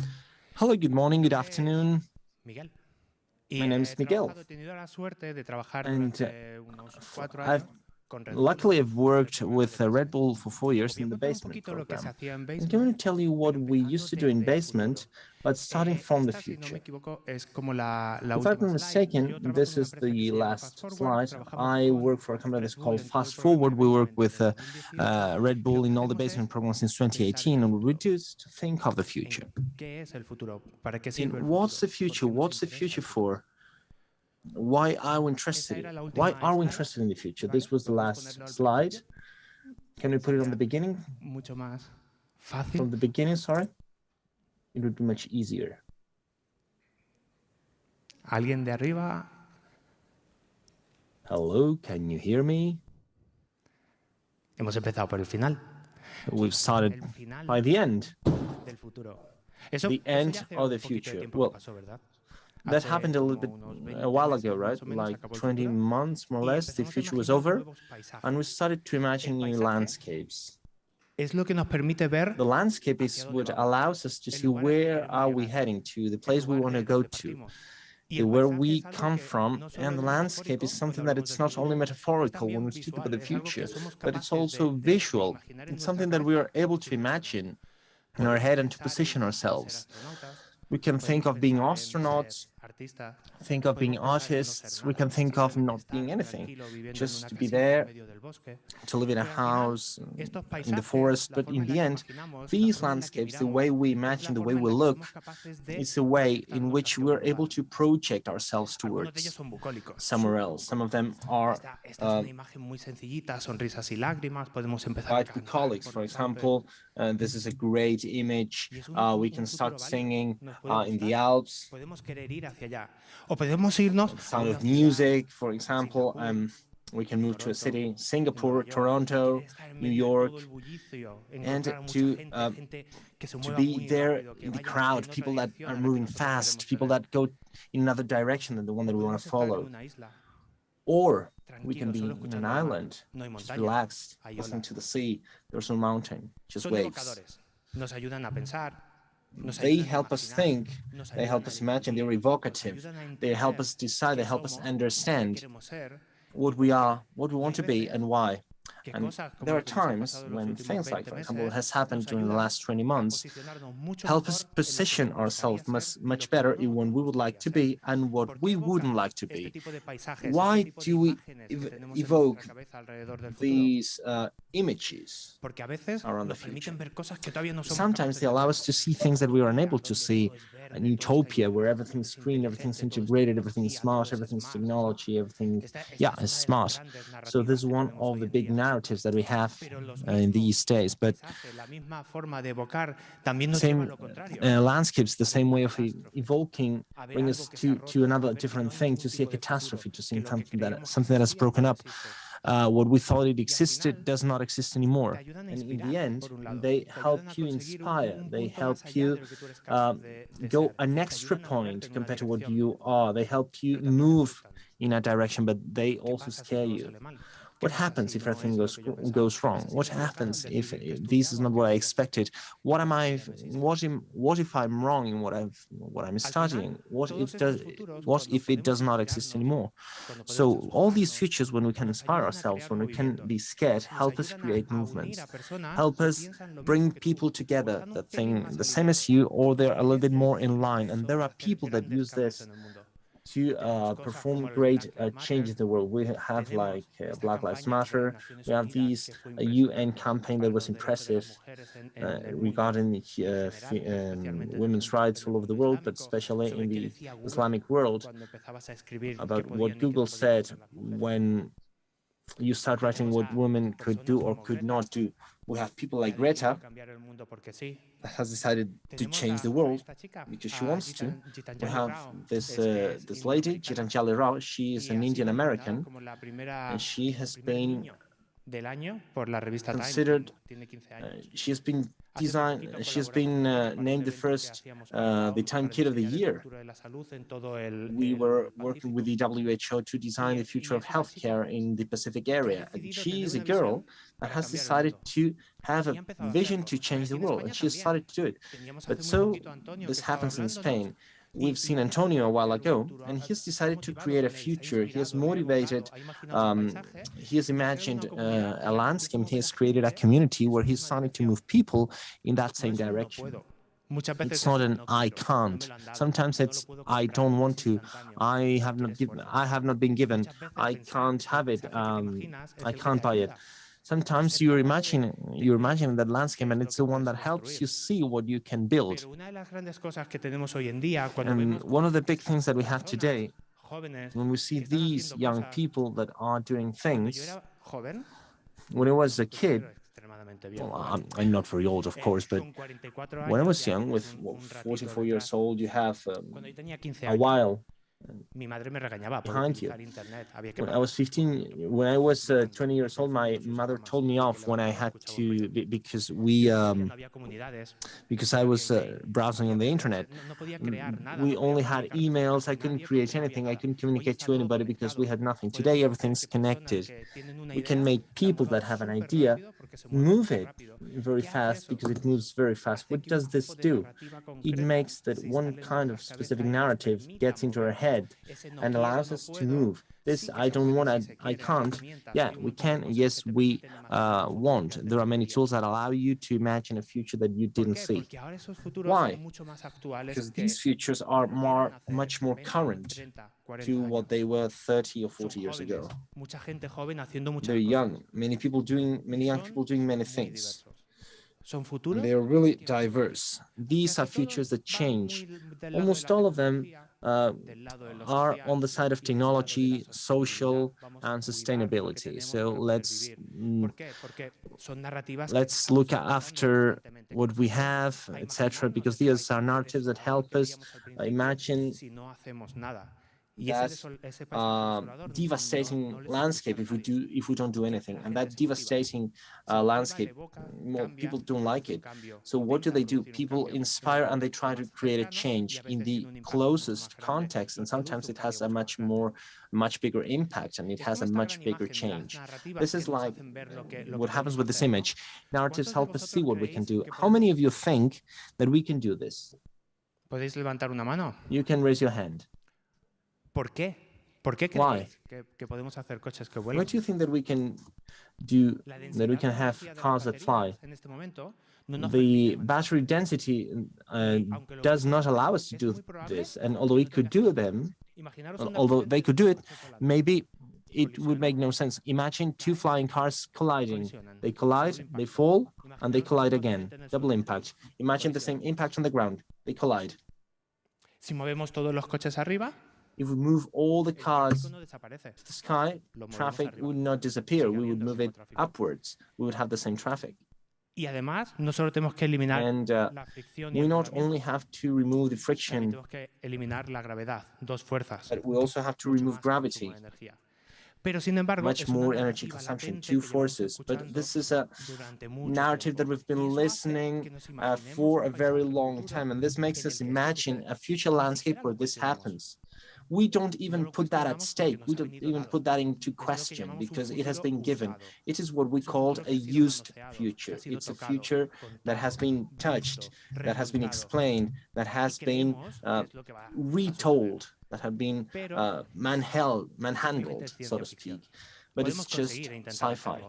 We are able to, we could try to do this, but the important thing is, well, maybe we don't know whether it's going to happen or not. It's an easy example that everybody sees as possible. But what we are speaking about, sci-fi, movies, TV shows, etc., helps us build this image of the future that we can create. And this image makes us have an influence if we are content creators, or make us be influenced if we are content consumers. And we can be on both sides at the same time. So what happens? What we are telling, the story that we are telling, has a great influence on what we think that the future could be, and in what we think that we can do, and what we think that we want to do. For example, the typical Kennedy's moonshot, well, he moved one full country to do something. It was a very long-term view.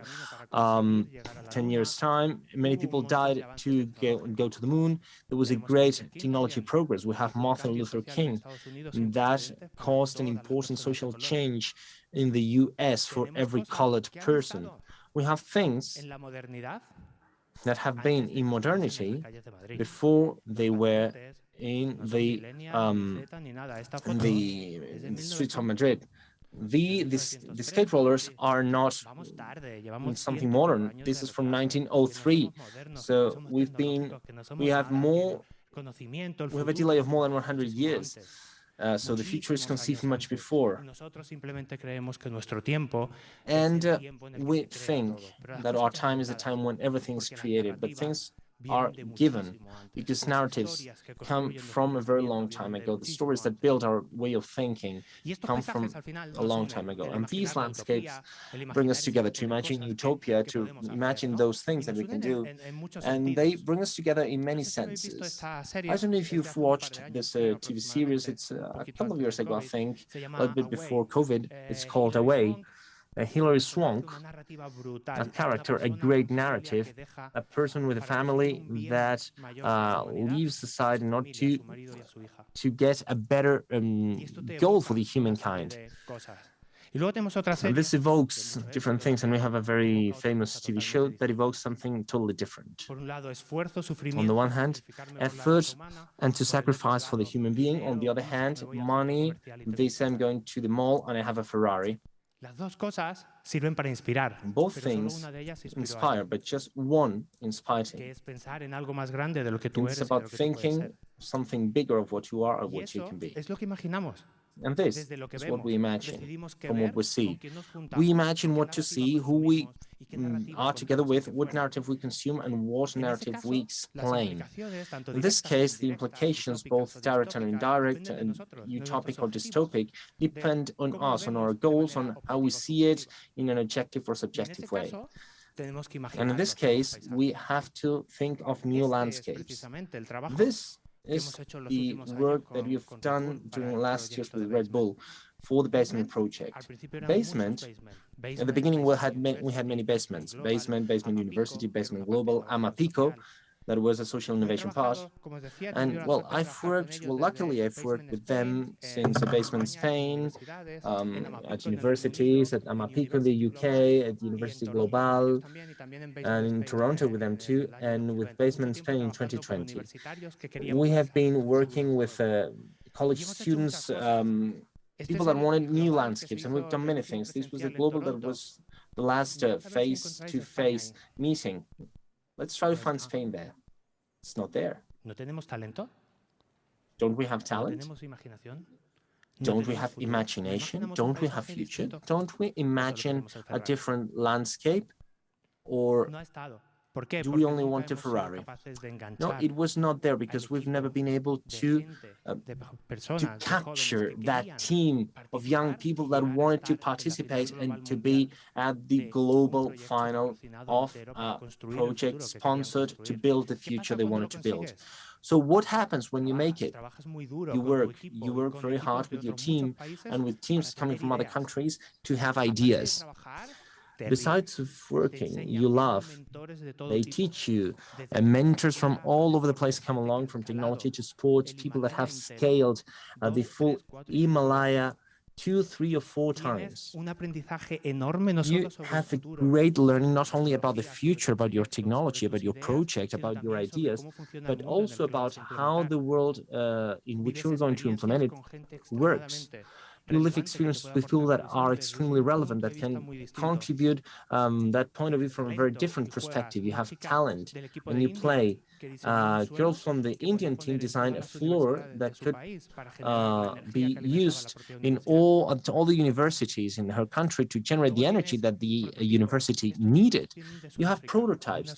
These guys come from South Africa, from a very marginal school, and they created a very simple prototype that allowed people that couldn't see to go through the university with sensors, and they could go to the university. I mean, even people that couldn't see could go to the university.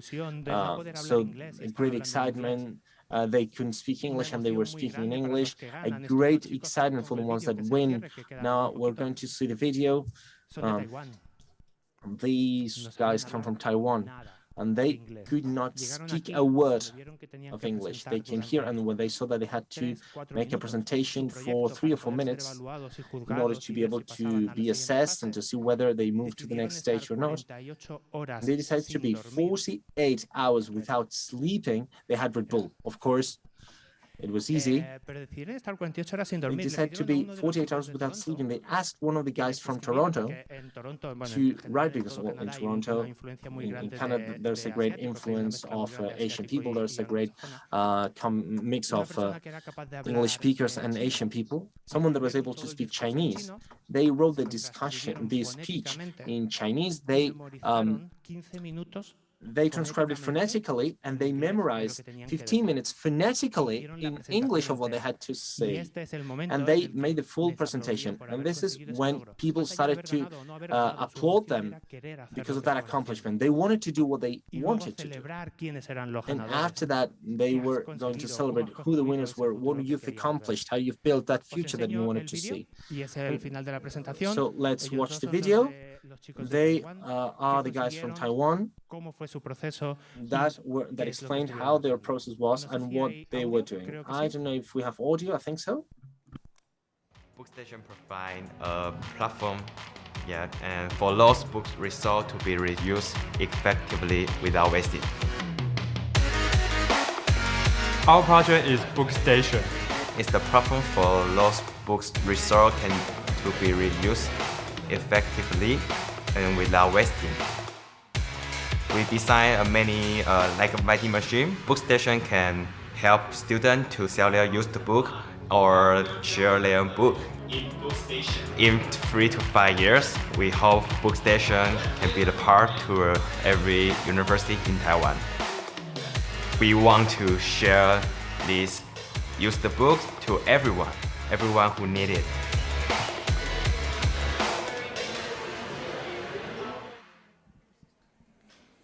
Se lo pasaron genial. They had a great time. So just another message, please join the future. The app is open for you to present ideas and projects. Red Bull will give you everything you need to participate. Basement.redbull.com. You can get in touch with me through any of these places, LinkedIn, Instagram, Twitter, and thank you very much. I hope you've enjoyed it.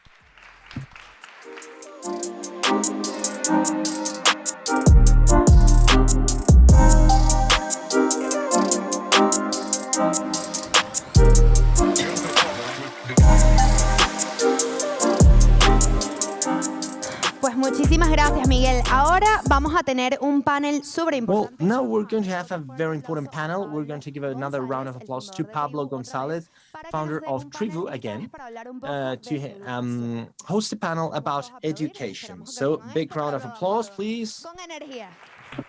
With energy, come on.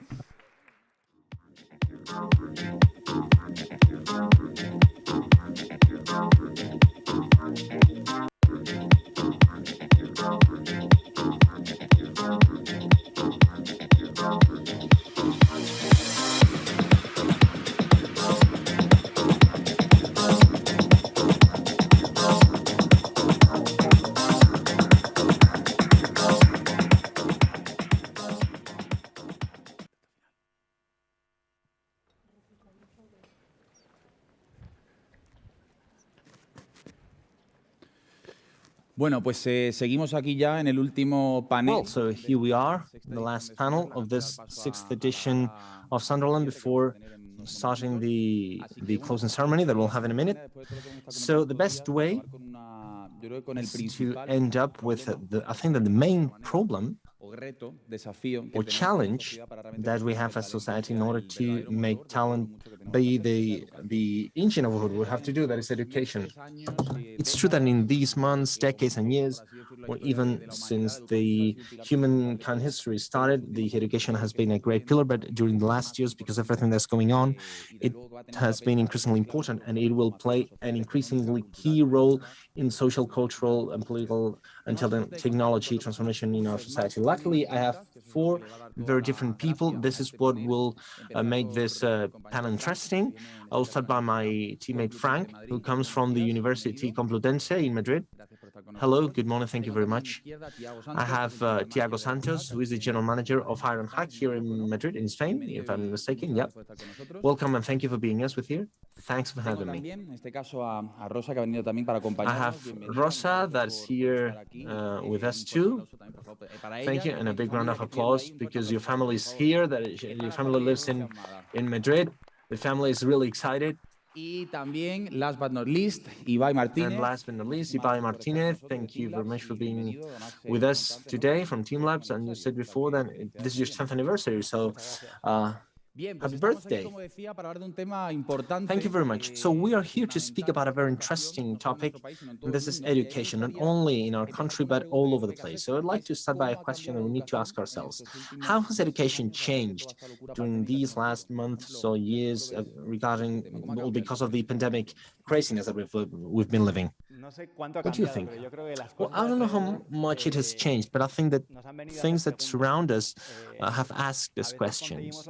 Sometimes we conceive education, especially higher education, as a big waiting room where you go to the university to train yourself, and now it comes a time where you need to put all that into practice, when possibly the big challenge is about conceiving education where everybody can take control over our learning process, so everything is reinterpreted. You see questions that make you think, well, is this possible? I mean, is it viable to have a content-based education? So do classrooms make sense? All these classrooms are received with that passive receptive prisma in the moment that we are. I mean, does it make sense to have an education where the student, well, beyond studying, can propose different alternatives, and that precisely that alternative proposing becomes into his main engine to be a free and independent human being? Well, I don't know if I'm answering your question. Yeah, many challenges, and many of these challenges are not from COVID. Maybe they are before the pandemic, but maybe the pandemic has speeded it up. So, Rosa, you're collaborating with many students. Do you think that things have changed, or do you think that we'll go back to what we used to do after this pandemic? No, we won't go back. It's true. This has been a very important accelerator where we've lived. At the university, the students that were requesting other type of education, well, that has been important, but also what comes next. I think that we've learned that we are in a life learning process forever.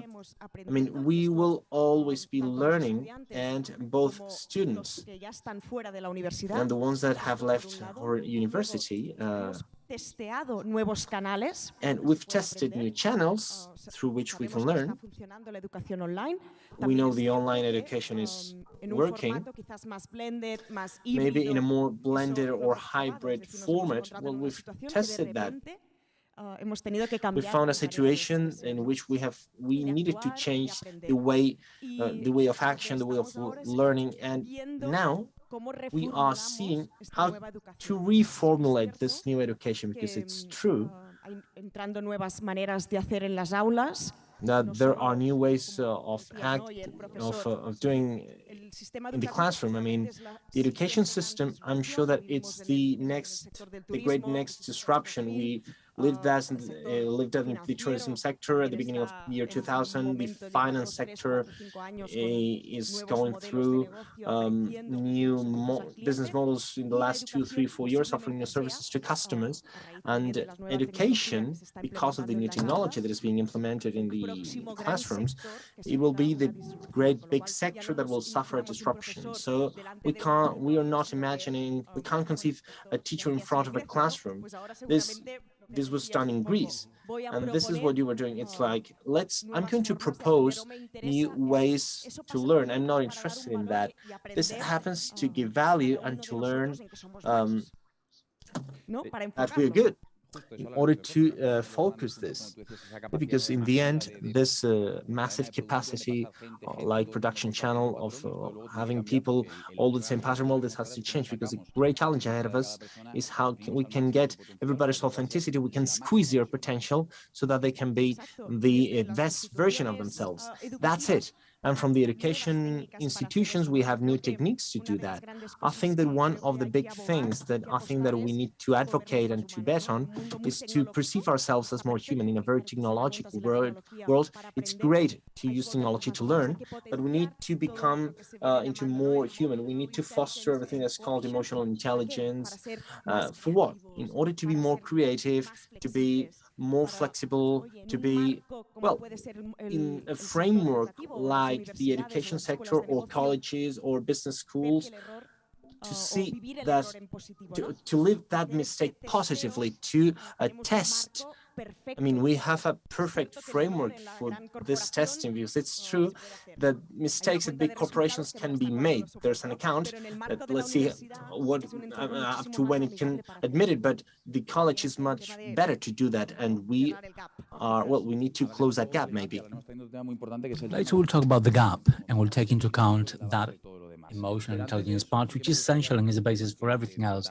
But first of all, I'd like to mention something that has been sped up by the pandemic, which is the need of the so-called digital skills in a much more tech and connected world to face the new reality, especially remote working. And you know about this. At Iron Hub, you're doing that development to prepare the new generation of experts, professionals, and people for the digital world. So what are you seeing? How will education change? And which new skills will the market demand in the next 2 to 3 years? Well, they're already in demand. They're not going to stop being demanded. They're already being demanded. And we all have digital skills. And it's never late to learn. And at Iron Hack, we know it. We have career changes with 35, 40, and 50 years of age that haven't had the opportunity because we were all old schools. We have all become old schools with COVID, and they were used, just like society as a whole, to the fact that they were used for everything. At a certain age, to have children, get married, retire, all that has changed. And they were also a certain age to learn, but we're all lifetime learners now. That has changed. The reality hasn't changed. The reality need to change education. Education has been reactive. There are alternatives. Iron Hack is one of them. We have intensive boot camps where we avail of digital skills that people already have, and we empower them for what companies need in reality. So design thinking, critical thinking, data analysis. We all use social media nowadays. We all, when we relate to people, need to use marketing because it's in our lives, and we need to get sold constantly. And companies have a very specific request. There are no blue oceans, there are very red oceans only, with very few opportunities, and you need to know exactly what the person needs and give it to them right when they need it. It's not about awakening a need, and it's not so easy to do that. And to do so, you need data analysis, and you need to be able to program and be ahead of your competitors. You need to be a cybersecurity expert, which is a real threat nowadays. And you also need to have a unique user experience. These are the 4 causes of Iron Hack, and it's not by chance. That's because we see that it's what the reality demands. And we all have digital skills, but then we're all scared about taking the leap to all this. So all the young people who are following from home, and everyone who's here, sometimes will say, well, I couldn't be a programmer or a coder or work in cybersecurity. So just to leave fear behind, you may say, well, this is for anyone who wants to go for it. But when young people see how complex certain things are, they might have certain hesitations. But when we get close to them and they get close to us, they see reality, hence the importance of practical learning. That's where they see that we do workshops, 2-hour workshops, or one-day workshops, or a weekend workshop. And if they say, well, if in 2 hours I have these notions, in a day I have been able to create this, and even a weekend I can get a prototype of what I can do, then you lose fear, because fear comes from the lack of knowledge. When you begin seeing reality, and you get empowered, then you lose all your fear. And young people can get really far because they have the ability to learn very quickly, and because they're fed up with education that we've been teaching in the same way since the Industrial Revolution for 150 years, and this needs to change, just like companies have changed. The COVID has done more for company digitization than anything else, and this is a new reality. It's the work environment that we've been taught, and it's here. It's volatile, uncertain, complex, and ambiguous. So we've got it here ahead of us. So let's be ready. So we now know we need to be more ready than ever. And we're talking about the 250 years learning in the same way. And by reference, Frank, you represent one of the most prestigious universities in our country that has experienced those years. So we've talked about that has a complex task ahead of us, which is a transformation from the inside in collaboration with everything that's happening outside about how education is being transformed. So I do have a question. How we change and what we change has learned, but what for? That hasn't changed so much. So how do you think that what for will evolve in the next few years, representing a university such as the Complutense University of Madrid? Sure, we have a massive challenge ahead of us. We shouldn't say, but COVID was actually useful. That stoppage of a year and a half made us reinvent ourselves. And what we are doing is right. The what for, the purpose.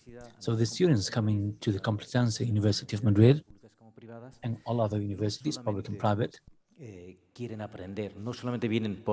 not just want to learn. They don't just come for the knowledge or to be big historians, geographers, mathematicians, or computer technicians, or computer scientists. They come here to work, not just to learn for the sake of it. We need to give our students the possibility of being employees. Employability and entrepreneurship is essential to show them that what they're going to learn at university will be useful for something. If I say this to the university, half of the room will get up and leave or throw something in my head, because university is like 150 years doing the same thing, and many of my colleagues think we need to keep doing so for another 150 years. So we have that struggle of saying, well, students now need the purpose, not just the knowledge. That I'm sure that in a university such as ours, they're thinking of it, but that needs to be useful for something. In all the degrees, master courses, and in all trainings, we try to have the company there, employability, with apprenticeships, not just as yet another subject. We need to get them to know the reality, so that when they finish their studies, they come out on the real world, they'll see that this has been useful for something, while being aware, as we've said before, that the concept of studying university, I'll leave, I'll get my life, no, that doesn't end. We need to get people ready to find a job, but we also need to offer more education and training throughout their whole life, doing our bit for society to advance with lifelong learning, so there is a continued growth, because the world is so changing and quick, as we've heard here, that we cannot keep doing the same thing for 150 years. So first of all, we need to admit it. We need to admit that big challenge. You have it, as you were saying, not everyone is so sure or so committed with trying to change. Sometimes it's hard and demanding, and it's not easy, but as you were saying, it's for the future of our country, for our society, our people. and not just from the Complutense University, but from all public-private universities and business schools and the rest of the school system, is essential for us to get aligned in that social commitment. We only have 5 minutes left, but I'd like to ask you a question, Rosa. There's something essential for me here, which is an emotional side. We often talk about the possibility of having those digital skills, tectonic part, the access to the world, and information access, which is okay, but do we really learn something as essential as feeling? Yo siempre pienso. Well, I usually think knowledge, before maybe, they were about history or mathematics. Our colleague talked about learning about digitalization, and those are concepts, and they do need to be learned, and they need to be adapted. But the future, as we see, all companies have digital transformation plans on the table, because now businesses are getting digitized. Sometimes these plans do not end up working for a cultural matter. But arts from universities and business schools need to effectively become more human. The system to learn those concepts, which were A and now they're B. Okay, great, so we adapt to that. But we do need to focus on things such as creativity, imagination, experiencing mistakes positively, being flexible, resilience. Why? Because that will help you. These are very human skills. And then in that robotic world, a robot will do a computation calculation very quickly. How long does it take for a person? And that's a very extreme example. But eventually, you need to learn to communicate. You need to relate to your colleagues. It could be virtually or face-to-face. Fair enough. So we're going towards a more hybrid education, probably. But all those skills that make us human, very human, in fact, are things that we need to keep fostering in knowledge. And regarding universities, business schools are perfect, as we were saying earlier, because they are friendly environments. They're the right time to increase, learn, and of course, in a much more advanced society, where we can go to other educational levels, even secondary school. This is a dream. But being here today, talking about education and thinking of education for the future is a big step. So congratulations for organizing it. Thank you. We could be here forever talking about this, but of course we need to work and get things to change. And with everyone here and everyone from home, we'd like to finish this last panel, the sixth edition of Sondersland, with something that I'm passionate about, a message of optimism to everyone here and everyone at home. So let's begin with you, Ibai. 30 seconds each for final words of encouragement. Sure, it's hard to say, but there's something I've learned in these last 10 years at Team Labs, and the world is not there to contemplate it, but rather to transform it. And there are many people doing many interesting things. And maybe art has to do with how we get surrounded with those people and how we embed on a daily basis challenging habits, and how we never lose our curiosity to learn, because that makes us human. Absolutely. Thank you very much, Frank. You have the floor before we say goodbye. I think there's something essential here. And when we talk about future, we can talk about it a lot, but we have it in the classroom. It's there. And it's you. You are the guys who are going to build the future, no matter how much you speak. And we were talking about emotions before, and we all want to go back to our face-to-face work. We want to see each other, hug each other, experience each other, and we'll do that in the classroom. And universities and business schools are there, and the future is positive, it's yours, and that's what we need. Thank you, Frank. Tiago, you have the floor. Well, I'll get a bit of everything that was said. Let's not waste this opportunity. We learn, we keep learning, but learning is not just done with the future, also with the past, with the former generations, regarding what we've seen.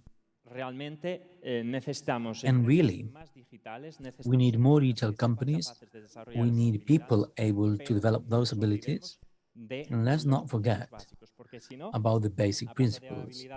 Otherwise, we could be discussing here, not us, but the next generations, because the skills we need to develop are emotion, dialogue, socialization, and feeling. And that's the worst that could ever happen. Absolutely. Tiago, thank you much for being here with us.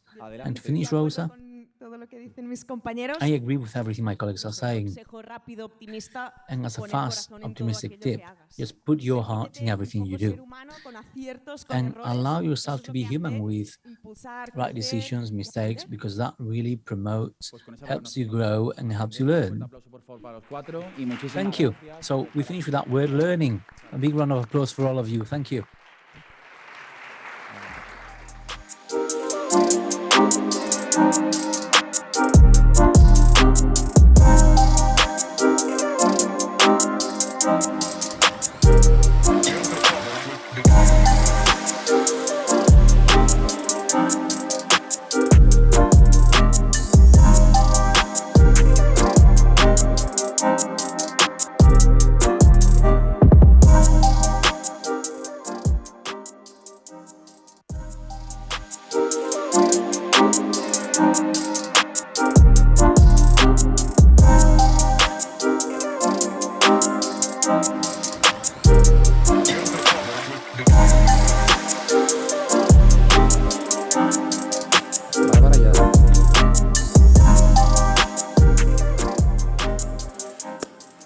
Bueno, estamos, como decía hace un momentito, ya en la recta final de... As we were saying, we're on the last part of the 6th edition of Sondersland. It's being very unique, and I love seeing this auditorium full of people, keeping the safety measures, but it's nearly full. So thank you much, everyone. And a big round of applause here for all of us. It's Saturday and we're still here, so thank you very much, everyone.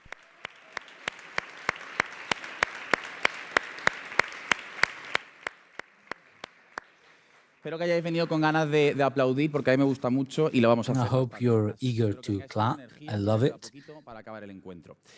Antes de acabar, and we're about to finish this event. And regarding our global partners, I'd like to invite onto the stage someone that has been the energy and the emotion and the soul of this event, which is difficult because if you know Sonderland and Trevo and what we do, you may know that we put our heart and soul in everything we do on a daily basis. And the challenge we had this year was difficult with a hybrid challenge, and it was difficult to find the right people to really generate all that emotion that Sonderland has, that aims to convey to thousands of young people all over the world. So, a big round of applause to our great presenter, Barbara Andrade.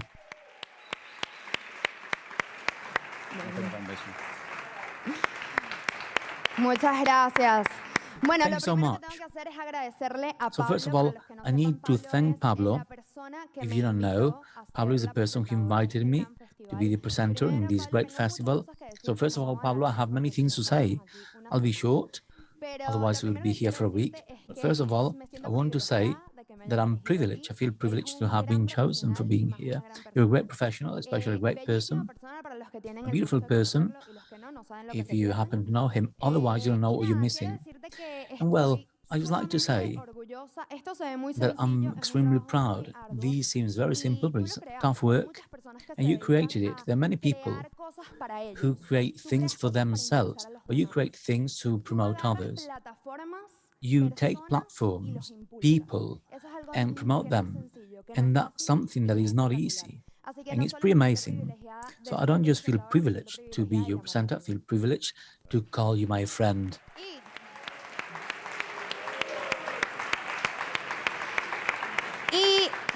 And I shouldn't just thank Pablo, I should also thank the great team at Trevo. All those people. Big round of applause for them. All those people with the white shirt, people who have been told where to sit, that's the minimum work that you're seeing is the body and the structure of this amazing event. And you're all lovely. And also the production team, sound, the servicing people, amazing. All of you and the people who are watching us from home, thank you for having fun with us, for allowing me to be here. And it's a pleasure to be part of Sondersland 2021.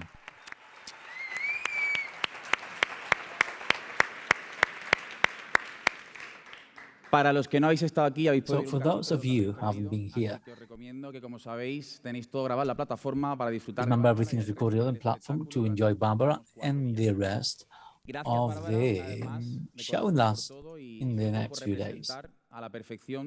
Thank you for showing everything we aim to be in this project. Antes de pasar, como decía, a la gala de clausura, me gustaría invitar conmigo aquí al escenario And I'd like to invite on the stage porque es el que nos abre las puertas. someone very special for us, who opens the doors of this space, which is our home for 4 days, and allows us to welcome you all and generate a good experience that has a level in the impact like a Sondersland edition this year. So big round of applause for Ángel Niño, representing the town, the city of Madrid.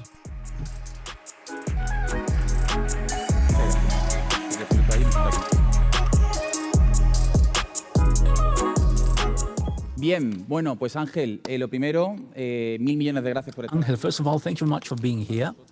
It's a great honor for us.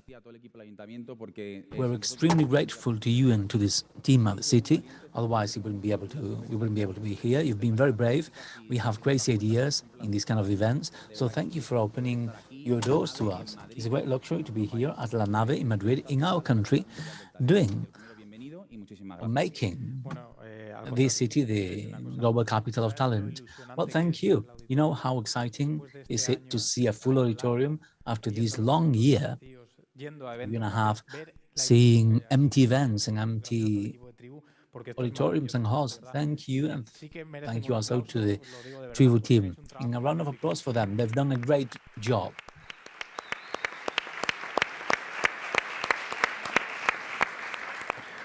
Quiero hacerte, Ángel, dos preguntas muy sencillas. So Ángel, I have two simple questions for you. I think these are the best questions we may have to close this event. First of all, why Madrid is a place to be for you, where we can do crazy things such as this one and make talent the most important thing? Well, there are many factors, and we could begin talking about big books, literature, and articles, but there are two differentiating points with the rest of the cities. Let's remember, as I was saying before, the future belongs to cities. Forget the countries. The future will belong to large cities.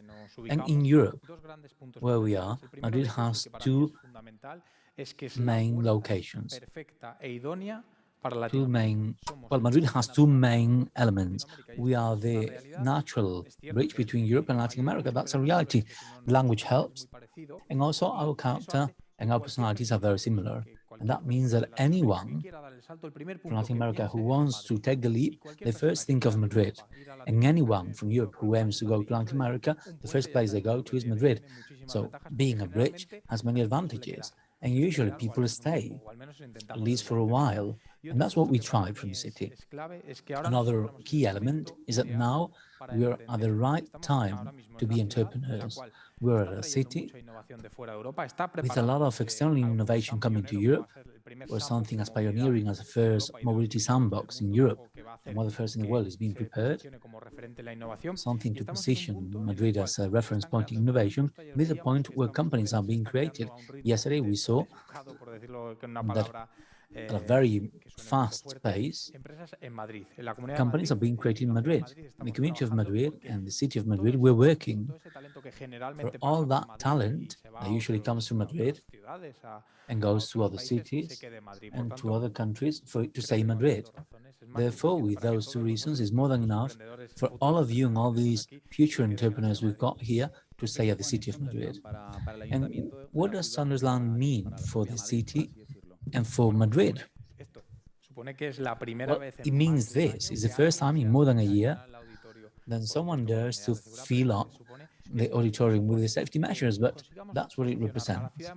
And it also means positioning the city of Madrid as a reference point in talent. We all hear non-stop that we need to promote young talent and we need to beat the sad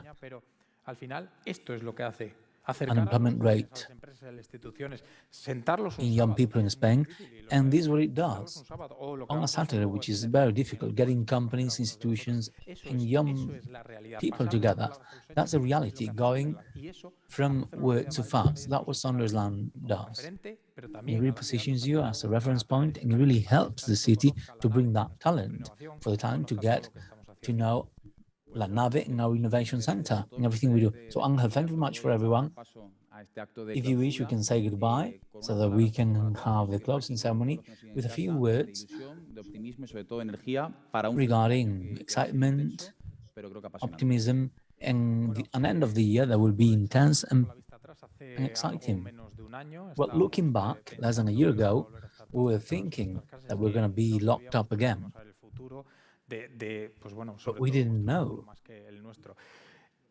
more in your future than mine, that after a year, companies are growing massively, that talent is finding work, and mainly that the world will not just be the same, it will be actually better. So I do encourage you to contribute to that better world and to contribute with whatever you can, otherwise no one will. So I do encourage you, because you all have many crazy ideas, and please go ahead with them. Do not think that you could have done it and you never did, because there's nothing worse than that. Yes, I could have done it and I never did. I'm sure nobody would think that here. So thank you very much again, Angel, to you, your team, the City of Madrid, and the actual city for welcoming us and allowing us to have this as a stage of talent for 6 years in a row. Thank you.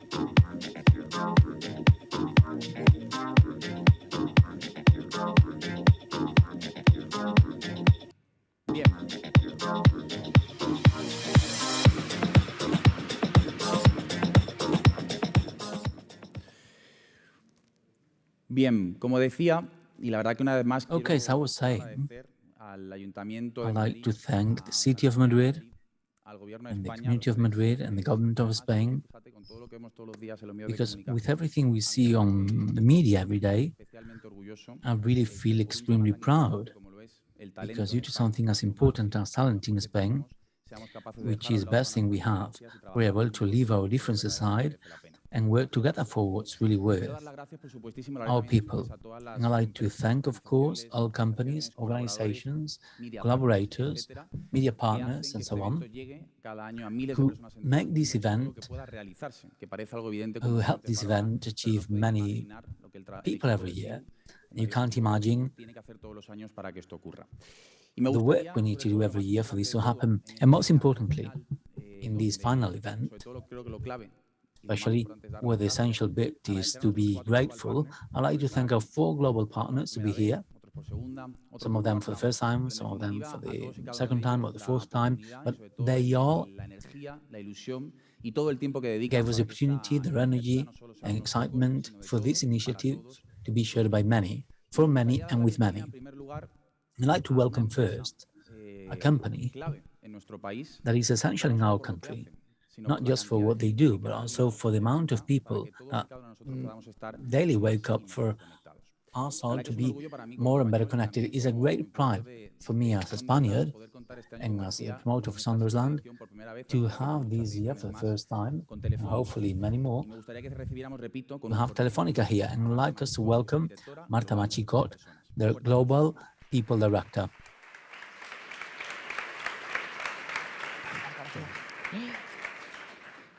Muy buenos días a todos. Thank you and good day, everyone.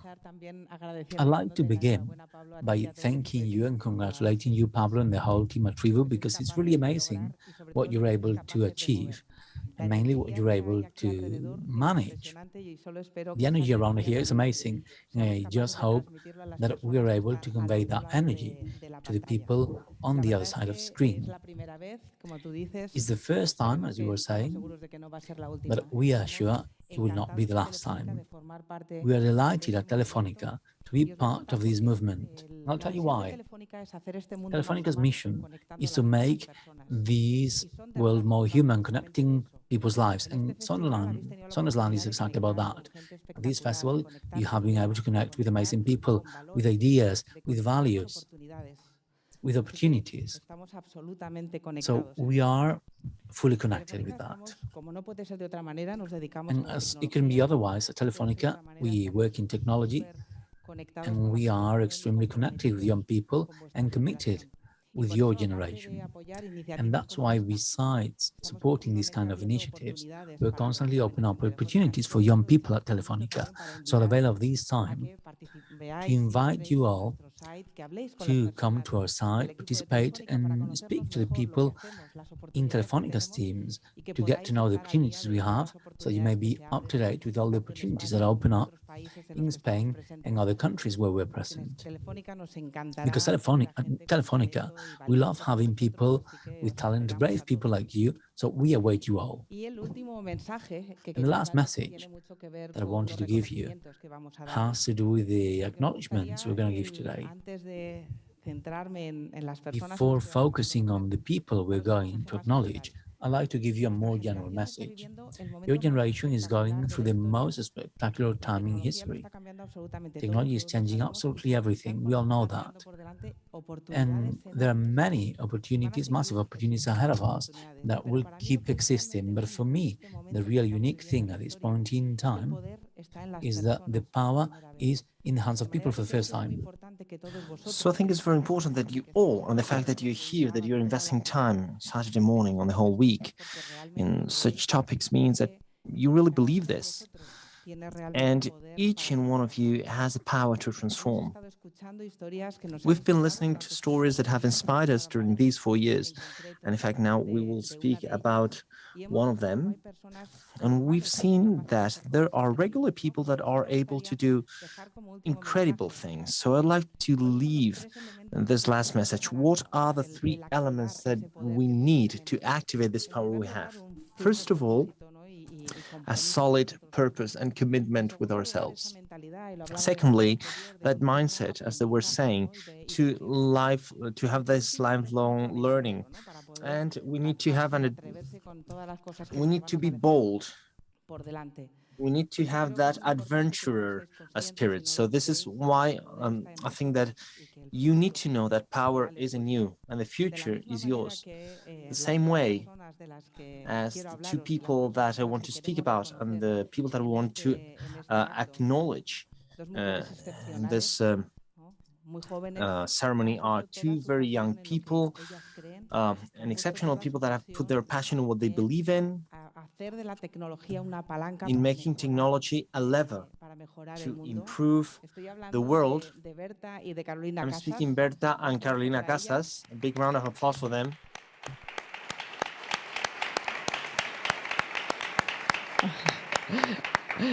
Enhorabuena, no nos podemos besar aquí. Pero... Bueno, la verdad es que todos habéis tenido Congratulations. So you've had the chance of knowing their history during these days, an amazing story, what they have been able to create being so young. The truth is that besides of saying congratulations, I would like to say thank you, because people like you are the ones that help us change the world and move on in everything that is ahead of us. So congratulations. Well, I would like to say thank you. We really didn't expect this. We're really excited, and thanks for trusting us, and thanks for the award. Thank you. Thank you very much.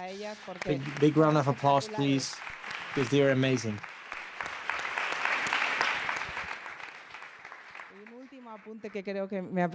The last remark that I would like to highlight, well, You've known their story, but it's very important to see what we do, how we do it, and what our values are. And the truth is that getting to know them makes me admire them much more, because they are humble people that believe in themselves, and this will bring them very, very far. Thank you very much.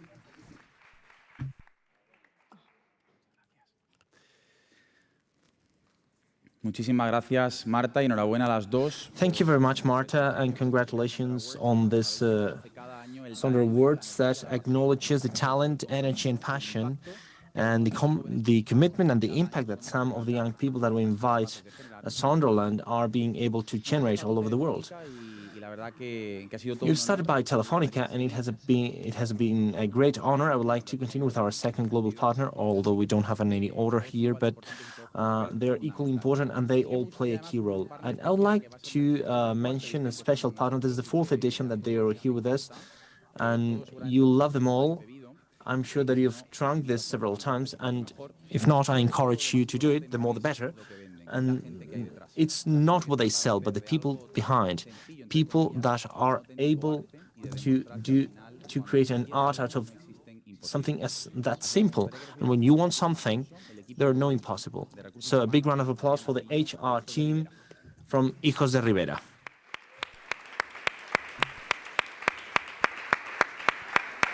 Buenos días, Pablo. En primer lugar, bueno, pues Good morning, Pablo. participar otro año más. Well, first of all, thank you for allowing us to participate another year. I'll be brief. I won't take much time, and I'll give the award to our awarded speaker. To present Soher Boss for his initiative to patent a single-use bottle. Congratulations,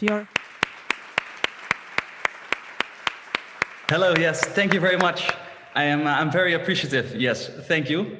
I would like to give a few words as well, because, so first of all, I was very excited to go on stage for such a big and great group. So I was excited, but great to speak for you guys. So thank you, Sondersland, to invite me. And Hijos de Rivera, great to receive this award from you. It really makes a very big step for me as a person, and for me for my company and my products. So let's see if we can take it all to a next step for a better planet. And also the thing I spoke about, I hope this whole project gave some inspiration to people who are thinking about starting something. And to create this necessity for yourself to make some moves in the beginning, because the beginning is most important. So so create your vision, find an accountability partner, and create traction to reach your milestones and go for your dreams. Thank you very much. Okay then, great guys.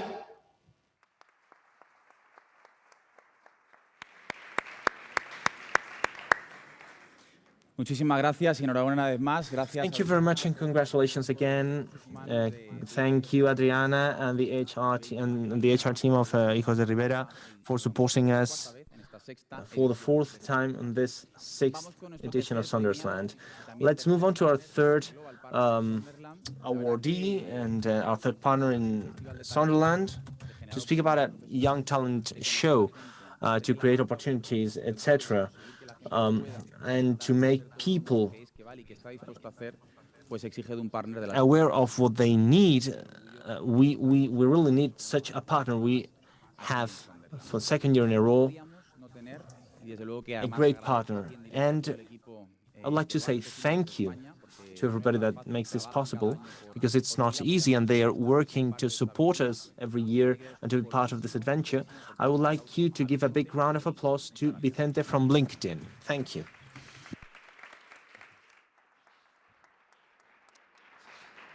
Pues, hola a todos. Es un auténtico placer. Hello, everybody. It's a great pleasure to be part of this initiative, Sonderland. It's amazing to breathe the magic that we are breathing here for another year. You've made this become into the Palace of Talent. So I'd like to say thank you. This is a gratitude message, first of all, to you, Pablo, to the Trivu family, to the speakers, to the artists, and to everybody for making this become to a reality. This is a success story. And of course, for inviting us to be part of this initiative. An initiative that, as you are seeing, it's highly linked to our mission as a company. Our mission is to connect with talent all over the world to make it much more successful. And it's very inspiring to be here surrounded by this young talent. It's not the future, but our present. Talent that makes challenges into opportunities, and talent that commits to do it with the highest ethical standards. To announce and recognize Siamet for his contribution in bringing together the young talent ecosystem and the corporate world and professional world, and also for his commitment in helping breaking the rules in society by promoting social equality. Congratulations, Siad. Thank you for what you do. You're welcome, and we need more people like you. Oh, thank you so much, Intente. That is so, so kind of you. I'm really, really grateful to have been able to join y'all at Sondersland, and feel really grateful to do the work that I do, uniting the power of young people and working with Gen Z in professional and non-professional spaces. And I'm excited to see what Gen Z can continue to do to disrupt business norms and to make the world a little bit better and brighter. And I'm really grateful for this recognition and to be a part of this community and ecosystem that is having these conversations about how and why we can push the envelope to try to do things a little bit differently. So I'm grateful to be a user of LinkedIn. I'm grateful to be part of this community, to have spoken here today. And thank you so much for this recognition. And I'm excited to hopefully stay in community with one another as we continue to honor and celebrate the contributions of young people, and as we continue to push the envelope and challenge business and hegemonic power structures to hopefully make tomorrow a little bit better and brighter.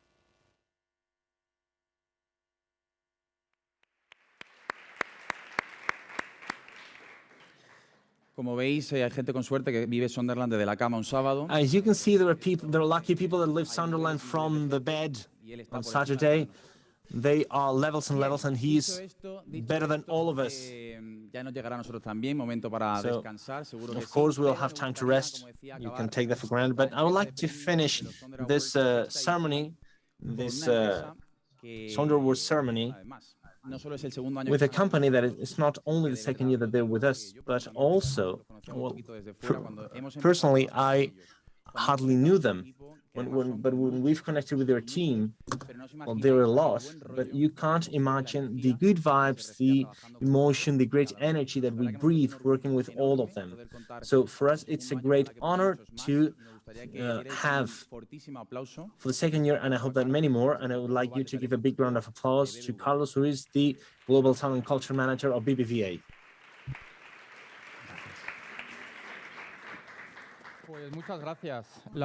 Well, thank you very much. The truth is that we are delighted. We're delighted to be here for another year and to work with all of you. And again, thank you very much, Pablo. Thank you very much, Tribu, because what you do is amazing. And deeply, it is a connecting talent to speak about challenges and opportunities and to create ecosystems so that we can make the world a better place. And for BBVA, this is very important. We're a bank with many years of history, financial services, that's something that is very well known. But we have something very important. We want to help people make a better use of the limited finance resources that are very important for any society's prosperity or any family's prosperity or any business prosperity. And this is in touch with Trivu does, with Sonderland, what they do, etc. And this is really close to, I mean, this has to do with the person that we're going to give an award to. We have Daniela Blanco, who has participated in this festival with a great speech. And she's a person that from Venezuela has grown a lot, always with the wish of making the world into a better place. She founded a company, Synethics, and she wants to foster sustainability in the world, decarbonization, the fact that this great challenge that we have for humankind and that we all have to participate at, we have to push it.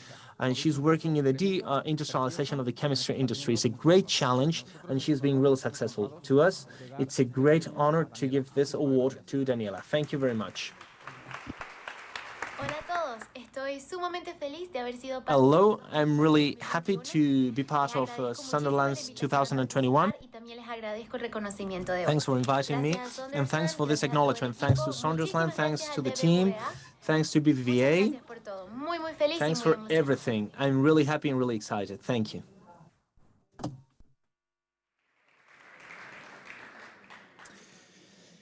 Bien, os voy a pedir ya solo 5 minutos Well, I'll ask you for 5 more minutes of your time before finishing this 6th edition. They say that everything is over in life. I think that there are things that are over for a period of time and they go back.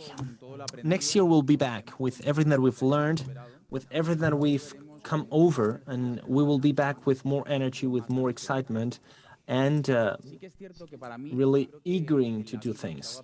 I think that in life, if I've learned something since we started this adventure, that hasn't been either short or easy, is how important it is to have the people that surround you, people that work with you on a daily basis and makes what seems impossible to become possible, so that it becomes a reality and it can have an impact on specific people. And I would love that you give a great round of applause to someone that has worked a lot. It's been a lot of them, my team, but there's a person that you don't know how much this person has to fight and to do for this meeting to be as successful as it is being. So a the biggest round of applause to Sandra Alonso, who is the person in charge of the event.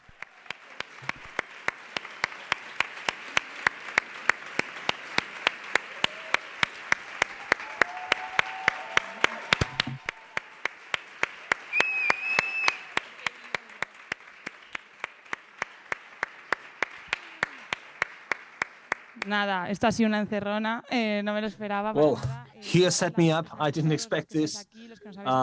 Thank you, everybody. Thanks for being here for these 4 days. Thanks to all the partners that make this possible, and especially to my team, to the Trivo team. That is amazing. And thanks to them, we have been able to do this. And we'll be here for 6th edition, but we'll be here for another 6 at least. And thanks to Pablo. A big hug for everybody.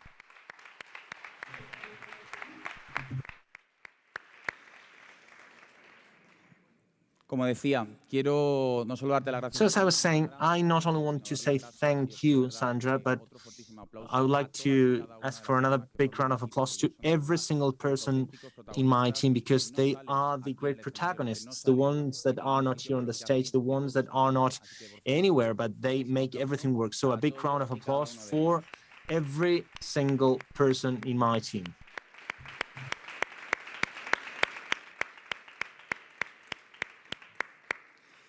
Quiero dar las gracias también, como decía. I'd like to say thank you, and for me that's the most important thing, because I think that life is not easy and this is why it's worth it. But I would like to say thank you to every single company that you can see behind me. Sometimes it's not easy to convince them to join this crazy world. It's very difficult, but we make it.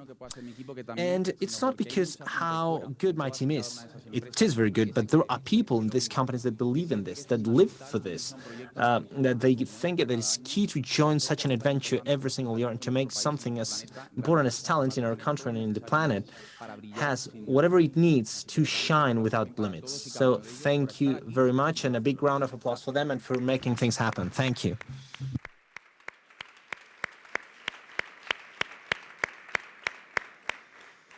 Y me gustaría, antes de acabar ya, de verdad, por fin. And before wrapping up, soy de Sevilla, me tengo que dar mi. I'm from Seville. I need to say this, but it's true that I would like to finish with something that is key. And during these 4 days, I think that we've lived many things, many moments, many emotions, many feelings, many speeches, many live artists. And I've drawn a great conclusion. I think that maybe you can agree with me. In life, what we are told, what we see, and what eventually happens sometimes doesn't have anything to do. And I think that it's really worth it, especially when we are lucky to come to these places, to realize, first of all, how lucky we are to be here, how lucky we are to be ourselves on a daily basis. Not everybody can do this. Not everybody has this privilege or this right. And I think that we should remember this every single day. Not only the right to be who we are and to shine as we deserve, but also to work so that everybody that surrounds us has this piece of excitement so that they can keep on making it. There's no one out there smart, intelligent enough with the capability or the right to tell you that you can't, or that you can't go to wherever you want to go. And I think that that's one of the great conclusions on the spirit that Sonderland has, to prove every year that they can say whatever they want. But the important thing is what we believe, what we live, and what we are able and willing to do. And I have drawn this conclusion: life's changing, the world is moving faster, but what's really worth it is people that we are able to share something with every single day as life.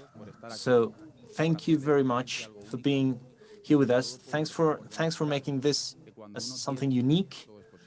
And thanks for showing that when you can, everything's possible. So thank you, every single person. And I hope to see you again next year in a much more presential, face-to-face edition, much more powerful and much more exciting. And we have a live show right now. Thank you very much. Cheers.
Hola, soy Jorge de Head of Engagement de Tribu, y te voy a contar en 5 pasos las claves para crear una comunidad de éxito.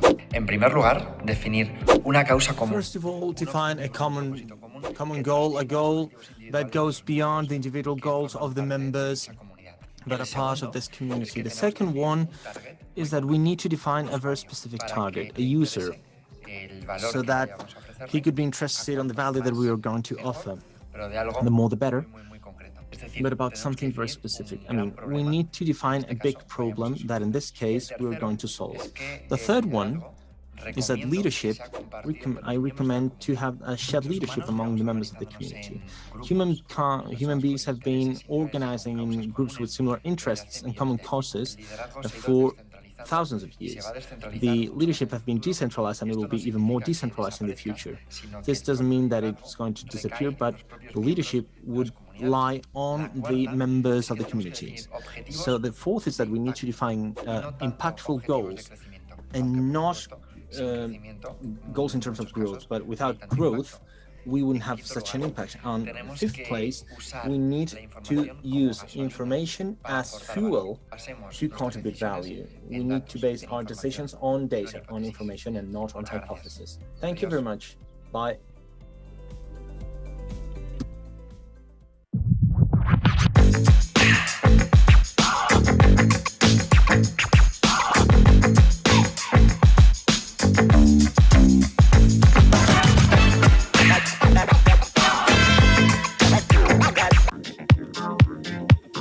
Los 10 consejos que no sabías para... 10 pieces of advice that you need to foster your professional profile. First, learn how to speak in front of the camera. Do not leave unnecessary air. Move your hands, smile, and modulate your voice while you're speaking. Do you want to shoot a video? Use teleprompter. Record yourself looking at your camera. There's just one chance for a first impression, so do not spoil it. If you get in touch with someone from LinkedIn, tell him why you want to join you. If you haven't combed your hair, that's a mistake. Look for the keywords, add them on your CV, and act as if you were at an interview. 5.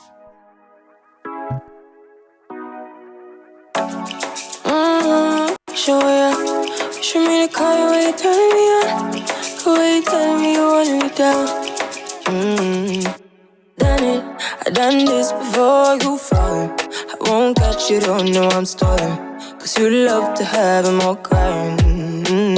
Calling me sweet, telling me you need me. But I'm from a...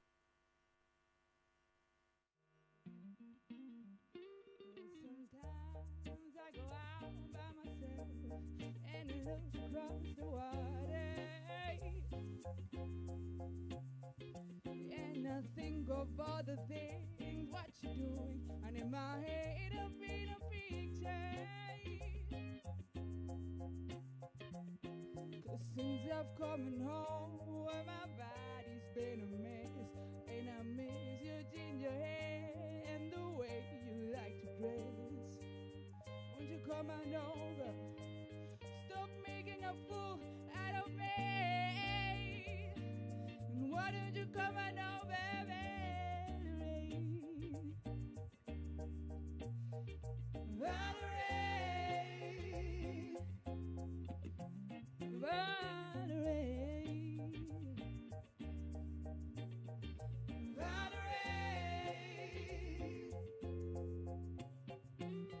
Did you have to go to jail?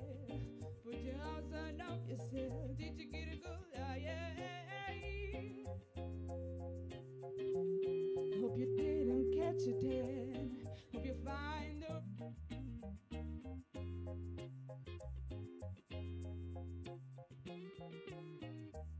Anyway, change the color of your hair. Now you're busy. And did you have to pay that fine? You were dodging all the time. Are you still dizzy?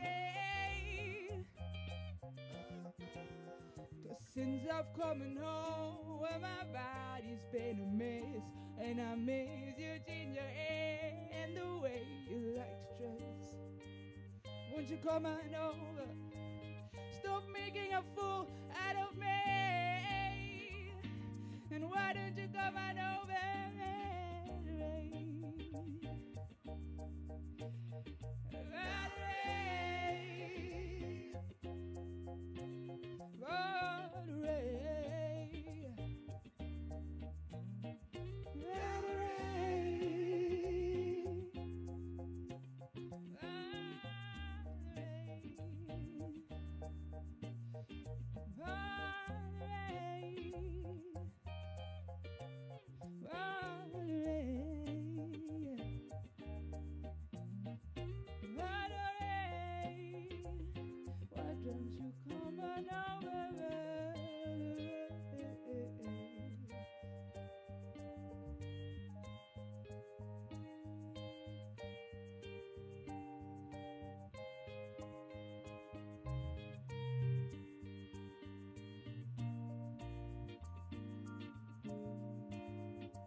Bueno, quería agradecer a Sondersland tenerme aquí, rodeada de gente tan inspiradora y ambiciosa. La verdad es que significa mucho para mí ser parte de este festival, porque creo que transmite un mensaje muy, muy importante.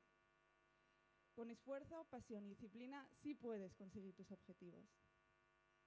Han sido días llenos de aprendizajes y de inspiraciones y la verdad es que me da mucha pena que termine ya, pero yo salgo de aquí cargada de energías y de motivación para seguir mi camino en el mundo de la música y espero que a vosotros os haya inspirado tanto como a mí. Y poder terminar esta experiencia que me habéis dado, pudiendo terminarla cantando yo, la verdad es que me hace muchísima ilusión. Así que ahora va la segunda y última canción de Rihanna, Love on the Brain. Y también si queréis echarle un vistazo, también mi Instagram es musicariel, se escribe musicarielle, pero me haría mucha ilusión. Gracias.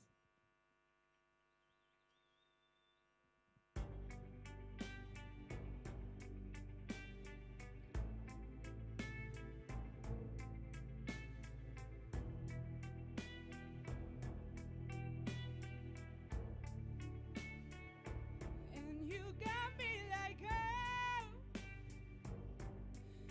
what you want from me? What you want from me? And try to buy your pretty up the price too high. Baby, you got me like, oh, you love when I fall apart, so you can pull me together and throw me against the wall. Baby, you got me like,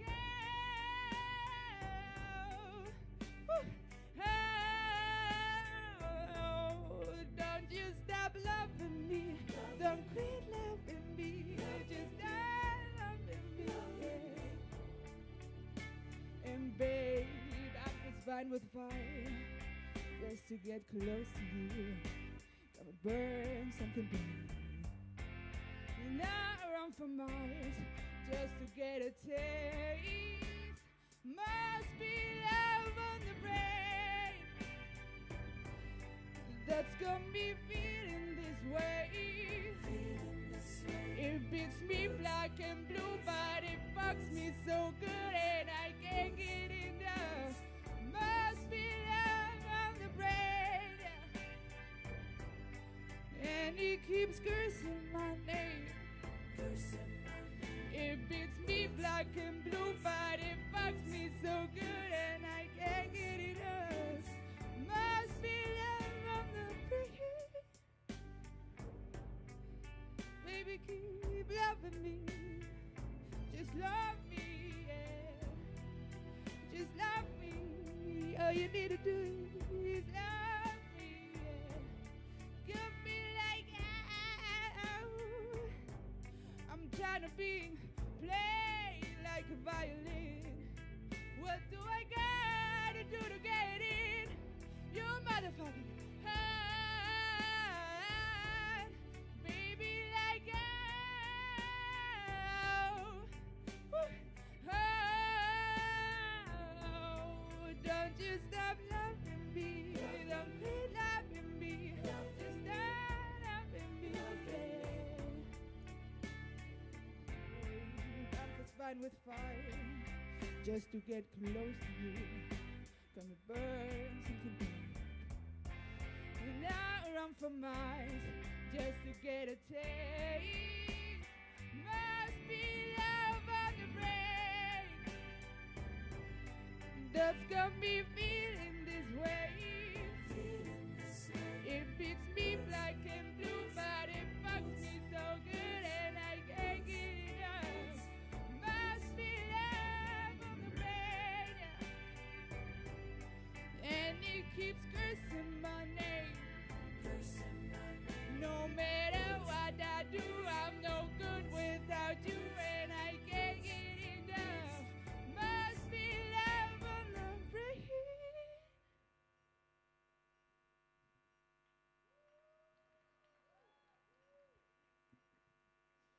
Muchísimas gracias, muchísimas gracias. Que disfrutéis del resto de día que os quede.